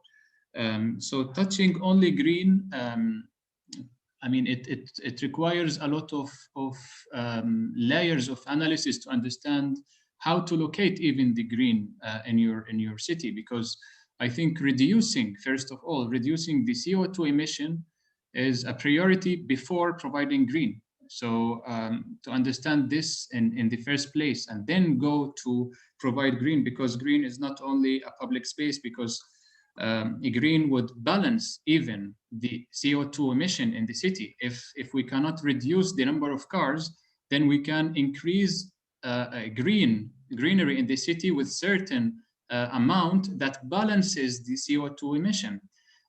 So these points, I think, if you want to focus on green, you need really to understand the layers of what is causing the climate change in your particular area. This is my only comment to Mehmet Ali. If you want Dr. Hasina to go to the third, or you want me to? Do we have a question for the last presentation of the first round about the cold island? No. Anyone? No? No question? How are we doing with time? I think we can move to the second round, yeah? Yeah, if you okay, like. So with who will be the first? Can you open? Let me check. I think it's Nishat, yes. Yeah, both of me and Dr. Roy is here, so you can play the video. Roy, exactly. Yes. Great. Dr. Hisham, can you share? Yes, thank you. Now. So it's the paper entitled Urban Agriculture in the Neighborhoods of Khulna, right? Okay. Yes.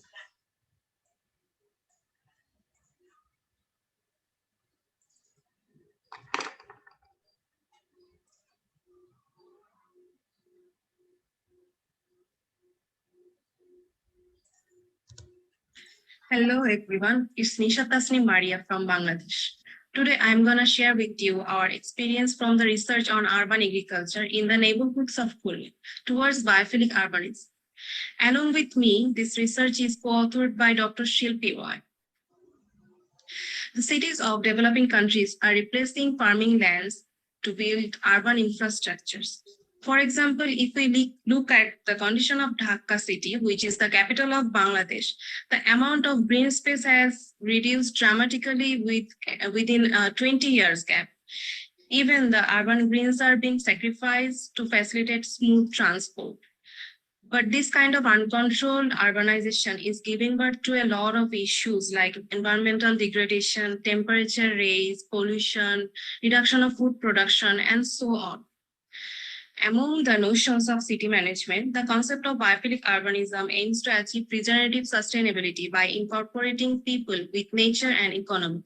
As this concept can bring sustainability in urban areas, many developed countries have adopted this concept to overcome urban crisis. One of the good examples can be the city of Singapore, which have successfully incorporated biophilic urbanism. Since the concept of biophilic urbanism has emerged, numerous studies have been conducted to explore its pros and cons. According to the scholars, this concept can bring economic feasibility, social stability, and ecological protection in a row. But what is limiting the acceptance of this concept is in developing countries is that it lacks short-term economic return.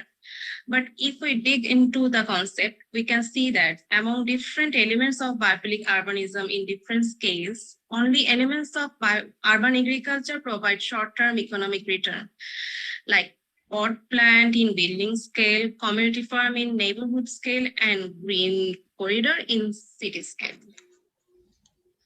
Thus, to inquire the applicability of this concept in developing countries, this research aims to explore the scope of urban agriculture in urban neighborhoods of Khulna for assuring biophilic urbanism.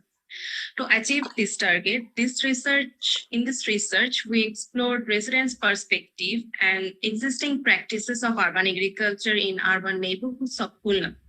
We also investigated supportive national and local regulatory frameworks that can encourage urban agriculture as well as biophilic urbanism. Now let me introduce the concept of biophilic urbanism and biophilic city very briefly. The main target of biophilic urbanism actually is to insert nature into built environment purposely and systematically to provide citizens with access to nature. This city management technique encourages residents in outdoor activities and treats environmental resources as assets. Biophilic cities consist of 4 dimensions that provide the measure to judge a city with the lens of biophilic urbanism.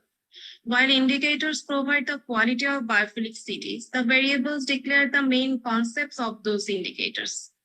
Elements of biophilic cities are the guidelines to achieve the qualities of biophilic cities.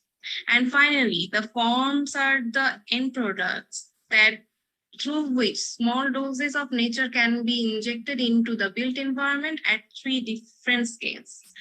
Among the forms of urban agriculture like street trees, rain garden, community garden create different elements of biophilic cities like green verges. The elements can achieve the indicators of biophilic cities, and in the end, conceptually, by adopting urban agriculture, we can achieve 4 dimensions as well as the ultimate target of biophilic urbanism. The data for this study was conducted using this 5-2 sequential. Mapping and visual observation helped us to identify the existing practices in the neighborhoods. Systematic review was conducted with 4 residents of the study neighborhood. For systematic review, we have selected 22 regulatory frameworks from national and local level. These documents included different national visions, policy documents, and local plans. Also, 5 key informant interviews were conducted with practitioners and policymakers from national and local level. One of the most recent planned residential neighborhood from the 3rd largest city of Bangladesh, which is Khulna, was selected as the study neighborhood of the research. As organic neighborhoods of developing countries offer a little opportunity to incorporate any form of interventions, the study was conducted on a planned neighborhood to investigate existing practices that the planned neighborhood can offer and to identify the scope of further investigations. Now let's move to the findings of the research.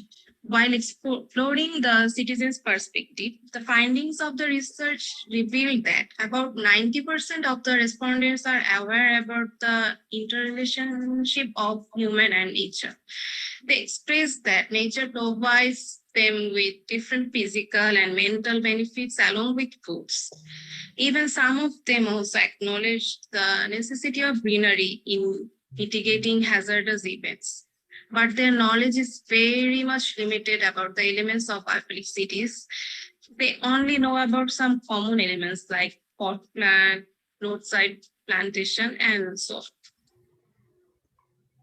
The investigation of citizens' activities unfolds that the residents are also very much willing to participate in outdoor spaces.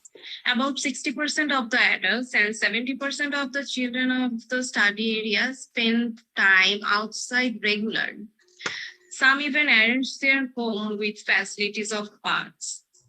But they are very much disappointed with the existing facilities of the open space and parks in their neighborhood. They spend a very insignificant time outside as they don't feel like visiting the park with poor facilities.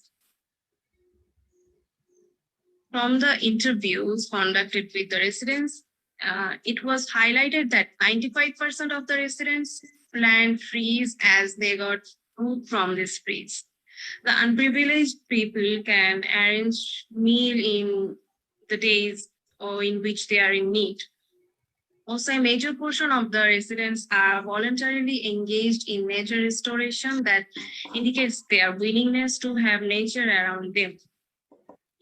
If we look into the existing condition of the study area, in the first two maps, we can see that there is no existing walking trail, community garden, or even ecological connection in the neighborhood.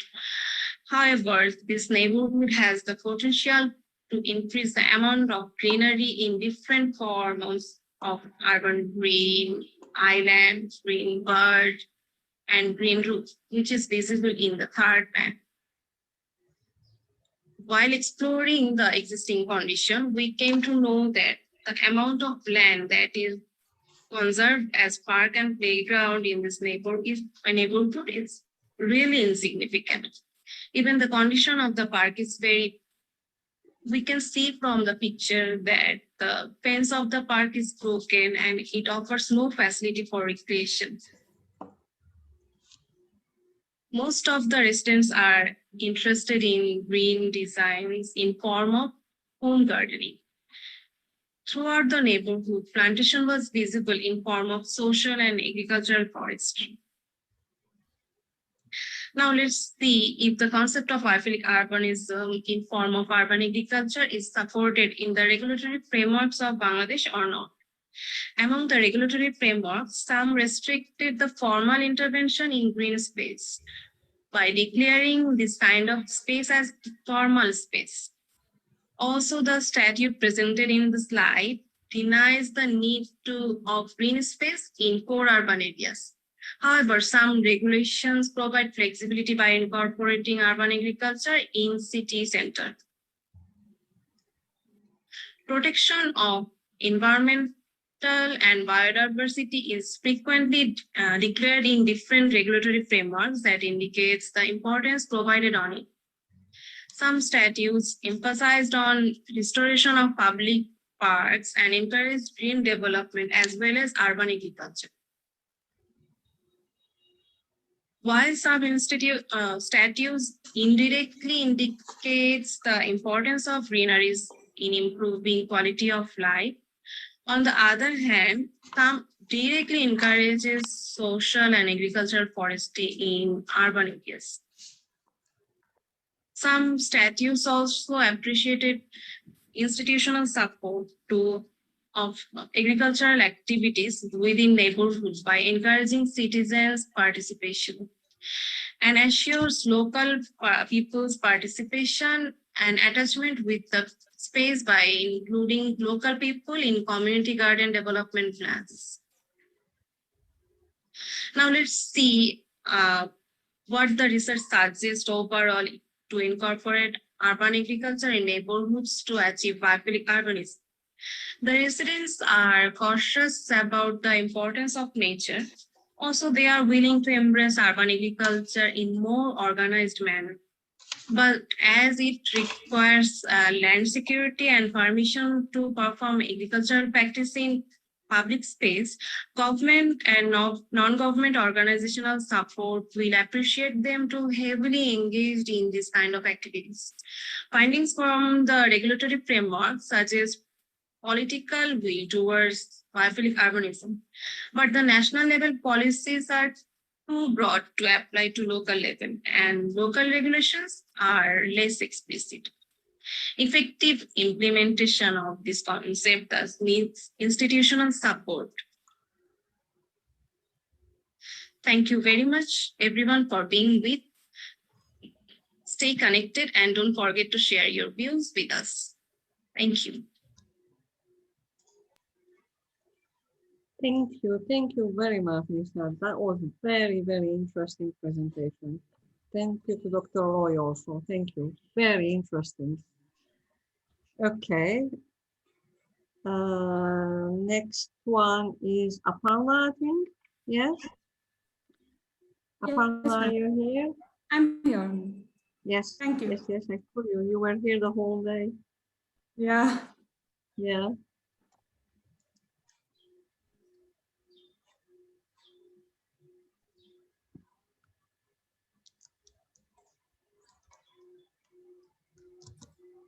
Aparna Rajivan. I'm going to present my paper on spatial sustainability as a contextual tool to code emerging urban patterns of cities. So sustainability, the ability to exist constantly or the ability to be maintained at a certain rate or level has three domains of space: social, economic, and environmental. And the aspect of space comes under the third domain on environmental, which focuses on the geometric and the configurational ordering of space within the city. And it is also dealt with the spatial patterning of the cities. The concern of the 20th century cities is that wholeness doesn't exist in newer developments, because each time an architect, urban designer, or urban planner tries to put his design or intervention into an urban system, they tend to grow as parts and are not in respect with any of its existing counterparts. There exists a relationship between the spatial components of the urban system, and it is essential to evaluate if the city as a whole has preserved that spatial structure. Modern streets and developments tend to dominate and fracture the organic spatial structure of the cities. Cities have to change, but the change has to be analogous to what is existing. Christopher Alexander, through his new theory of urban design, has put forth 7 rules of growth for cities, any increment into the urban system must have to follow. So now the research question is that, are the existing fabrics of the city spatially sustainable? If not, to conclude on the parameters leading to spatial sustainability of the city as a whole by deriving the same from its older fabrics. The research gap is that there are studies available on reversing the decline of an urban fabric due to low spatial sustainability, but there are none on planning the newer developments considering the same. The spatial configurations are directly or indirectly related to the cultural living patterns within a city. That is, the physical formation of this space is directly linked to the social experience of the human, and the ordering of the relationship, how the space is configured between people and the space is to be studied, and the structuring of the social activities within the physical environment is important to have high levels of spatial sustainability.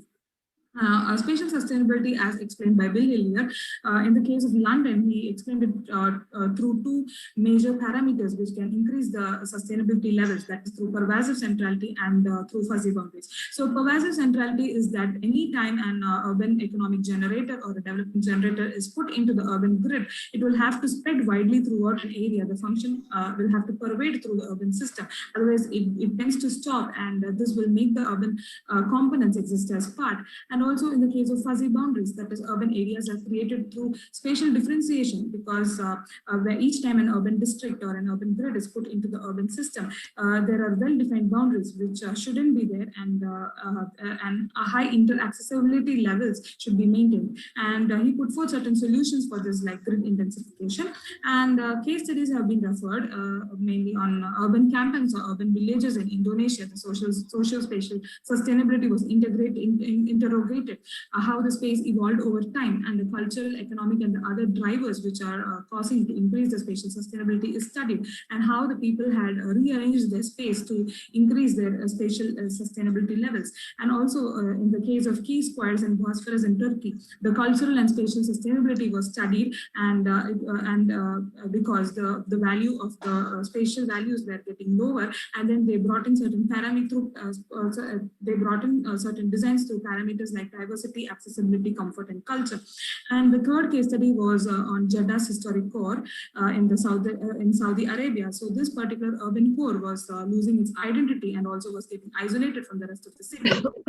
Had major roads connecting. So what were the reasons for its lower spatial sustainability levels was studied. Next is, so from the literature and the case studies, there were parameters identified that would increase the spatial sustainability of an urban fabric, and they were grouped as spatial, social, and functional parameters, and they can be studied using space syntax and spatial cognition. So mixed methods are used in this research, and my aim was to code the urban patterns of the city for sustainable spatial developments by defining the existing spatial functions, patterns, and configurations. So initially it was the selection of a primary investigation area, and I chose the city of Coimbatore in India. And the next step was to identify the fabrics, to identify sample fabrics, which I can study the configurations. And it was these parameters from the older urban core and the newer urban core were studied. That is from the commercial business districts, and the parameters were tested on them in a quantitative and qualitative way using space syntax and spatial cognition methods. And then the next step was to delineate identifying sustainable configurations within this urban fabrics, and also to code the fabrics based on these identified configurations, and also to devise a framework to develop spatially sustainable newer urban fabrics within other new cities as well. So in the primary investigation area, as mentioned, the Coimbatore in the country of India. So the reason for choosing this city was that it has 3 commercial business districts which are functioning till date, that has been developed since 1900s. So the first 2 formed CBDs of the city has been chosen to make a comparative analysis on what is sustainable there spatially. And so the first city was, the first fabric was the older CBD.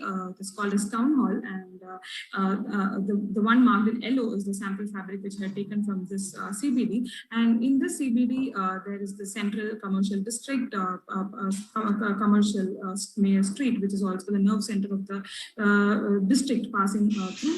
And also there are the secondary streets on either side of this major commercial street. And these are certain photographs of how the area looks like. And next is the newer CBD. So this was in a much planned way, rather the other older CBD was developed in a haphazard way, whereas this was in a much planned way with a central powerhouse or a substation, and then the roads radiating from this particular place and the blocks placed across. So the next stage was the analysis of the fabrics based on these spatial parameters. So the first one was the geographical setting and connectivity. That is the reason for the settlements or the developments for the fabric, that is the location, topography, and climatic features. So in the case of the older city core and the newer city was identified, and a newly developed, the inference was that a newly developing fabric should have a geographic or strategic argument for its existing, without which the fabric will fail to justify the function in the urban system. The next was the urban pattern, that is the way how different functions and elements of the settlement form are distributed and mixed together spatially. So in the older city core, it was studied that the blocks or the residential and the commercial units had come up first, and then the street system formed, and hence it was developed in a very much irregular way, leading to lower sustainability levels. Whereas in the case of the newer city core, the development was in a much planned way, and then they had developed the street networks first, and then the blocks were placed, which led to higher sustainability levels. So the next parameters were to be studied by space syntax, that is the global and the local integration, and software depth map was used to generate maps. So the global integration, that is how is the internal to external connection happening within the fabric. That is how each street within the existing fabric is connected to the streets outside the fabric is called as global integration, and it was studied for older and the newer fabrics. And the local integration is how the streets within the selected fabric is connected amongst each other within the fabric. So it was studied that the global and the local integration levels are to be higher for high sustainability levels.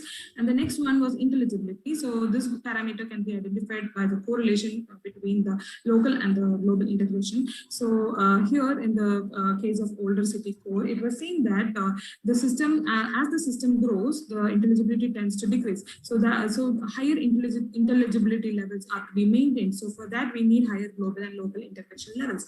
So that was the inference. And the other parameters, that is the pervasive centrality and the fuzzy boundaries. So pervasive centrality is that how closer are we to a small local center and not far from the much larger one. So such areas were marked or mapped, and it was seen that these kind of centers are important because they tend the system to be more closer and also help the system become or grow as a whole rather than as a part. So the function or the pattern of the fabric should pervade through the urban grid and shouldn't be stopped by non-harmonious increments. So these non-harmonious increments can be termed as fuzzy boundaries. So the absence of fuzzy boundaries is very much essential so that we maintain high spatial sustainable levels within a city. The next was the spatial configurations, that is the physical formation of the space to understand the space, to understand the social logic of the settlement and the structuring of the social activities within the physical environment. And it was much of a morphological analysis. And in the case of the older city, it was seen that there were smaller street networks because they were developed in a much haphazard way, and then importance was given to the buildings. And so they had these streets with these shops, small shops on either side of the streets, and the people used to live behind their own shops so that there were no separate land uses. It was in a mixed way, and then they couldn't grow horizontally because there was no space or no setbacks for the buildings to grow. And they tried growing vertically, and also they started spilling out activities into the streets. And also that there were smaller areas with smaller street networks, and everybody wanted a frontage for their shops. And so what happened was the spaces or the buildings started growing longitudinally in an elongated way so that people could, majority of the shops can get frontage. Whereas in the case of the newer city core, there were larger shop area, there were larger frontage, and there were setbacks left so that even we can have vegetation. Whereas in the case of the older city core, there were absence of trees or any kind of plantations because of lack of space. And also here the arrangement of space was in a much better way. So the spatial configurations are very much important for us, or for a city to become spatially sustainable, or for a fabric. And so based on the analysis, codes were derived for the selected fabrics. And the first one was the geographical and historical setting. That is, the spatial spirit has to be maintained and any increment should be analogous to the surroundings. And the second code was the urban pattern. That is, the street networks to be designed first and then the blocks, and to achieve intelligibility, because any increment to the urban system should contribute to a harmonious growth, create more sub-centers and be part of the whole, and should not exist as a part, and should not fracture the urban system mainly. And also the global and the local integration has to be studied, because anytime we try to keep an commercial or a major establishment within a city, we try to keep them on the primary roads. But rather than that, activities are to be placed in highly integrated streets. Otherwise, they become segregated from the system, because rather than placing on the primary roads, we should study the intelligible streets and then place them in such a way. And also in the case of residential units, they try to become or grow as part, and because they are, the activity levels are much lower. So inducing activities in residential areas are also important. And next was the code was the pervasive centrality. That is, the function of the centrality should pervade throughout the urban grid. So that is, each time we put a development generator into an urban system, before the function pervasiveness stop, or before the fading distance, another new center should be put, so that everything exists as a whole, or they are all linked rather than acting as parts. And next is grid intensification. Each time we put an urban urban economic generator within an urban system, they try to get swallowed by larger blocks or larger urban grids. So reducing the scale of the grids is very much important. So the pervasive capacity of these generators are higher. And also the social and the functional aspects are also to be studied, because the spaces are to be created based on the occupation of the people living there, the cultural living patterns of the people, and the provision for the expansion of the spaces horizontally and vertically are also to be considered while designing spaces, so that they increase the spatial sustainability levels within the cities. The future scope of this research is that the codes delineated can be used for developing newer CBDs in the case of the city of Coimbatore, and then the same framework can be used for developing generic codes which can be followed to derive spatial sustainability in other cities as well. So these are the references, and thank you for listening.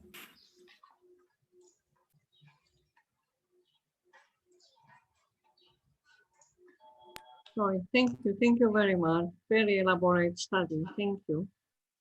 Thank you. Discuss it later, we have some questions. Yes, do we have any question on the chat? No, okay. I think we are in the last one, Dr. Hussam. Yes. Yes.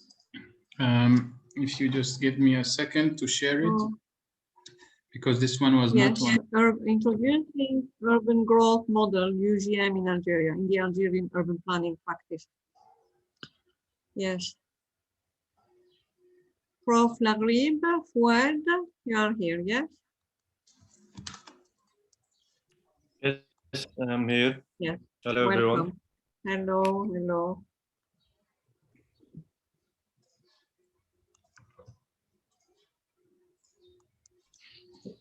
Sorry. Okay.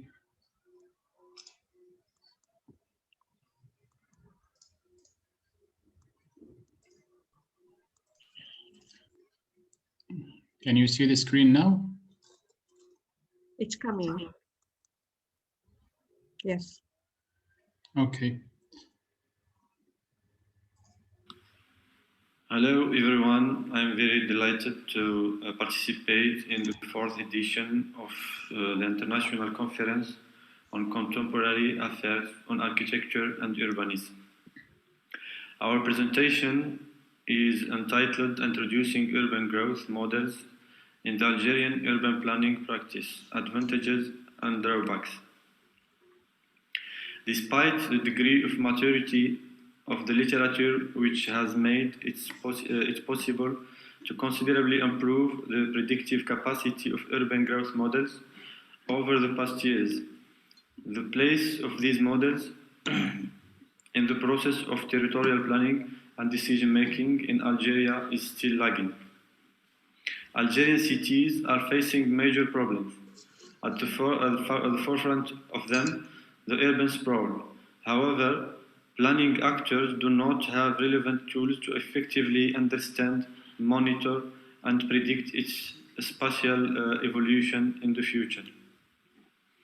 The main objectives of this paper are to present the advantages and drawbacks of using urban growth models, and how such tools may be applied in the Algerian urban planning practice.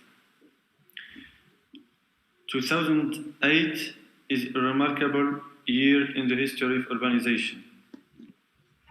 In this year, the world's urban population exceeded its rural population for the first time in history. The urbanization rate exceeded 50%. That is, more people nowadays live in cities than in rural areas. The urban population has multiplied by 11, while the world population has only multiplied by 4.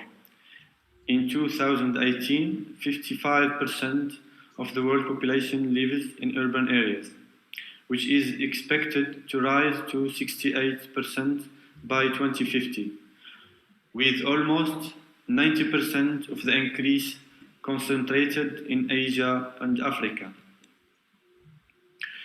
This population growth has caused a major urban expansion at the expense of surrounding farmlands and rich agricultural areas, such the case of Biskra city in Algeria, where the palm grove was destroyed by urban sprawl. Algeria has experienced high population growth after the independence of the country in 1962. The urban population increased from 33% in 1962 to 73% in 2020, growing at an average annual rate of 1.3%. This growth caused a significant and controlled extension. Algerian cities were growing in the absence of a clear urban growth policy and without adequate control. Algerian urban planning practice is divided into strategic guidance tools, which includes the SNAT, STRAT, and PAU, and regulatory planning instruments, including DO and POS. The master plan for development and town planning, though, is the major urban planning tool in the Algerian urban practice. Algerian cities have undergone extreme changes. Urban planning has never followed the desired urbanization, and most of the outlined objectives have not been achieved.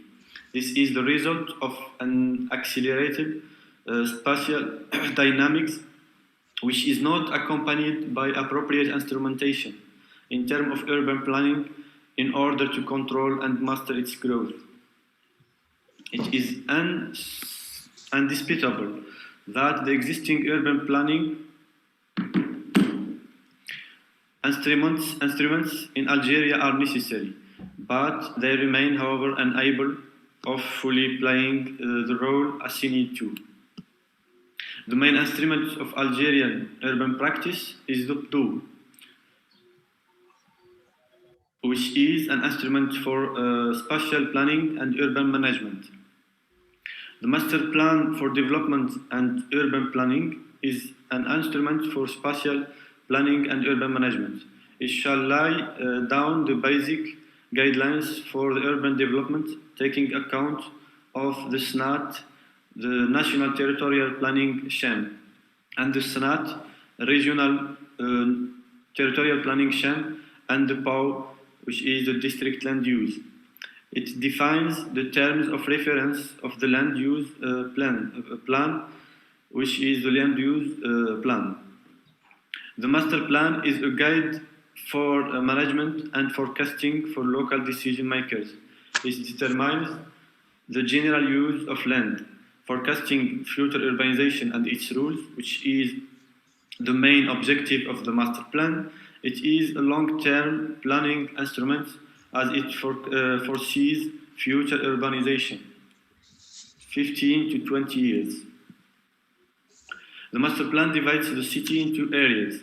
These areas are determined as follows: urbanized areas, areas to be urbanized, future urbanization areas, and non-urbanizable areas. These constraints appear in terms of the DO has shown its limitation and is constantly putting constraints on local governments, managers, and decision makers. These constraints appear in terms of difficulties in accessing and sharing data, manual processing, archiving problems, controlling the incoherent growth, waste of precious time, and scaling problems. The Master Plan for Development and Town Planning has several existing failures, namely the long periods of development and approval of the Master Plan have contributed to putting these instruments into outdated documents and out of step with reality. Non-compliance of land use with planning documents. The existing master plan are now documents, and the existing master plan are raw documents that do not go beyond simple spatial representation and do not incorporate any socio-economic approach. Most of the master plan outlined objectives have not been achieved. Prospective studies of urbanization in Algeria are based on trend scenarios based on a demographic approach and a statistical projection of the population. The in-depth reflection on the tools of urban planning by the traditional instruments reveals the importance and the need to introduce new digital technologies, namely geomatics techniques, by going from a simple classic and standard planning toward a new vision of territorial intelligence, including remote sensing, the implementation of geographical databases, and geographic information systems. Geographic information system is described as all those disciplines attempting to develop a powerful set of tools for collecting, storing, retrieving, transforming, analyzing and visualizing spatial data from the real world. It is used to support decision making. Remote sensing technique and the availability of satellite imagery and the temporal frequency has greatly enhanced the potential of monitoring urban growth, urban land use dynamics, landscape patterns analysis, and urbanization. Many urban growth models were developed and applied. They vary regarding their methodologies and principles and address different urban problems. An urban growth model is a mathematical abstraction of the real world that can replicate a previous status and predict future scenarios that involve economics, geography, sociology, and statistics.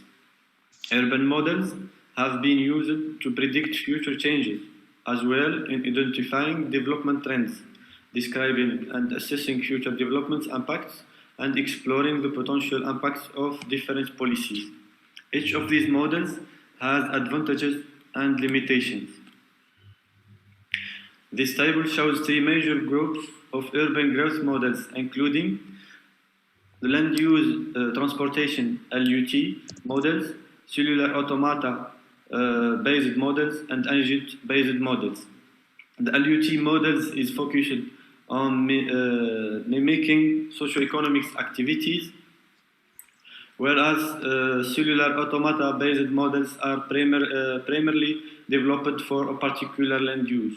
The focus of the agent-based models falls between these two objectives. These models vary in terms of modeling mechanisms, data requirements, and application scales. The following table provides an analysis of the components of the urban growth model groups. The LUT models uses process-driven mechanisms based on structural and reduced form models, while the cellular automata-based models uses data-driven mechanisms based on statistical methods such as logistic regression, expert system, or non-linear methods through data mining. The agent-based models uses the hybrid mechanisms.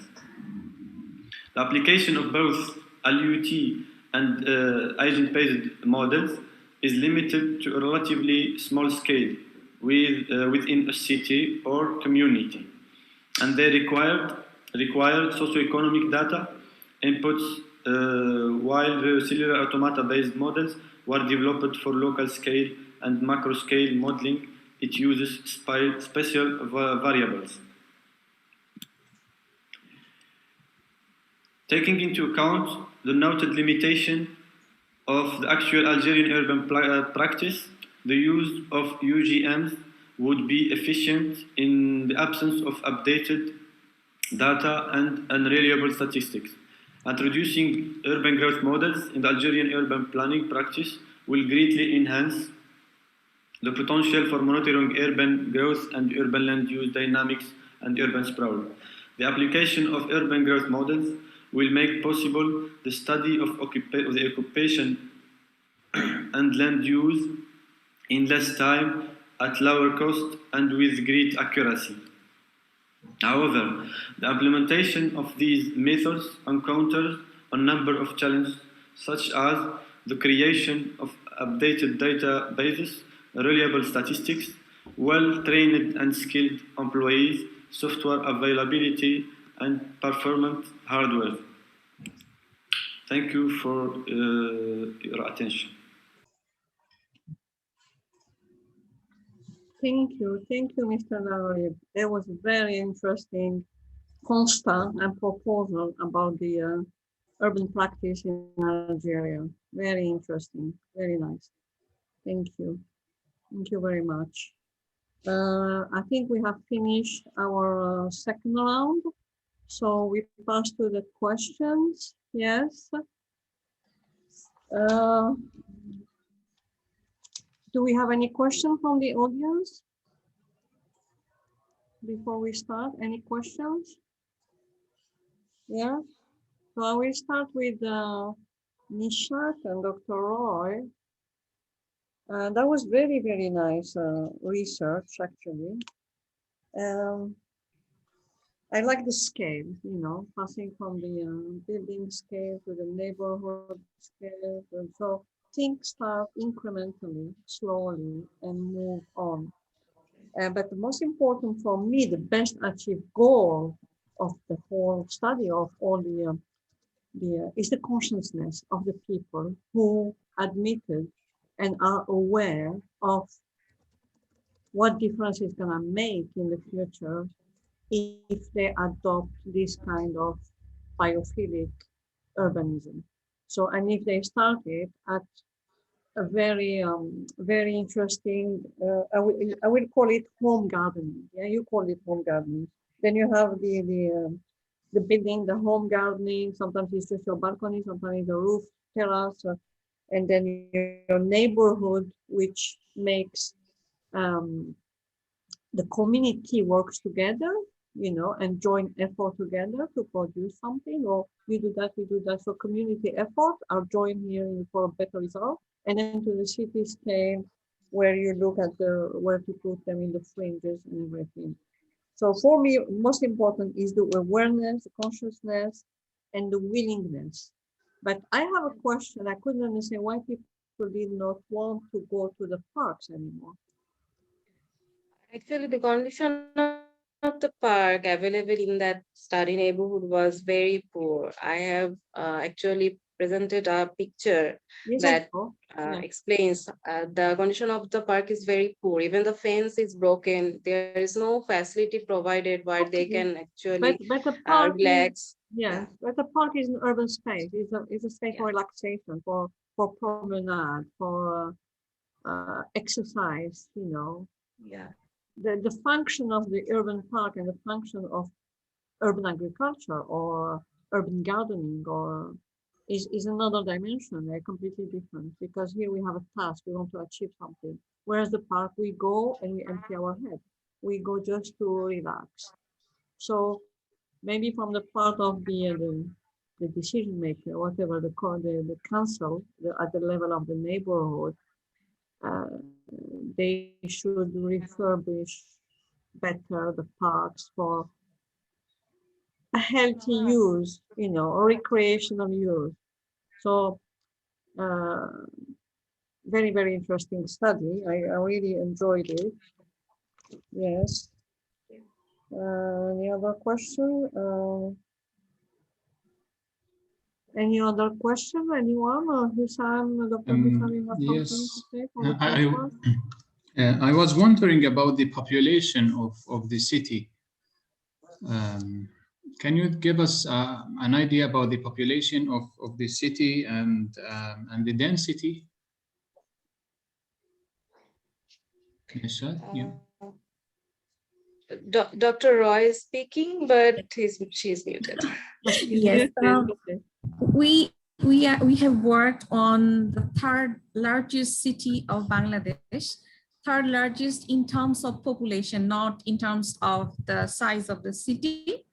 Currently, the city population is about 12 lakhs. So it's 0.12. It's not actually a big city. Million. Yes, 1.2 million. And density is about 2,000, slightly more than 2,000 per square kilometer. Per square kilometer. Yes, square kilometer. So density is not as high as like the capital city, but it is important to note that our study area is a planned residential area. So density is quite low in that area in compared to the organically developed neighborhoods. And in our city and most of the cities in Bangladesh, about 97% neighborhoods are organically formed. Only 3 or less than 3% neighborhoods are actually planned neighborhoods. And in organically developed neighborhoods, there are actually not much space. For example, spaces are not reserved along the roads, or there are not any median ways And also, it is really difficult to get any empty plots or vacant plots. Whereas in planned residential neighborhoods, still you will find that there are many empty plots.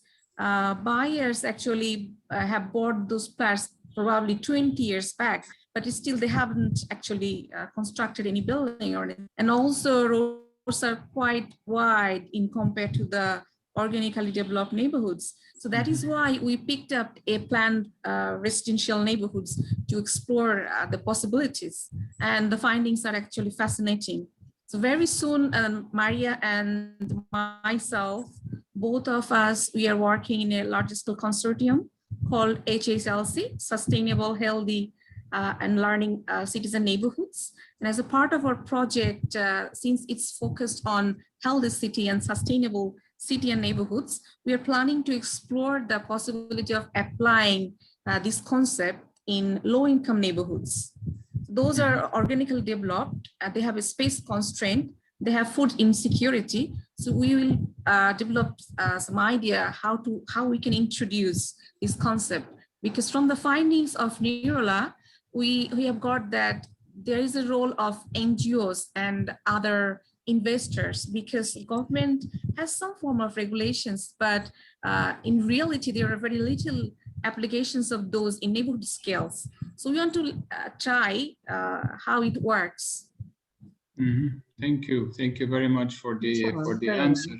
Very nice. Yeah, I mean, my question was just to understand the application of these proposals in the area, even in terms of the resources available, such as water, for example, or fertilizers, or so. I wonder if these resources are available. Currently, the urban greens in that neighborhood is about 14%, but we have found out that still they have practice of home gardening, community gardening, and social gardening. These are the existing practices. So based on these practices, if we explore the available spaces, we found that we can actually rise up to 68%. From 14, if just only give them the plants and some tools and some fertilizers, it's possible. So it's not that cost intensive interventions are required, because communities are willing and they are actually aware about the implications and impacts of urban agriculture and urban green. So it's not that cost intensive interventions. Thank you very much. Thank you very much. Thank you. Dr. Hasina, jumping to the second paper, or? You can. Aparna paper? Yes, Aparna paper, I think it's an excellent study on the cities.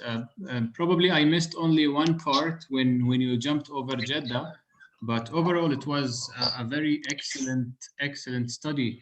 I was missing only the land use analysis.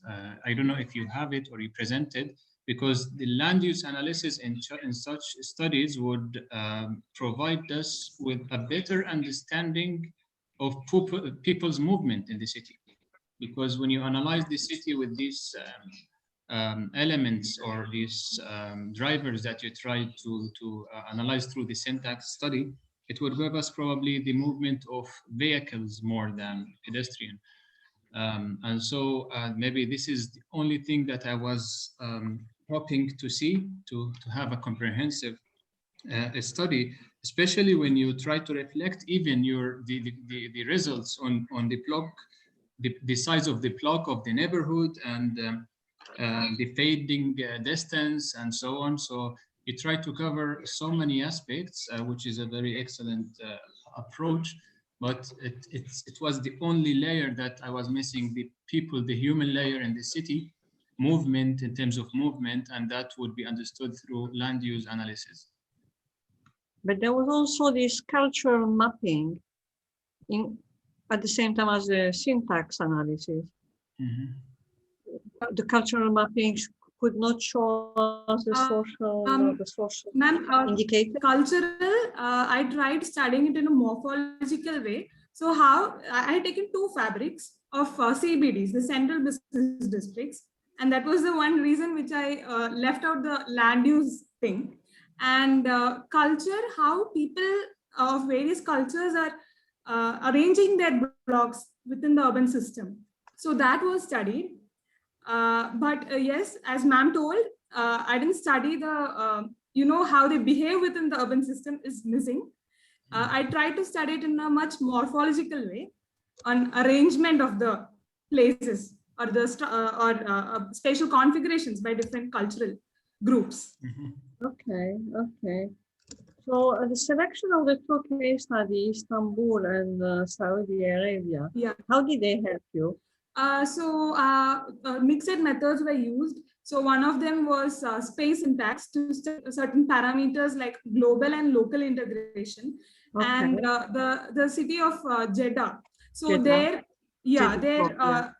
yes. So their central old city was,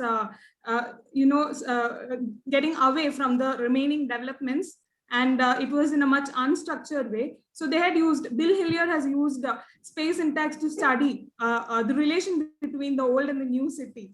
So yeah, so the configurations were much analyzed through space syntax as well than cognition. So that helped me in studying how space syntax can be used to study the spatial sustainability of a place. Okay, nice, very nice work. So you came up with 7 codes? Yes, ma'am. Yes. In total, yeah. Yeah. Is the study still on the way, Karian? Or is finished the study? Pardon, ma'am? Your study is completed, or are you still working on it? I have done this as a part of my dissertation. So thesis will be carried on design interventions based on codes. So how can I apply the codes to derive designs would be done in the thesis. Very nice, very nice. Good luck with it. Very nice. Thank you. Very nice. Thank you. Thank you. Any other question from the audience? No? Okay, so we have the last presentation with Mr. Tanrib that explained to us the actually the failure of the PDO, which is the main master plan of Algeria, which is territorial scale, city scale. So which means that we have a lot of incoherences in it, and the application over the year has not been successful. So in your paper, you are proposing to make new modern digital technology applications such as the automata and the GIS and all those to achieve at another scale, at city scale or at the community scale, a better sustainable future for our cities in Algeria, which are actually the biggest failure ever. So we have a site plan, a master plan that show the urbanized area, the non-urbanized area, the future urbanized area. And then we have the post, which is actually the land use, is the plan d'occupation au sol, what we call it, like how much you're going to use on the land.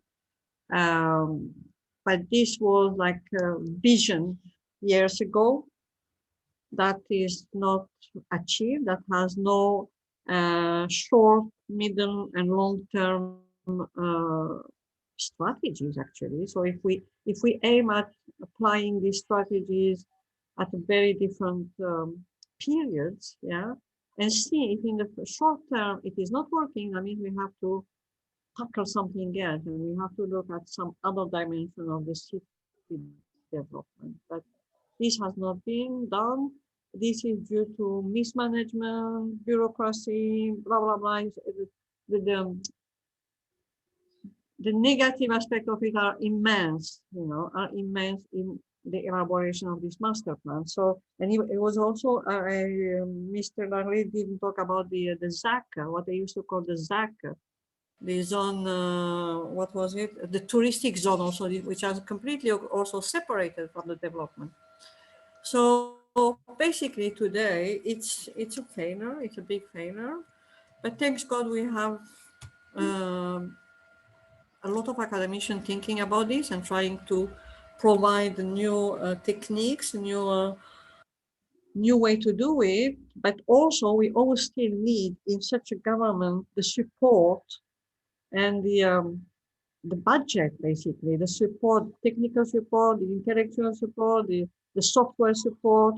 We need all of, so we need to form the people to apply and to give enough budget if we are aiming to achieve a better sustainable future for our cities.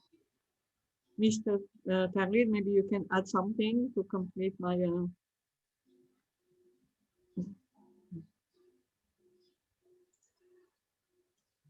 maybe you can say something else.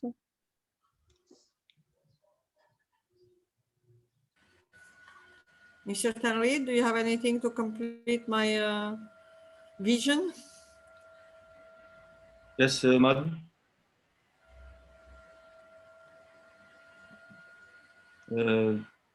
This is yes. This is a small part of an ongoing research project, which is not done yet, concerning the failures of the master plan. The master plan in Algeria. Through the solution proposed here is the use of new tools, new geometric tools to forecast future urbanization in Algeria, because the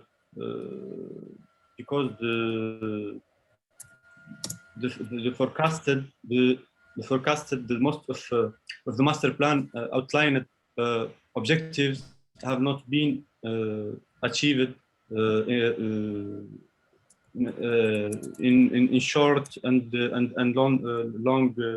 long term and the main problem is the perspective studies and the forecasting studies of urbanization in Algeria is based only on demographic approach. They don't take in consideration other variables, and which is very possible when we use the new urban growth models based on cellular automata and agent-based and the other models. There is a lot of models, of course, but we need to choose the right models to use in our urban planning practice. Of course, we should use other variables like such as socio-economic variables and urban policy variables to specific to the Algerian urban practice. Donc, yes, absolutely. Yes. Absolutely. Thank you very much for your presentation. That was very, very interesting. Each one of them were amazing, very valuable. Wish you good luck with the rest, all of you. And I think we should close this session because I think we are a little bit late. So we can move to the next session, also very important, still dealing with urban studies. So thank you very much, guys. Thank you, Hasina. And thank you, Hussam. Thank you to all of you. Thank you. Thank you. So we give the floor to the next friend. Yes, thank you very much, everyone. Thank you very much, Dr. Hasina, for chairing this session. the next session, Sustainability and Urban Design, Multidisciplinary Studies, chaired by Associate Professor Dr. Silvia Covarino, who was a professor of Architecture and Urban Design and Planning in the German University in Cairo, and co-chaired by Dr. Hulia Göksen, who's an assistant professor in Mimar Sinan Fine Arts University in Istanbul, Turkey. We apologize for taking over time. We took your time, but the floor is yours, Dr. Sylvia, Dr. Hulia. Welcome to everyone. Don't worry, thank you so much. Sorry I missed part of the discussion today. It's very interesting and vibrant, the conversation.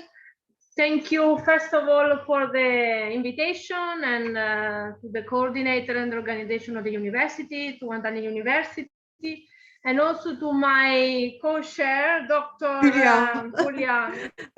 Remember the pronunciation. And well, the time running. Dr. Hussein already gave introduction about us, very brief. The topic is here. I know everybody's very tired because we are going to close the day. And you know, probably you are very full a lot of information. I had a brief summary and understanding of the different proposals. All of them are really interesting and running from different topics.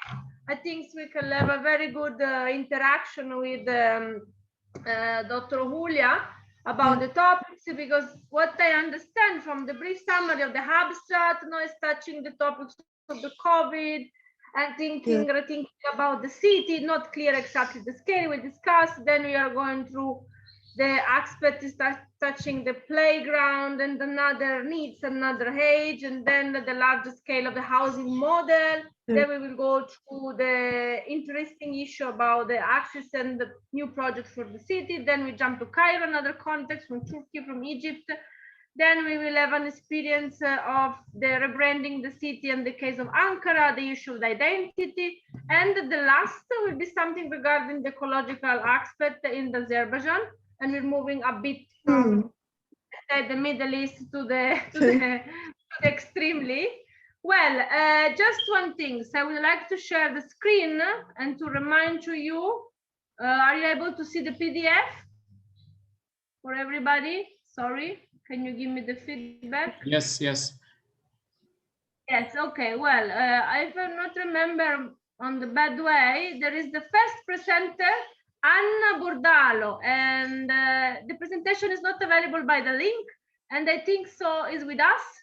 Please, can you reply if you are around, if you are connected, because I cannot automatically connect with your presentation and the video. And I understood the yellow highlight you present by yourself. Please, there is anybody there can reply, or we are going to skip on the second one, Zaina and Nilay. How is the situation? No one replying? Maybe let's, Uzam, what is your opinion? Sorry, because you're more expertise, you're running from this morning. There is no responding, no feedback. If the authors are not here and we don't have their presentation, probably we just move on, and at the end of the clock, we can ask again if they are here. Yes, of course. We're going to give the floor now, Julia. I think so is your opinion too. But let's move to Ramalan City in the high of the physical children. And the presenter are Zaina Kadami and Nilhan Saad Gulmetz. You're welcome. I'm going to run with the presentation. Are you around to discuss after? I don't know. Yes, yes, we're here. Okay, you are welcome. I'm going to open the link. Okay. Let's see. The YouTube running or not? Hi everyone. Is visible? And I'm today with Dr. No, it's not running. I think you shared only the PDF. Now? No, I think you need to stop share. Yes, now it's coming. Okay. I'm going to put the full screen and let's enjoy the presentation around 12 minutes.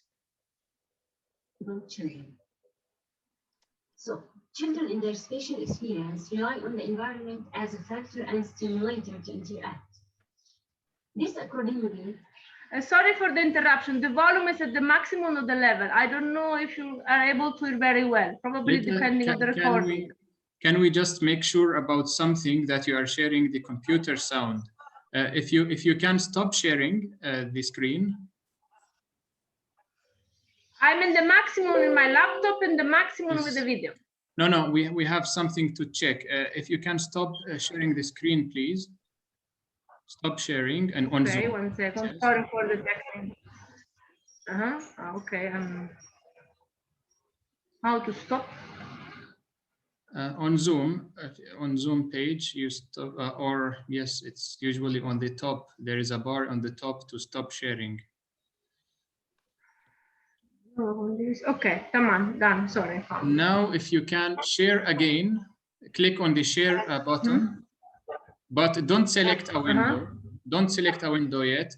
There is in the bottom left corner, there is a small box. You can check if the sound is checked. Can you see? Okay, sharing the sound. Yes. Sharing the sound, yes. Okay, it's okay. Let's try. I'm really sorry for the first presenter. It's not going to affect your discussion or evaluation. Don't worry. Let's try. Hi, everyone. I'm Zaina Qadamani, and I'm today with Dr. Gomez. We want to talk about Ramallah City in the eyes of physically disabled children. So, children in their spatial experience rely on the environment as a factor and stimulator to interact. This accordingly plays a critical role in their well-being and development. The house, school, and playground are main environments in children's lives where they can find rich opportunities to carry out several activities and communicate with different people. However, disabled children can't achieve the same spatial experience. The lack of a free movement, in fact, shrinks the accessibility of engaging various possible chances to interact and explore the surrounding environment. Ramallah City, which is located in Palestine, continuously spends effort to protect the rights of disabled people in general and children in particular. However, because of the Israeli occupation under Palestine, there are many challenges in this regard. Therefore, the aim of this presentation is to investigate the special experience of physically disabled children in Ramallah, and this will be achieved through the analysis of their drawings and narratives. Therefore, it was important at first to understand how this art can work efficiently, as well as how it can answer the question of this research. Basically, we concentrate on how the child develops the perception toward himself and the space around him from an artistic point of view. Depending on that, we come up with the structure of the interview. We're going to have in-depth interview that will be conducted with children and will have two main parts, the drawing and narrative. At first, there will be general questions to break the ice with the child.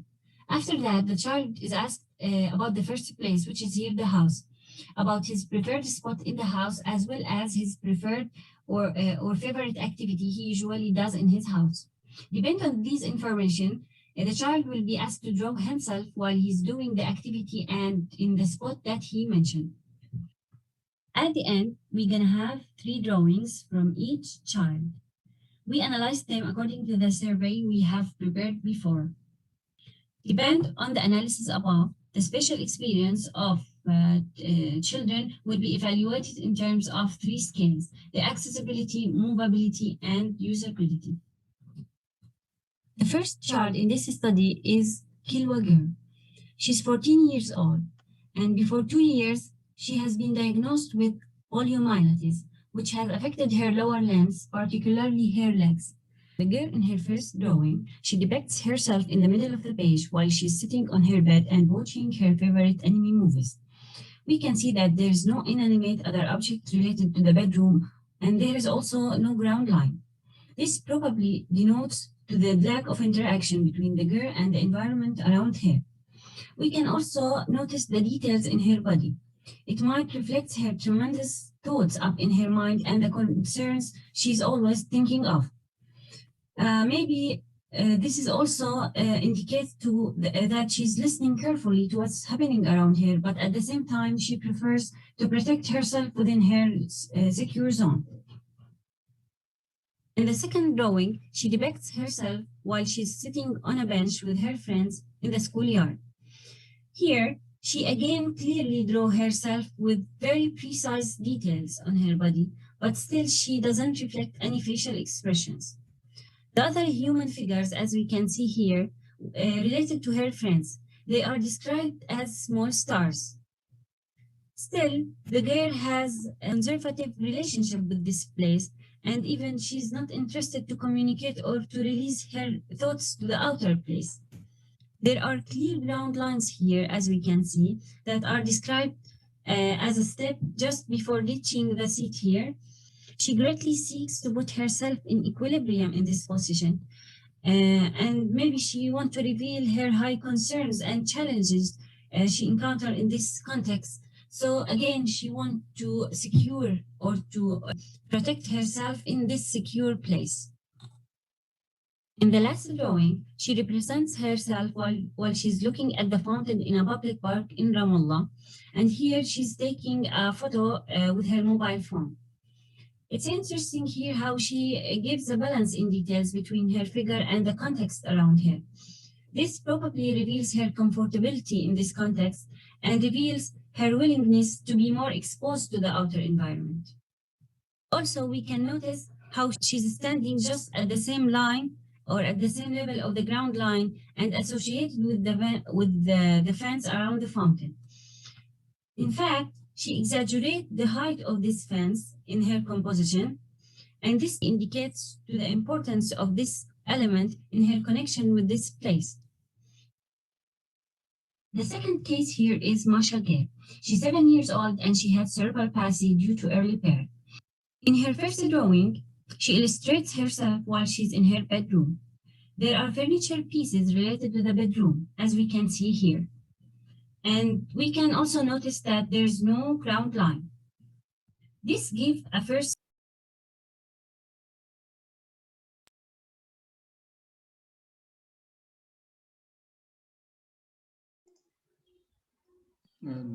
Dr. Sylvia, we lost the screen.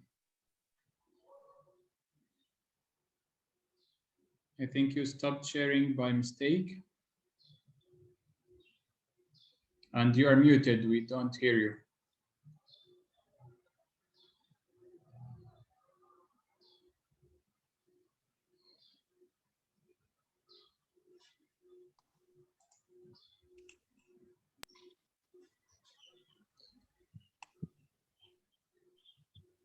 Dr. Sylvia, we lost the... Yeah, I tried. No, I try to. She greatly seeks to put herself in equilibrium in this position. And maybe she wants to reveal her high concerns and challenges she encountered in this context. So again, she wants to secure or to protect herself in this secure place. In the last drawing, she represents herself while she's looking at the fountain in a public park in Ramallah. And here she's taking a photo with her mobile phone. It's interesting here how she gives a balance in details between her figure and the context around her. This probably reveals her comfortability in this context and reveals her willingness to be more exposed to the outer environment.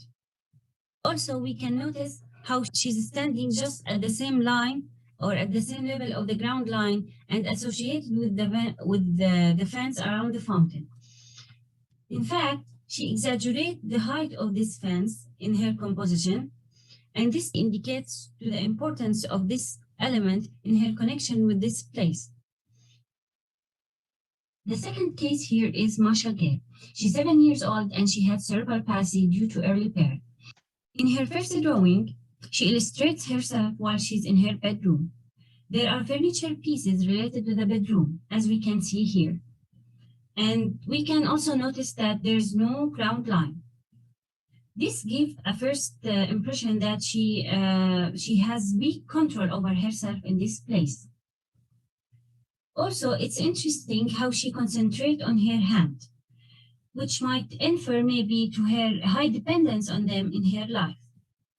Another important issue to discuss here is the girl describes her favorite activity in the house as she likes to clean and organize the shelves with her mother.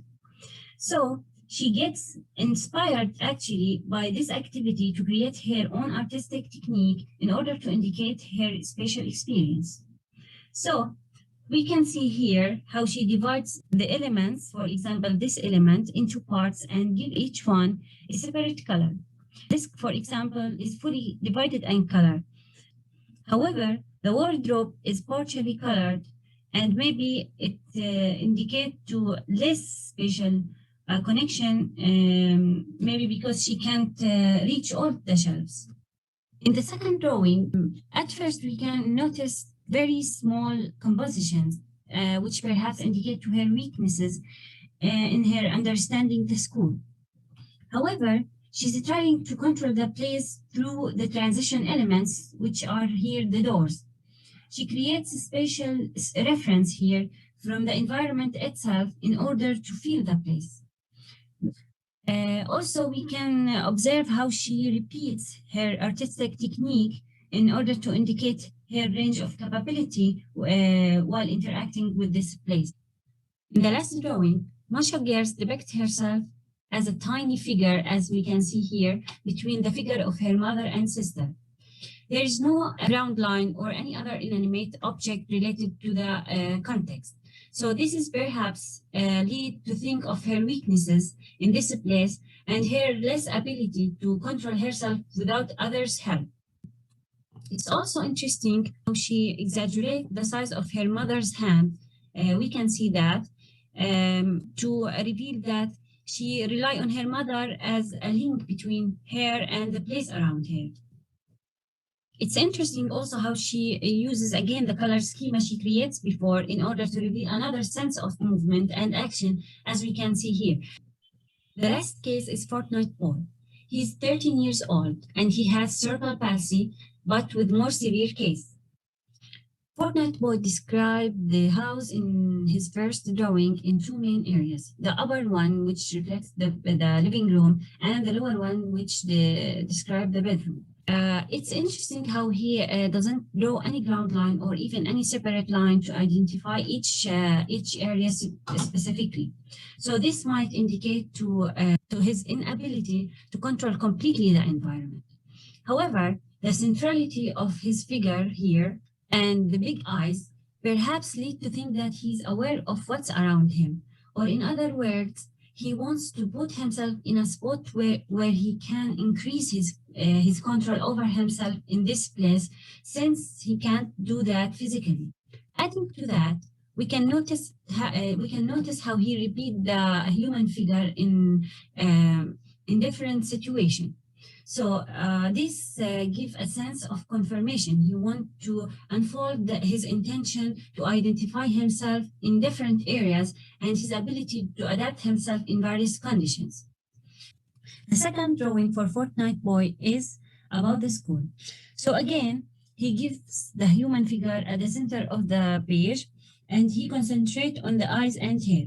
In fact, he has a strong desire to settle himself in a place where he can absorb from the place around him in order to be able to control himself in this place.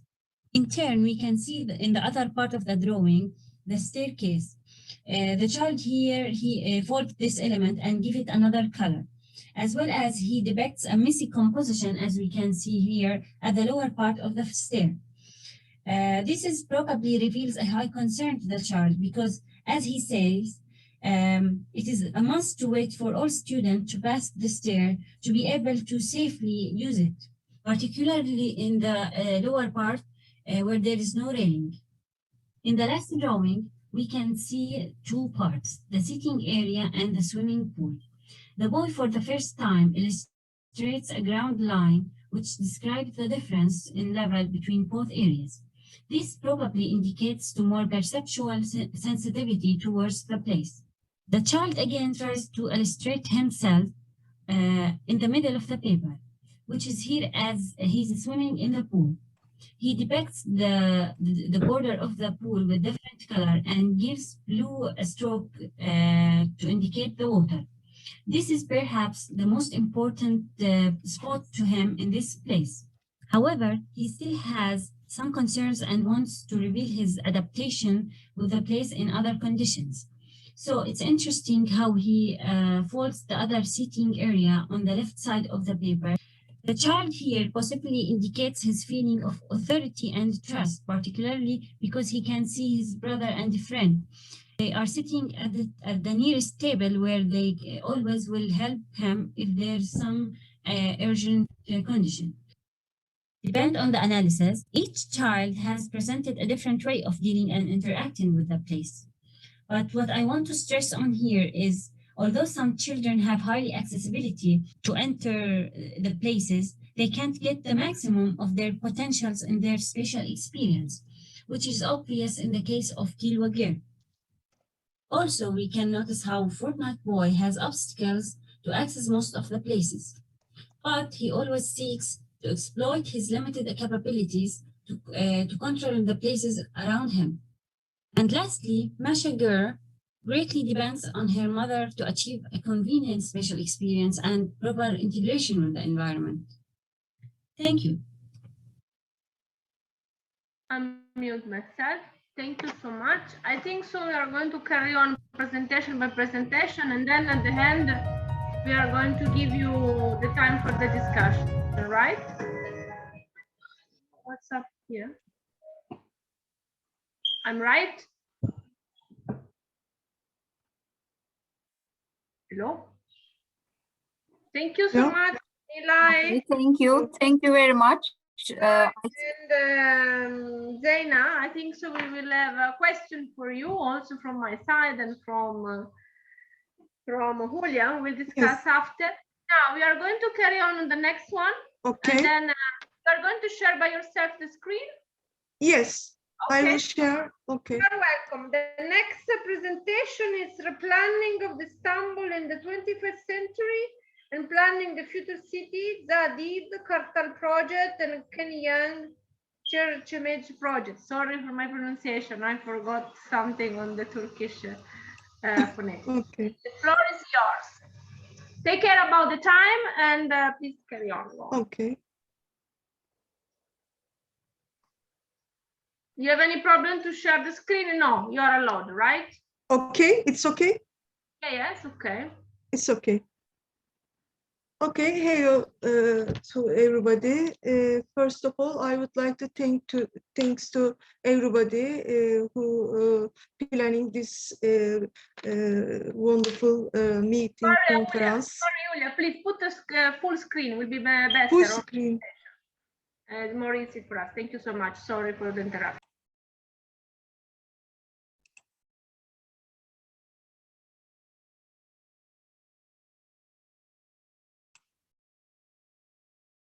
I couldn't find it. Okay. Okay. It's okay? Okay. First of all, I would like to thanks to everybody to arrange this conference, actually. And today I will present to you about Istanbul, future planning of the Istanbul city. And I will concentrate about with two important projects. It's actually this project is competition projects, and one held in Zaha Hadid in Kartal region. Another one, Kenyang's Küçükçekmece project.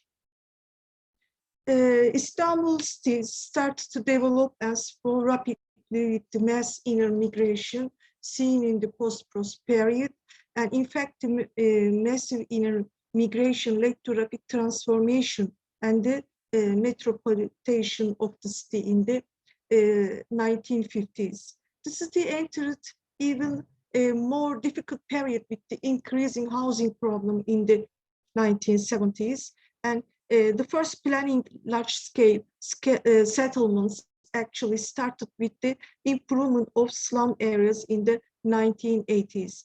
After the 20s, it's turned into gentrification implementation, mainly focused in the city centers with the emerged earthquake problem and future projects outside the city. Today, the planning process of the city continues through these two main specific paths and planning implementation.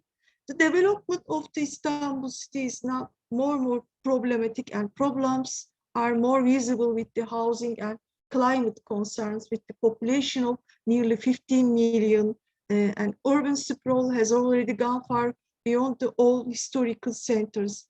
The city almost bordered or based on green areas, forest areas, and water basins, especially where these two phenomena intersect, housing and green areas. The certain urban reality that made clear necessity of the urban and residential planning based on green design or ecological design or sustainable design, which includes these future planning theories. Actually, the urban planning world in the beginning of the 21st century freed itself from the old explanatory models whose limit that we know, and the city's planning dynamics radically changed and new design paradigms developed in urban planning. In the end of the 20th century, many cities, Tokyo, Sao Paulo, Mexico City, Mumbai, Calcutta, Shanghai, and Beijing have grown to become endless urban landscapes as a new types of megacities, which express an impossibility of orderly planning and strategic regulation. The overpopulated cities started to develop countryside and outside of the city centers, so new housing plannings became a trait of green areas, forests, and existing urban ecosystems. The solution is the cities should be planned innovative residential areas that can be integrated with green areas and existing ecosystems abandoned in the traditional housing planning systems and models. Those new planning ideas emerged in the 21st century, focused on climate-based concerns.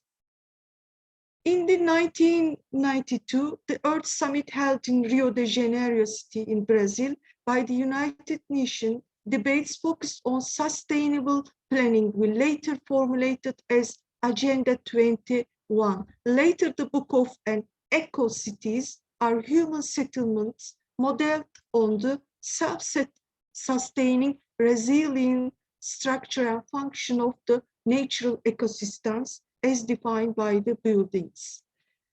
In Istanbul, in the 20s, some remarkable projects and competitions were held in terms of planning in the Istanbul city, some regions in Küçükçekmece and Kartal regions, and Kenyang's project is about the Küçükçekmece, and Zaha Hadid's projects about Kartal, a gentrification project. While Zaha Hadid's project is an urban scale parametric computational design, but Kenyang's project is draw attention as an eco-design project, planned example eco-city near Küçükçekmece region, Istanbul. This is the view of the Kenyang's eco-city planning, master plan in Küçükçekmece region. And actually, Küçükçekmece region is placed in the far western end of the Istanbul city, and it draws attention which designers also, beside with Kenyang, MRVD, and from Netherlands also Kenga Kumo were participated the projects. Let's see the Kenyang's project in Küçükçekmece region. It's actually, we say it's an eco-city project, and there is also a lake in the area, and so this project planned around this existing lake natural ecosystem. And at the end of the 20th century, the Istanbul city with the nearly 15 million population already went far beyond its borders, and Istanbul grew to be as a metropolitan city. Now we see the Küçükçekmece area again, and this is the existing lake, and surrounding of the Küçükçekmece lake actually partly occupied by the buildings and multi-story apartments and some slum building and upper class garden city residence. It's mixed use actually. We can see nearly every class people in this area. Unfortunately, the pollution seen on the area in this lake, and also some fish death recently. And the planning concepts such as eco-city or sustainable or resiliency have emerged a solution to the rapidly increasing problems of the cities with the development of urban planning techniques after the 1980s. So this Kenyang project appears as an important example for the future planning of the Istanbul city, especially planning Küçükçekmece region. And this is the area again. We will see the lake. This is actually this area where the lake and the Marmara Sea connect. We can partly ground in here, and but one side in the lake on the right and one side on the Marmara Sea actually. And this is the project from the Kenyang. And this is Eco City, and it's arranged with we can see the project is actually low-rise housing areas and a marina, and also shopping malls, and even one high-rise office building. Another view we see in the Kenyang's Küçükçekmece project, the project planned with the mainly low-rise, and but we see some of the high-rise building also, including a marina and low-rise housing areas. As one of the important lands of the Küçükçekmece lake or lagoon placed in the far eastern axis of the city, actually known as a natural ecosystem. So that's why you see the Kenyang's is designed again as a natural ecosystem again, with he reflect in his project. It's a widespread trend has been observed in the growing number of eco-cities developed over the past 2 decades that claim to combat our current global climate change challenge. So many of the cities are found to established in isolation from the other existing urban centers due to the nature of urbans. And although this part of the city not developed with the buildings for many years, but it is still a proper approach designing a region as an ecosystem worth protecting actually. And although the planning is with the eco-city concept suitable for Julia. Sorry, Julia, okay. I'm really sorry. Okay. Try to manage the time because we are late with the schedule and you are okay. I don't want to stress you, I don't want to change the way of the discussion, but it's very interesting. I would like to present a little bit the Zaha Hadid project also. It's again. No, I'm not going to stop you, just to say consider, that's it. Okay, thank you.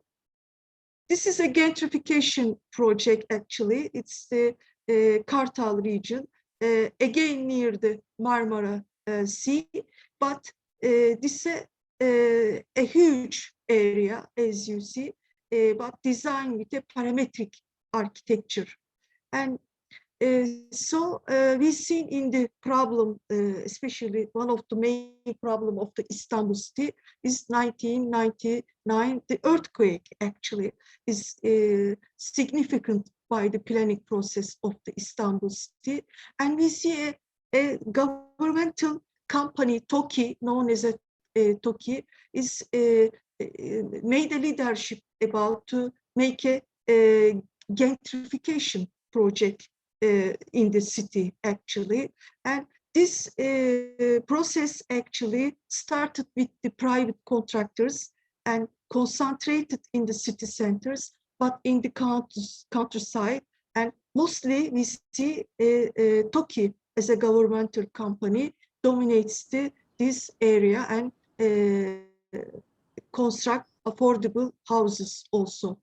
And we see the Zaha Hadid project is an urban scale gentrification project, and while Ken Young's project seems to focus more on the solution of green design and ecocity planning, and it offers more innovative planning models. And Zaha Hadid's planning also based on parametric architecture and reflect her style.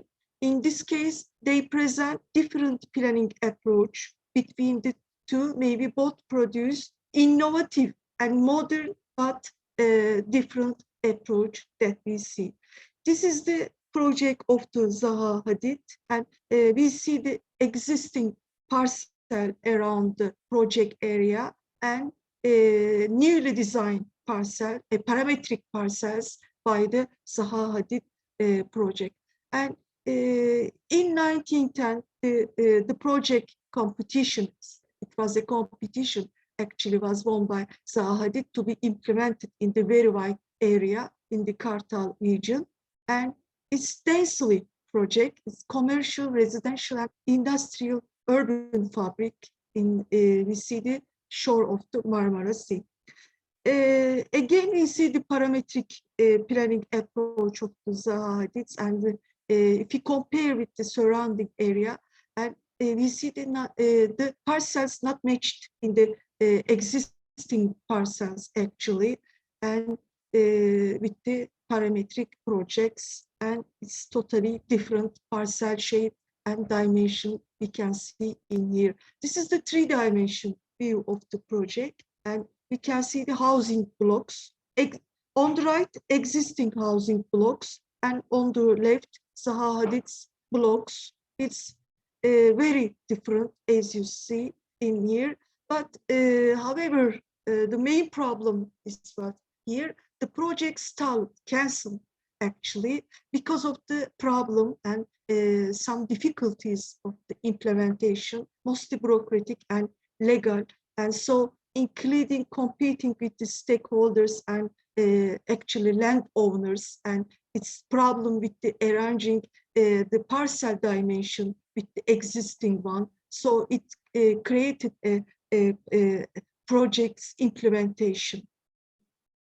On conclusion, and that we see in the contrast of the Ken Young's projects, Zaha Hadid's Kartal projects depend on planning theory, focusing gentrification existing industrial zone. And as usual, she always ignored the idea of green design. We knew from her project actually, and she ignored always and excluded the green areas always from her project as usual.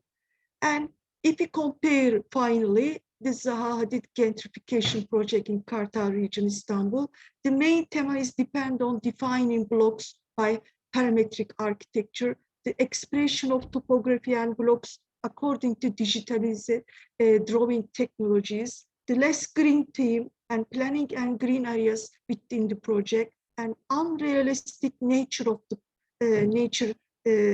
approach of the project and its elements, poor land and its surroundings to establish synergetic relationship, and some difficulties with implementation and especially with the landowners, and unrealistic nature of the project and its elements for poor establishment of the future developments. Okay, thank you very much. Thank you so much for the very interesting point of reflection, and we will discuss, especially from the last presentation, very nice. It is a conclusion, like matrix for the previous one, also for you. I think so would be nice also for the participant to get an idea, no?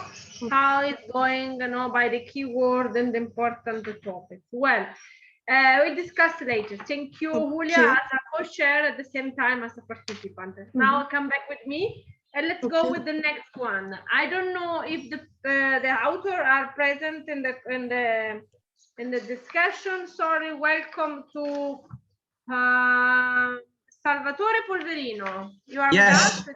yes, I'm here. Okay, benvenuto. I think you understand Italian very well. Well, if you prefer, shall I carry on with the link, or you prefer to share with your, because I have your project available on the link. Shall I go by the link? Absolutely. Okay, I hope I'm not going to have a mistake again. No.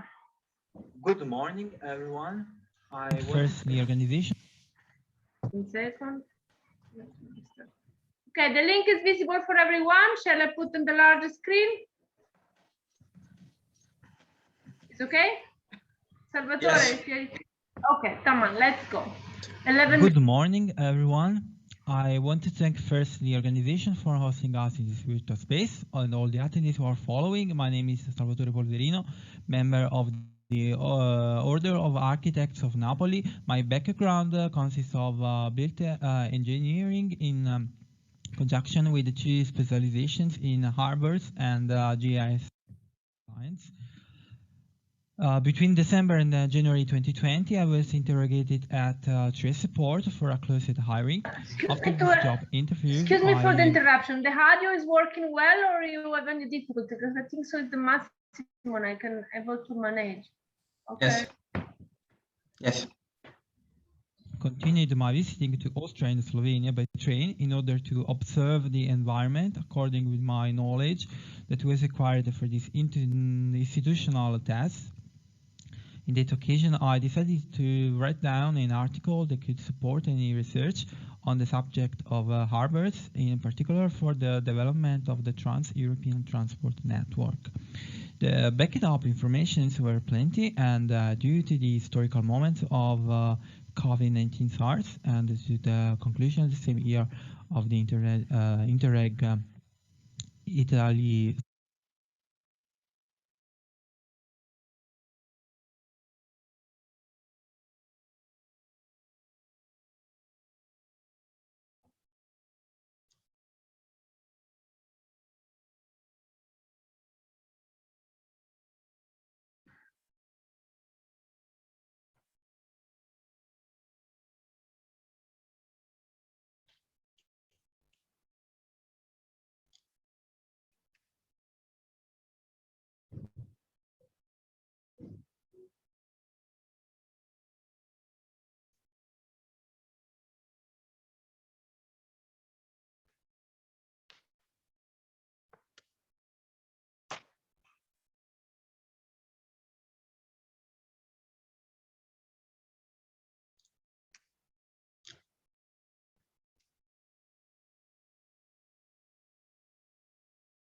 Are there any problems? We don't, in fact, see the presentation.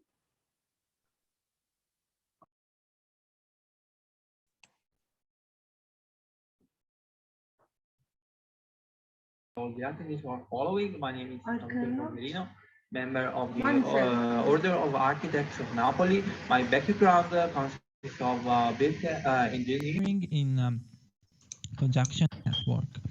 The backed up informations were plenty, and due to the historical moment of COVID-19 SARS and to the conclusion of the same year of the Interreg Italy Slovenia, I thought that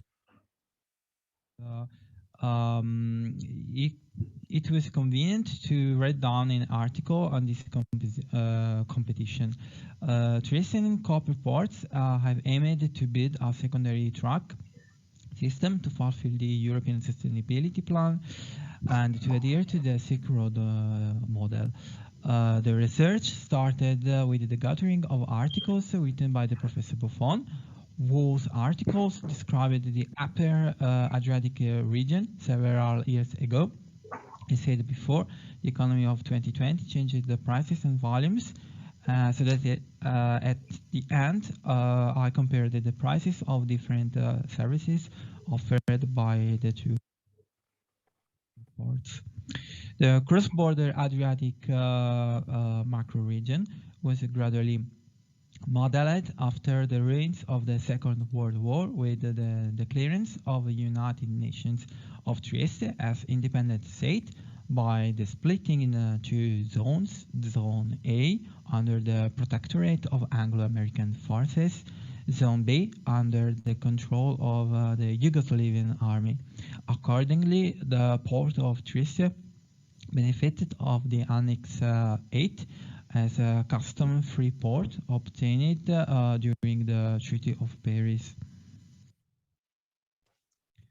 The Memorandum of Understanding of London was indeed crucial. It granted to COPER the activation of a Yugoslav Foreign Affairs Cabinet called the Informal Bureau in order to get independence from the original Moscow Bureau.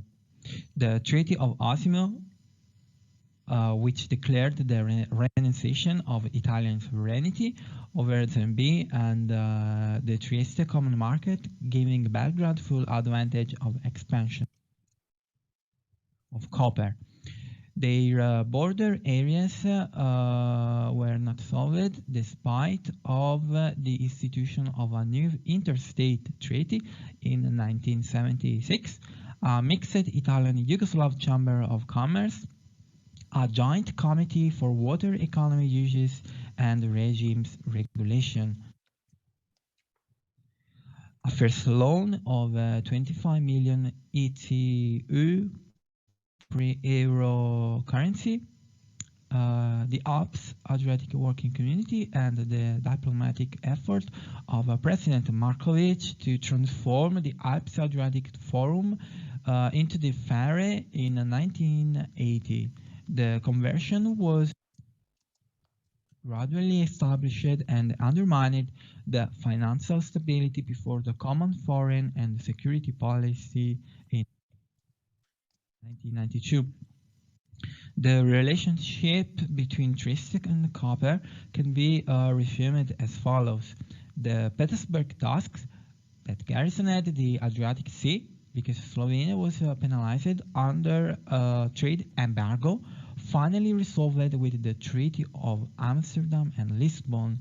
The Rambouillet Agreement, which also interested the cabin of direction of Slovenia as part of the Yugoslavia bloc under the International Monetary Fund, the free trade granted by PSA for Western Balkans due to their likelihood with Central European countries, the 2000 Community Assistance for Reconstruction with the designation of a three borders region, a modern diplomacy framework started in early 2006, CART, that it was confirmed with the conversion of the Alps Adriatic Working Community into the Adriatic Union Euro region, the doubling of the existing railroad between Divaca and Koper, and the unwillingness to link directly Divaca with Trieste. Despite of the same railway voltage, the national efforts were afterwards addressed to a series of infrastructures as follows. Finally, a 6-year Interreg program Italy-Slovenia to achieve a smart, sustainable and inclusive growth, and the independent and national answers to COVID-19 agent. The 10th aims to link secondary industrial districts with the core system and beyond the peri-urban zoning.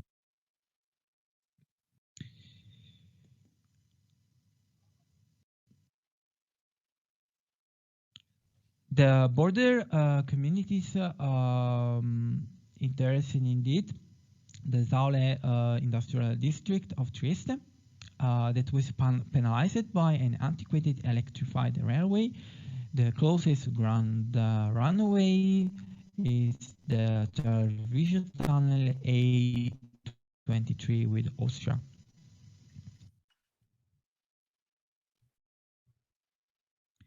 Quantitative output here is clearly visible. The two ports offer a different strategy. The Slovenian counterpart is able to offer cheaper alternatives within the same range of services that are merely convenient than the Italian tariffs.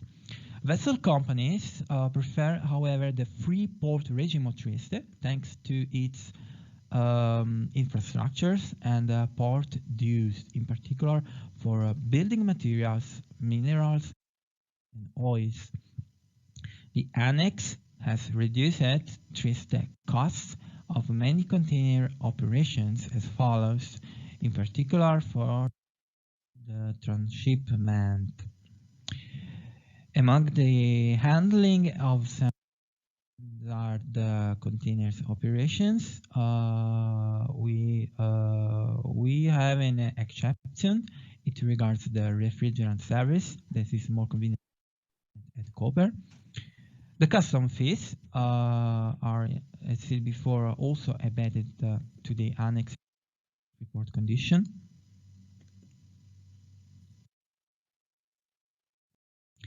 The gateways of Copper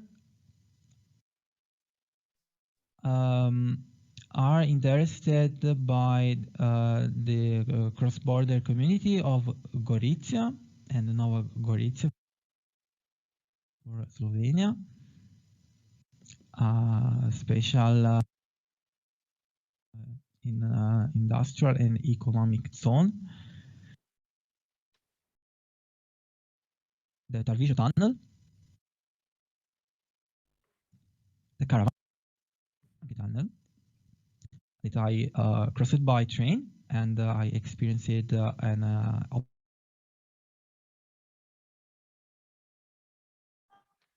obsolescence. In fact, for Caravan and the Tarvisio tunnels, the trains have to stop, and they need to be trained by diesel locomotives and waiting for the new convoy. Likewise happens for the Maribor junction, because the Austrian railway system requires different voltage. For Ljubljana, we have many bottlenecks. They are undermined by the difficult conjunction between Divača and Ljubljana, and they support the industrial district of the capital and the largest shopping center of Europe.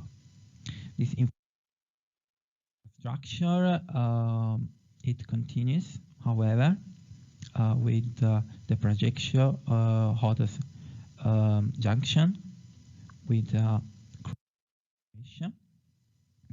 And finally, here we are confirmed that the Divača Copper part of the 2TDK in double infrastructure railway is undermined by many issues. The geomorphology requires attention. The BIM definition plan is time by time supported and confronted with many difficulties. From our financial point of view, we conclude that despite of the crude oil drop and hyperinflation of products that might happen a few times, the mutual European plans finally are converging into the common CEF TENT network, capable of cutting off the 60% of bottlenecks as part of the corridor D. Thank you very much for your attention, and goodbye. Thank you so much for your work and presentation, and very interesting. We are moving on a very, very large scale, and how the territory has been affected by the economical, let's say, vision and transformation. Buonasera a tutti e benvenuti a questo incontro preparatorio della gita online a Napoli del 27-28 maggio. something running in Zoom. Well, move to the next participation, but I mean, there is now a stop with the question and answer. We are going to continue the presentation, or we are going to have a brief discussion, because we missed one paper, the first one. Usam, what is your suggestion? We are going to carry on with presentation, and then we have a round discussion together. It's up to you as chair and co-chair of the session. You can manage in but if for the last call for the first one. For the first paper, it's too late. The first paper is too late to take. No, but also is not here. Yes, yes. I cannot see on the list of the participants. Okay, from my side, we can stop and have a brief discussion. Julia, what is your opinion? I actually find very interesting all the presentation.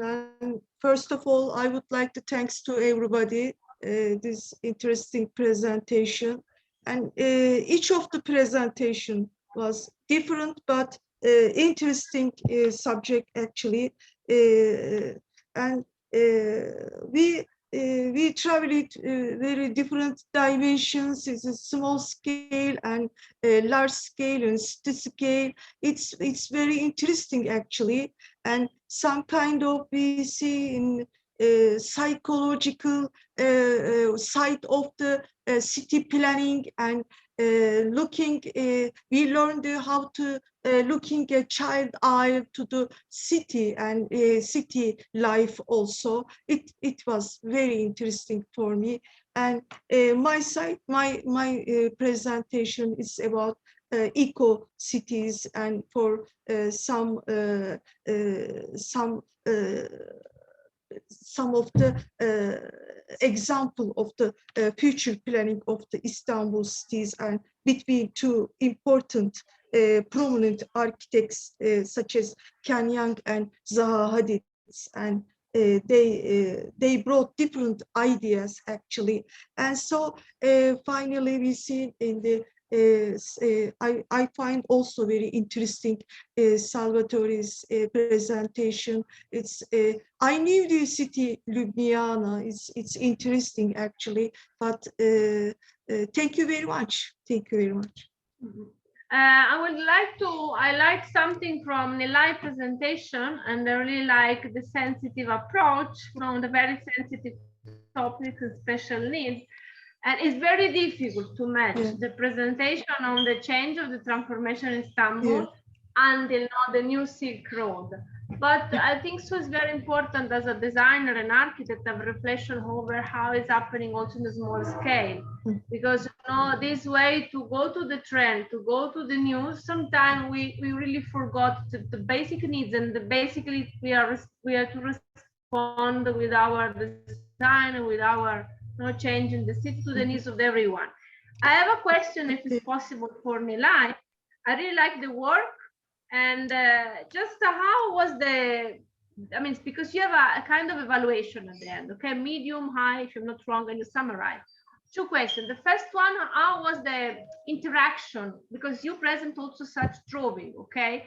Did you work with in this participatory process to address them a bit, or was it totally, I mean, the survey you get, you include in your survey? I mean, how was the interaction with the graphic representation from the participant, let's say, and now you used it? If you prepare them, if you address them, or was simply spontaneous graphic representation? And the second one, the criteria.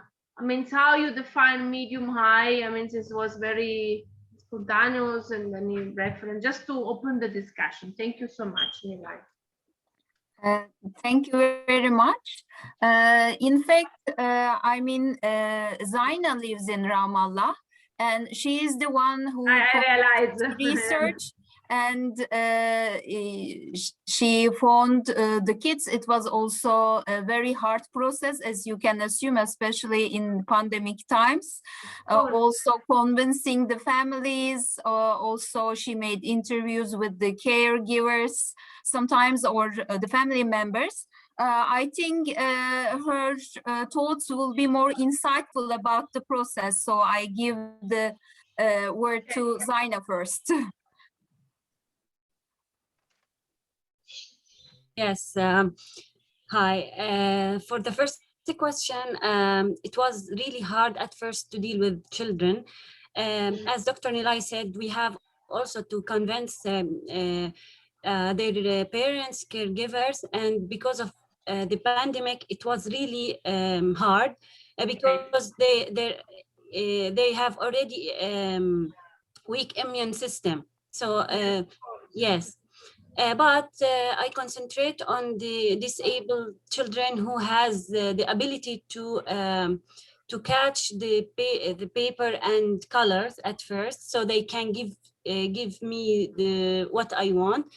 And as I explained during the presentation, there is a process. We start to break the ice with them, to ask them some general questions about their hobbies, about very general things, and of course to concentrate on the things that related to their spatial experience, or their connection with some spaces or objects, how they deal with them during their daily life. So this is very clear. I mean, the perception from them, but for sure the three workers coming out is a result of a long process to integrate with them, a long selection, and then involve them and consider on the same level. I know quite well the participatory design, what is it, but it's a very sensitive topic. Congratulations for the attention on, let's say, marginal and exclusion sometimes is coming out of the trend of the new, of the carry on the global scale where we are. And about the criteria of the evaluation, was the method to work to define high, medium, means did you work also maybe with some facilitator from the community? I mean, it's not only you and the kids, but maybe you had some connection with some organization there, was helping you or not? Shall I continue, or do you want to talk something? Yeah, because we have to run with the time. Try to summarize also. Okay. This is in fact an extraction of a master's thesis. So we have a very long work on how to understand their drawing and how to use it as a research method. So this is not a random evaluation, let's say. We take into consideration the artistic expressions, as well as the narratives they talk about, the stories they talk about. So when we combine them together, we can find these evaluations. For example, there is some critical or key elements in the contents, like the ground line, or if it's settle, if they if the child does settle the object in the ground line or not. For example, the other human figures, how they relate themselves to these components. So from this point, we can make this evaluation, in fact. Okay, very clear from my side. I don't know if there are other questions from the chat. I don't think so directly to you. And there is anyone is interested to open more the discussion on these topics. And Julia, what do you think about the first presentation? If you want to conclude the question open for them. Yeah, I think it will be better to conclude. I think it's too late for everybody. I don't know. So thank you very much. It's very interesting actually. And so I wonder about just how she decide the design with ground or not. What is the how she decided that? What is the reflect of when she design a ground or not. I wonder about that. Because the insecurity, I think, insecurity. She afraid something. Partially, but also this is about, I think, placing himself or herself, or this also about her perception, and this includes this issue of feeling secure or feeling kind of belonged to that space also. But I also need to maybe add that there is an extensive survey about how to read these drawings. I think that was the most challenging part, how to interpret. Ground line is one of the most important issues here. Maybe Zaina wants to elaborate on the importance of the ground line. This is about how the child somehow finds a way to relate himself, herself with the environment, feeling attached, feeling belonged. Okay. Yeah, sounds interesting. Okay, thank you. There's another brief question from the chat. Dear Zaina, what about the color the children use in the drawing? But I think you already, Zaina, responding on the way you select the drawing and touching graphically the detail and probably responding to the content of your work. Well, two questions in the chat for the previous presentation. I don't know if there is it clear directly already. Julia was writing on the chat, because I'm really sorry, but we had to run in the time. But congratulations to Julia presentation, and congratulations to Salvatore for the very interesting overview of what we are going on as a second connection between west and east of the global scale in transportation. Anyway, stay here because we will have the final discussion here. Now, regarding the next presentation, we are in Heliopolis under Floyer's activity as a cooperative with the neighborhood interest in relation to the landscape architecture parameters. I don't know if Soa and Haber are here. Yes, I'm here. Okay, shall I go with the sharing the screen with your video? Yes, no problem. Okay, we'll try. Hello, my name is Soa. The paper typing is in the office under Floyer's activities. The office under Flyovers activities as cooperative with neighborhood's interest in relation to landscape architecture parameters. As shown on this figure, the surrounding of in Heliopolis context segregated by the newly constructed bridges based on the structure, the research structures consists of different parts, introduction about the research problems, and based on the background of literatures of what are the lost spaces and how to deal with these spaces to create a successful public space by using mixed methods in analyzing the current condition of the selected case study, and also to investigate how to integrate the vision of the development scheme with the surrounding. In recent years, we suffer from rapid increase of urbanization, population, and traffic conjunctions that lead to the creation of elevated highways as a solution of these problems, especially in the cities with high traffic density in Egypt, that result in lost spaces under flyovers, which has a negative impact on the surrounding environment. So recently, the adaptation of the approach of utilizing and the development of lost spaces under flyovers takes place. So in Egypt, we started to apply this approach to many of the constructed new bridges in the development scheme. So this research will discuss the development of these spaces in Heliopolis district suburb, which has a unique value and the characteristics. So the research aims to explore the diverse and conflict of users' experience and investigate how these spaces reconnect to this flat community, and also draw the attention to how to integrate and degrade the relation between neighborhood needs, government vision, and the context surrounding the environment to achieve the space under flyovers. To achieve these objectives, there are three main questions, which are how these spaces affect the context of its unique value, and how the space users with different ages and social classes cope with this development. Finally, what are the principles of landscape architecture and guidelines that should be used to create a relevant neighborhood in the spaces under flyovers. So the research should discuss a lot of theories of social space, public spaces, and urban design principles of what makes the urban public space successful, and finding out the cause and solutions for the debate of how to create the best communities, and also how to understanding the landscape elements principles, with referring to many scholars' views for identifying the factor of the contemporary landscape in the surrounding environment.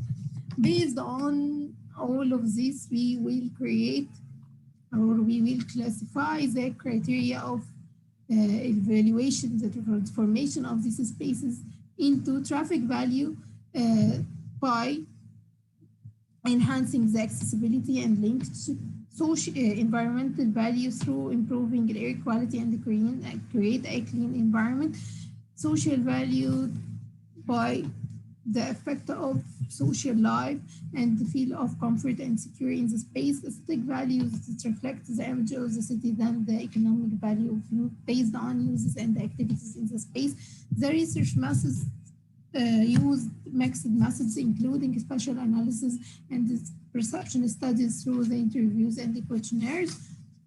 Firstly, we're starting with spatial analysis of the current condition of the spaces under flyover of the selected case study of Abu Bakr Siddiq flyover, or as it's called, Mahkama Square Bridge, which is located in a primary traffic movement in Heliopolis Center as a corridor that link between different districts, and it's one of the first bridges that apply on its approach of utilizing the spaces under flyovers and the green. It's gray structure based on the urban context map as shown. It's located with mixed use land clusters of residential apartments with different social classes, commercial activities, public services, and even the governmental facilities.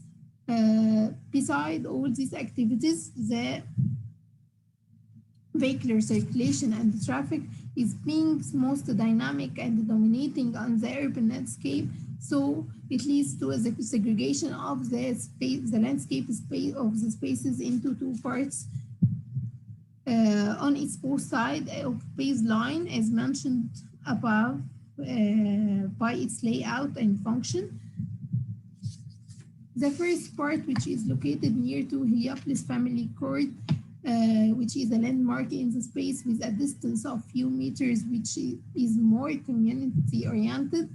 From an analysis, we found that the percentage of built-up activities of food court, restrooms, and the parking areas is high compared with the percentage of green open spaces. So this section showing the relation between Heliopolis Court, our Heliopolis urban landscape, and the landscape of spaces under flyovers to show the direct relation between two spaces, and found that, which means how these activities affected with the function of the surrounding environment.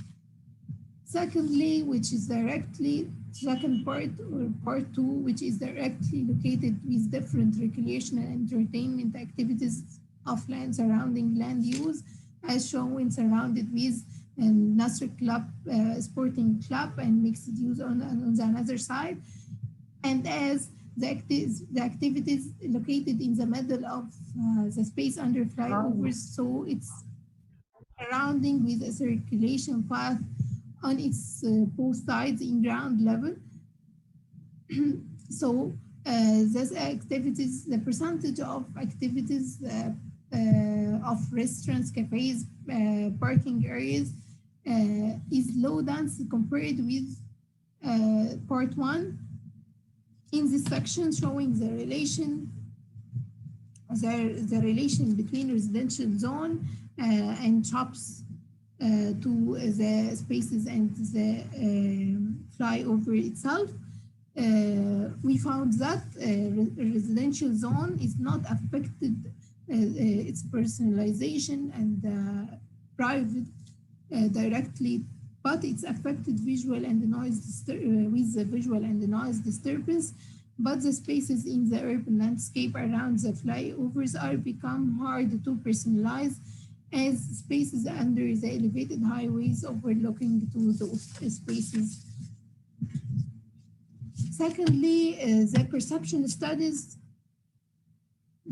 which discuss the target groups that use the spaces under flyovers, resulted is high percentage of the people that use the spaces are visitors, which is they are not care or not affected with its impact due to the frequently of visiting of the spaces. Although the percentage of residents that use the spaces is low, they are mostly affected. In addition to interview results with workers and shop owners, they mentioned that they use the space as a transition hub in one of the most important approaching roads, and also analyzing the satisfaction with these uses and activities under flyovers, and the results found in that most of the people use the spaces satisfied with it are the users, but the residents that uses these spaces are normally, some are normally satisfied and another are not satisfied and didn't accept the idea of these spaces because of their interruption to urban fabric and the image of the Heliopolis district. And also evaluating the aesthetic value of these spaces, finding that its average answer is satisfied with the image of the spaces under flyovers in Heliopolis context. As mentioned in interviews, yes, the space is good, but we need to be more clean and add more visual elements. We found from this analysis 3 main categorization of issues: social, infrastructural, policies or guidelines. Social, that based on or caused because of the interruption of residential social life and the change in the type of the users to the space. Infrastructures that affect the image of the city with unique urban fabric and cause environmental issues, and also policies caused because of lack of management, lack of organization, lack of or poor of landscape design. We found that from according to professionals and expertise, found these issues occurred due to there is no guidelines that focusing on design or guidelines that focusing on utilizing of these spaces as the availability of guidelines for street designs, design guidelines. This diagram showing the percentage of the positive and negative impacts of spaces under Abu Bakr Siddiq flyover in the surrounding context. 56% of the people reviewed that it has a negative impact, and behind the percentage of 42 that evaluate it has a positive impact on the surrounding environment. Finally, from all of this, overall, the concept of the development and utilizing this spaces under flyovers in the urban context is a good idea to transform these lost spaces into a great urban public spaces with uses and activities such as commercial, educational, cultural, recreational activities, all of these based on the relation between three main factors or three main factors, which are users and neighborhood needs, and to be satisfied with their experience inside the space, and also with the urban context of the surrounding environment and its background, the urban fabric and the characteristics, to promote the different type of movement in the space, and also the government development vision to be integrated with to cope with policymakers as urban planners, landscape architects, highways engineers. The importance of this relation is to create guidelines to design the spaces under flyovers to enhance the quality of life in the urban context with special value as Heliopolis district. Thanks for listening. Well, thank you so much for your presentation. I think so it's a very interesting case to reflect over the urban transformation. And congratulations for the graphic. I really like the way you present, you highlight all the process, and the way you were working on the mapping also had a very, very interesting. Well, through the time we must run because we must be there for the final online connection with all the participants of the conference. The next contribution, new urban landscape and urban image. Assistant Professor Zitnep Eraydin, you are with us? Yes, I'm here. Okay, you are welcome. Shall I run with the sharing my screen with the link? Yes. Your video is available, okay? Just Yes, one please. second. Thank you. We are moving in the scale of the Cape Town, Ankara, and Turkey. Let's see the presentation.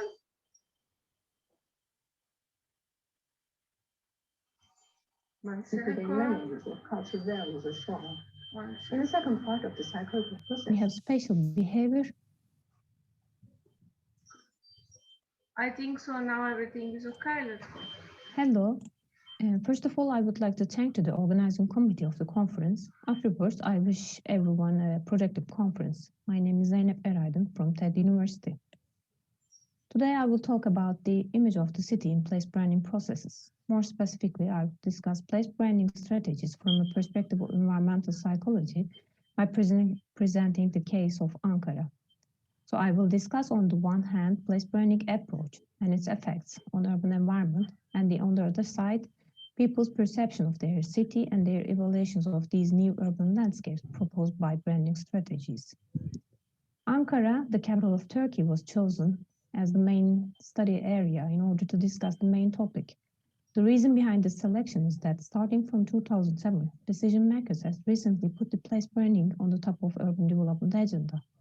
Within this perspective, in line with the different branding images developed for the city, many changes and transformations have been experienced in the urban space and are still being partially experienced. In the first part, I intend to discuss the concept of urban image and its transformation to brand image with place branding approach. The concept of urban image was first coined in 1960s by Kevin Lynch. He explained the term urban image as the mental representation of the city, which is formed through direct sensory interaction and indirect information interpreted through observer's value system and stored in memory. It is formed within a cyclical and psychological relationship between man and environment. In this interaction, the urban environment suggests distinctions and relations, and a human being select, organize, and endow with meaning. This is a goal-oriented process that a person intends to collect information from environment and responds to his or her needs. In the first part of the psychological process, we have sensation, perception, and cognition. In the first step, people collect the data from environment by using their senses. In the second and third stages, which are perception and cognition, people organize the data collected according to their personal qualifications and endow with meaning according to their memories or cultural values or so on. In the second part of the psychological process, we have spatial behavior and affective responses. Spatial behavior is simply movement pattern directed by the first set. The affective response, on the other hand, is about emotional reaction of the observer. Here we can talk about interpretation and preferences. By 1970s, Pocock and Hudson extended Lynch's approaches and proposed two aspects of urban image. Their categorization of the aspect of urban image as designative and appraisal has been one leading proposal in urban studies. In this proposal, designative aspect is related with the structure of the environment, the elements of Lynch analysis and their interrelation, and the concept of legibility as well. The appraisive aspect, on the other hand, is related with the meaning attached to the environment by observer. It is concerned observer's thoughts and feelings and also imageability of the environment. In the beginning of 1990s, a new approach has completely affected the concept of urban image. It was the place branding approach, and it started to affect urban development strategies and put urban image at the center. Due to this approach, cities need to design an urban image to be in the global competition and to attract investments and people. So the needs and perceptions of outsiders became more important than one of inhabitants, and the urban image became something designed by policymakers. In this sense, architecture and urban design are the main tools for branding and thus transforming physical environment. In architectural scale, most commonly signature buildings are mostly preferred for an attractive image. Here is a signature building can be defined as distinctive element in the city. They can be distinctive regarding its form, function, or it can be designed by a very famous architect. It is more or less same in urban scale. Here we can talk about flagship projects, which can be designed for a district or a new and attractive public space or etc. Especially in the last decade, it became possible to observe the spatial reflections of branding strategies on urban environments. From that time on, it is discussed positive and negative aspects and effects of this approach.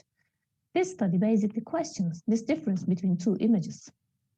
In order to find out this difference, a research was conducted in the city of Ankara. Ankara has a branding history starting from 2007. From that time on, different branding images and strategies were proposed for the city. With all these brand images suggested for the city, the series of projects about the future of the city have been suggested without a very detailed studies. Although each brand image has different effects of the city, the most significant effect began to be with the image of the shopping paradise proposed in 2012. To summarize the entire history of branding, while there were no serious suggestions of more disruptive proposals in the existing area of the city, including the historical areas, many new urban landscapes were proposed in other areas. Among these suggestions, a new and modern center, a number of shopping malls, and luxury-gated communities or multi-purpose areas were prominent suggestions. The research is developed into two phases. The first phase is based on an extensive survey conducted in Ankara in 2014. In this stage, it was asked people to draw a mental map first and then write down names of places then they think about Ankara with reasons. In the second phase of the research, it aims to update the data and figure out the changes and impacts of new interventions based on previously designed brand images. This second phase was conducted in 2019, right before the pandemic process, and it was asked people to evaluate recent new landscapes which were developed through branding strategies. The map on the left shows the designative aspects and the right shows the appraisal aspects of inhabitants' image of Ankara. The first map is obtained through sketch maps and the second one is obtained through verbal interviews. When we read these two maps together, some parts of the city with its elements are mentioned in both maps, and their interrelation shows that they construct stronger image of the city. It is the main historical corridor of the city, along with the Atatürk Boulevard, including the main centers, Ulus, Kızılay, and Tunalı. It is the most legible and imageable part of the city that people can perceive the urban elements both separately and as a whole. And also, there are the 5 elements with meanings attached to them. On the other side, there are some elements which are visible in the designated map but absent in the appraisal map. These are mostly the shopping malls, which have been introduced as the elements of brand image of Ankara. Here you can see the reasons behind their answers for their evaluations of the image elements of Ankara that we see on the map. It is clearly seen that people mentioned the importance of symbolic and historical values of those elements. They also gave importance to the memory of the city. Secondly, they mentioned the importance of public space and public uses in urban environments.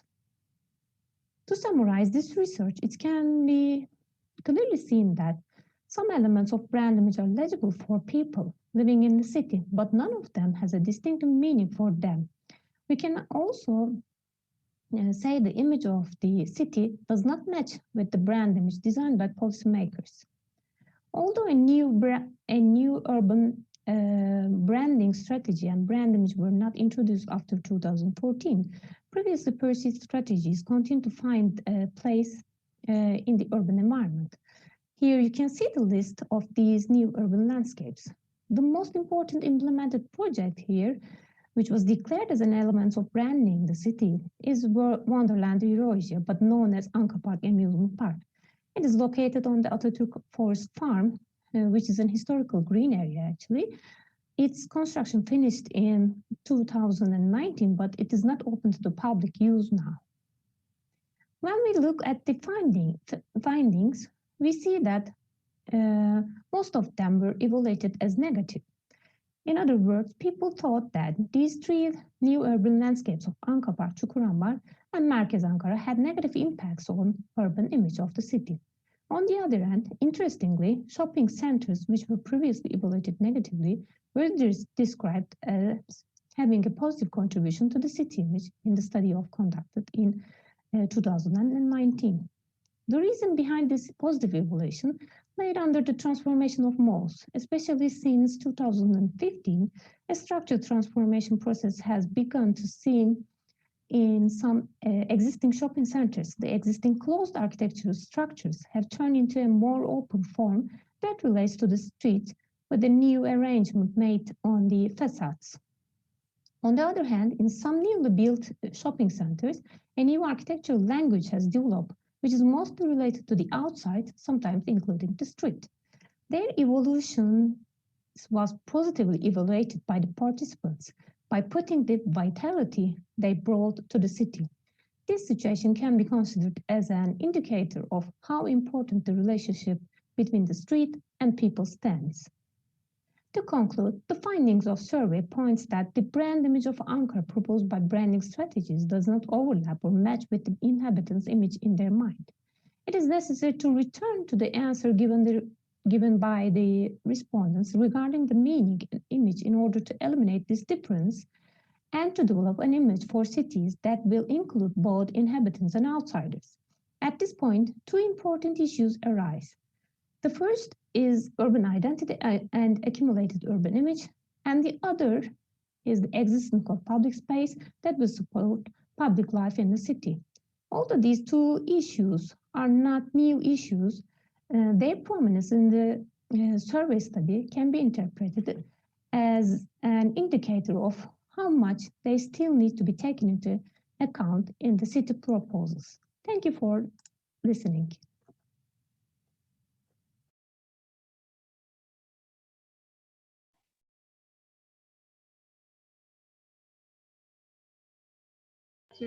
Thank you for your presentation, very interesting.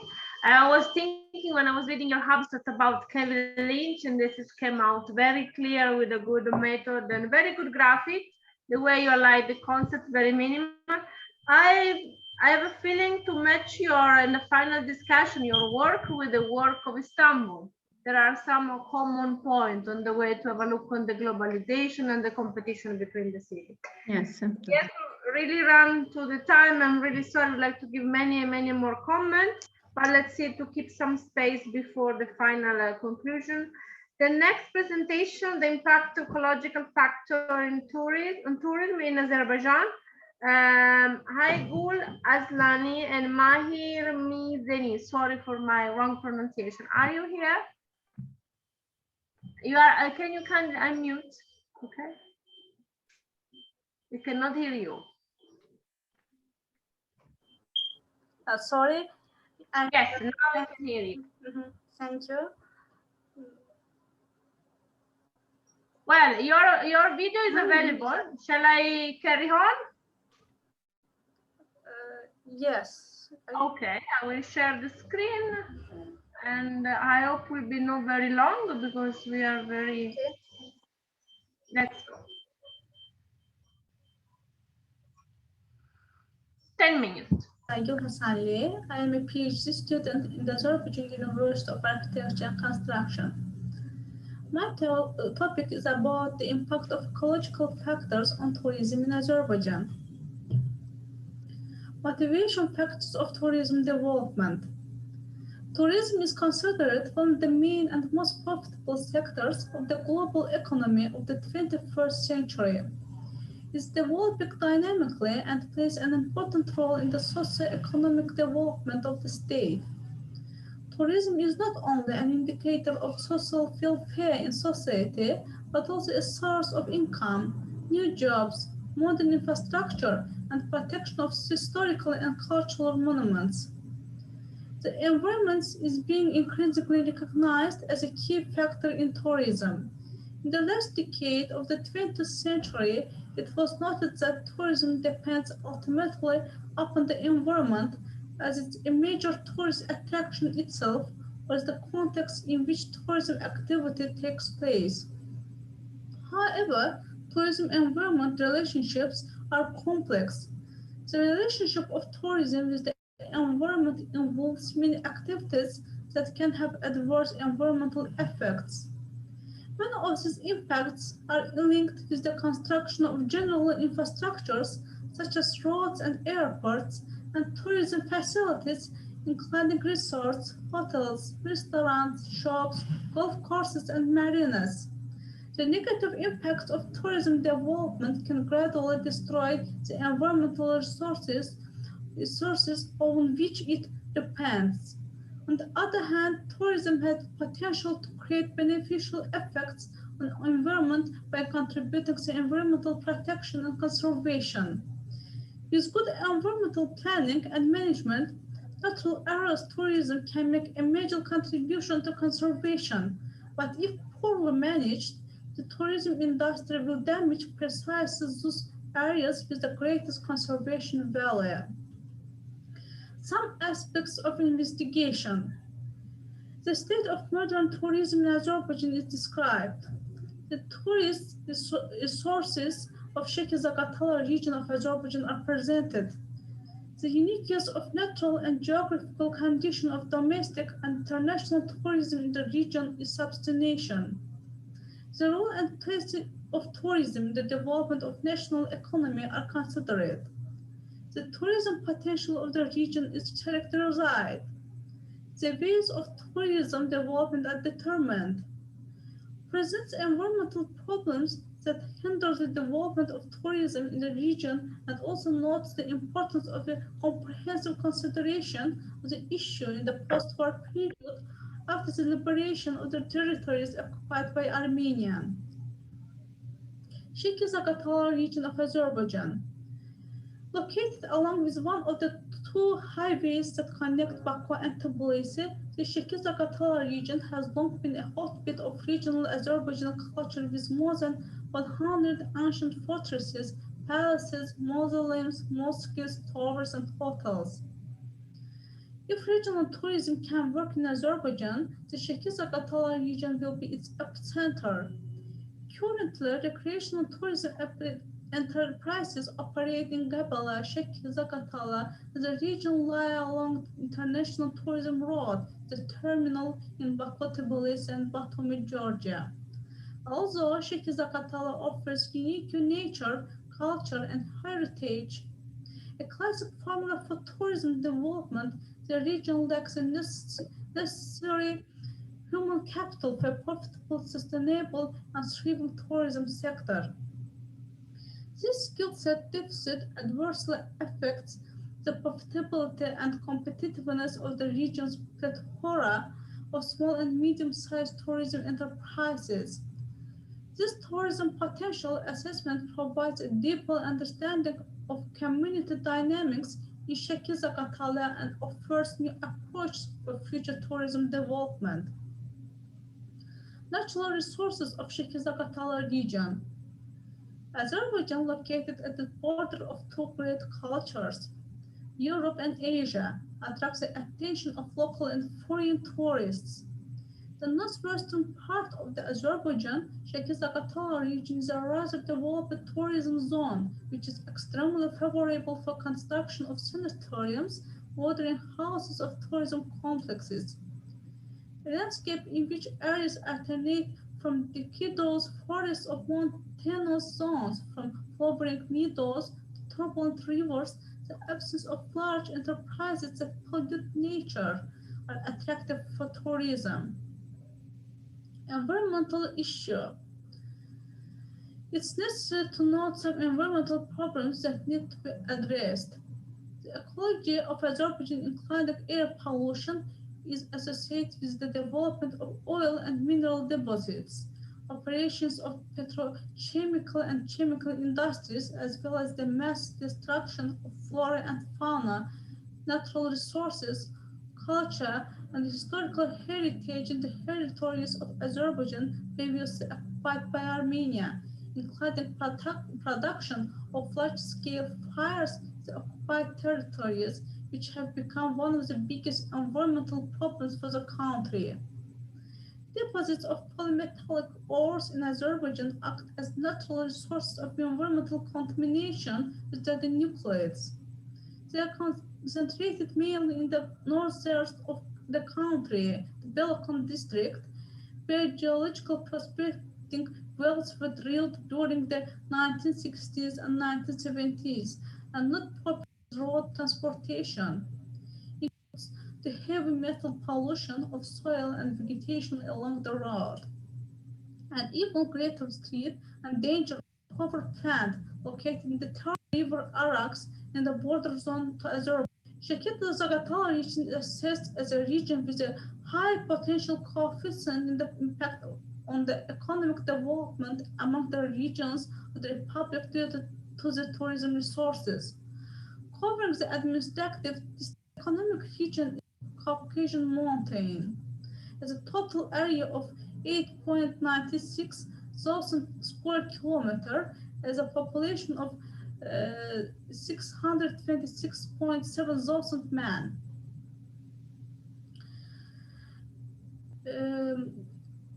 This table 1, represents the tourism data for Sheki-Zaqatala region.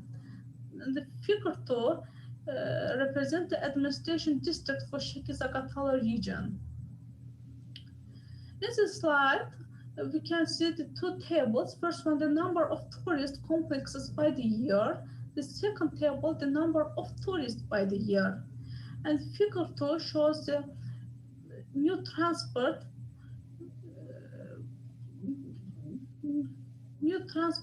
communication linked Nakhchivan with the West. In this work, tourism resources are analyzed and the unique use of nature and geographical condition of tourism in the Sheki-Zaqatala region of Azerbaijan is substantiated. The role and place of tourism in the development of the national economy, as well as the tourism potential of the region, are identified. The ways of tourism development are determined. It first analyzed the opening of new corridor linking Nakhchivan with the western regions of Azerbaijan, and according with Turkey with Central Asia, which will affect regional development, including opening up wide opportunities for the development of tourism in the region. The necessity of developing a new strategy for the development of urban planning, organization, and improving the design of recreation and tourism complexes is shown. An integration approach is required in solving the tasks. Conclusion. The development of a new strategy for the development of urban planning, organization of recreation, and the tourism complexes in the region is an important task today. It's also necessary to determine the ways to improve the design of tourist zones and recreation complexes in the region for the next 5 years, taking into account the post-war situation in the Republic. Thank you for your attention. Thank you so much for your presentation. I'm really sorry I was skipping a bit in some part because we had to really run by the time. Well, again, my feeling for your contribution is to match with the case of the New Silk Road and the border communication. There are many hacks that you have in common. Well, I really would like to check by the chat if there are any important questions, because we have a really few minutes to discuss together. Please, so Julia, back to me to highlight the important aspect. Unfortunately, we missed one of the contributions because the first author apparently disappeared. I don't know if there is any emergency or important issue, and we missed one topics to highlight together. But in general, it's a very, very interesting session with a lot of point of reflection over. Also from you as an author, it would be nice to have a kind of interaction between your presentation and the comparison with the other work, because this is the reason to participate in a conference, not to only come and highlight your work and your result, but the interaction and the comparison with the circuit we are virtually, unfortunately, through the COVID circumstance. I don't think so. There are some compliments, some reference here, some many thank you, but I do not see any particular question. If I'm right, Julia, can you check by the chat also? Yeah, I would like to add a few sentences, if you let me allow. And thank you very much for all the participants here. They are all very well prepared, actually. And their presentation is very, very, very good. And thank you very much for first one, Soha Hussein. I'm really interested in your subject, your presentation, because of my students in the project. They are working in the New York High Line. They are making a project just in the High Line of the New York. And so I'm really interested in your presentation. It's interesting, actually. And second one, Zeynep Eray'dı. Thank you very much. I know Ankara very well. And I think there is a displacement with the shopping access in the Ankara city. And once time in the city center, and we've seen such as streets in the Tunali Hilmi or something, and that later we see it's in the outer skirts of the city, in many of the shopping mall, and they design and construct on that area. And I think actually I find interesting, and so it is nearly a similar design style. I mean, it's if I check design style, maybe I'm not sure it's fit to Ankara. It's Ankara, interesting city, actually designed by Herman Jansen in the early Republican era, and so it's interesting. So it's discussable how it's fit the earlier period and today Ankara. If you think about on the context of the whole period, and so it's interesting. And I think today is architectural design. It goes a very different direction. I mean, it's very different direction, and it's very different. And so I'm not sure it's actually fit for the Ankara cities vision, actually. So, and finally, I would like to add a few words about Azerbaijan. It's interesting.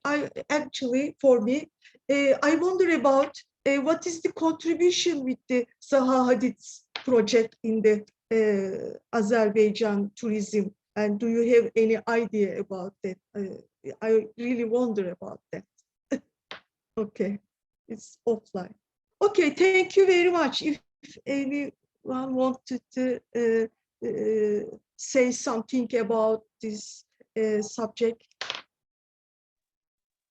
Well, I think so. All the presentation really give us a possibility to think in different scale and to have a look at the coming future, because branding the city, reimagining the city, the urban transformation, the sensitive approach, the special needs, and we missed the first presentation. Also have a look at this issue to globalize, okay, and the losing of identity and the losing of the connection with the locals, with the territory. I mean, this is open a very large chapter. At the same time, like the case of the large connection with the two sides of the global scale, the mobility, the case of branding East and West, of course, and this is coming to remark the whole Silk Road. I mean, there are many issues are coming also to looking at the past and looking at the future and the way we are going to touch. And the last presentation, Azerbaijan, of course, the reflection of the effect. I really like, because when I was reading the abstract, I was a bit confused, and now it's more clear, because it's starting with the provocation of the tourism effect, but then touching all the environmental issue in the territory. And this is a very, very important. I think so the research can really be developed on a many deep way, and to touch all the aspects, how it can be an effect on the territory, on the city, on the identity. And the last image we closed, as Julia, you comment, how is, with all the respect, with an amazing research work that I did, and it's touching also you present in Istanbul, because the philosophy and the language of the object is coming from the sculpture, from the aesthetic, as is not touching the environmental aspect at all. Anyway, thank you to everyone. I'm so sorry for some mistake on the presentation of the video running by the time, but already Rush reminded me we must be there for the conclusion. And please also stay tuned if there is any interaction between this discussion, because network is very important also. Thank you. Hossein, you want to conclude anything? Thank you very much to Dr. Sylvia, Dr. Olia for moderating, for chairing this session. Thank you. It was a wonderful session. Thanks to all the authors here for the wonderful work, the very well prepared presentations and researches. It was very glad to meet new faces, and of course towards probably better collaborations and more collaborations in the future. We are almost 30 minutes late on time, and actually by the time we close this meeting, everyone here all the authors will receive their certificates by email, and in a minute directly we will go actually to the gala dinner. If well, it's a virtual dinner. We can eat together but virtually. So we will meet there directly in a minute for a closing. Sorry, just to clarify. Usama, I have to close we have to come out and connect everybody in the link, isn't it? Okay, thank you to everybody. Great opportunity to be there. You may find the link. Thank you.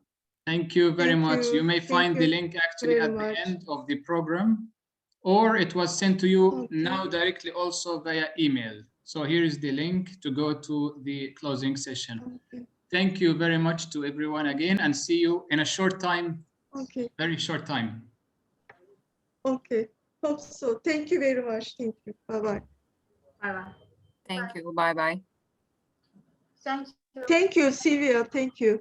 Thank you. We will talk. Thank you. Your message. Okay, we'll talk. Thank you. Waiting you, Istanbul. Thank you. Okay. Waiting you, Istanbul. I was there every time. I don't touch this point. Waiting you, Istanbul. We are saying bye, but only for a minute, because after a minute we will meet again. So, but in a different virtual meeting. Okay. Okay. Thank you. Thank you very much.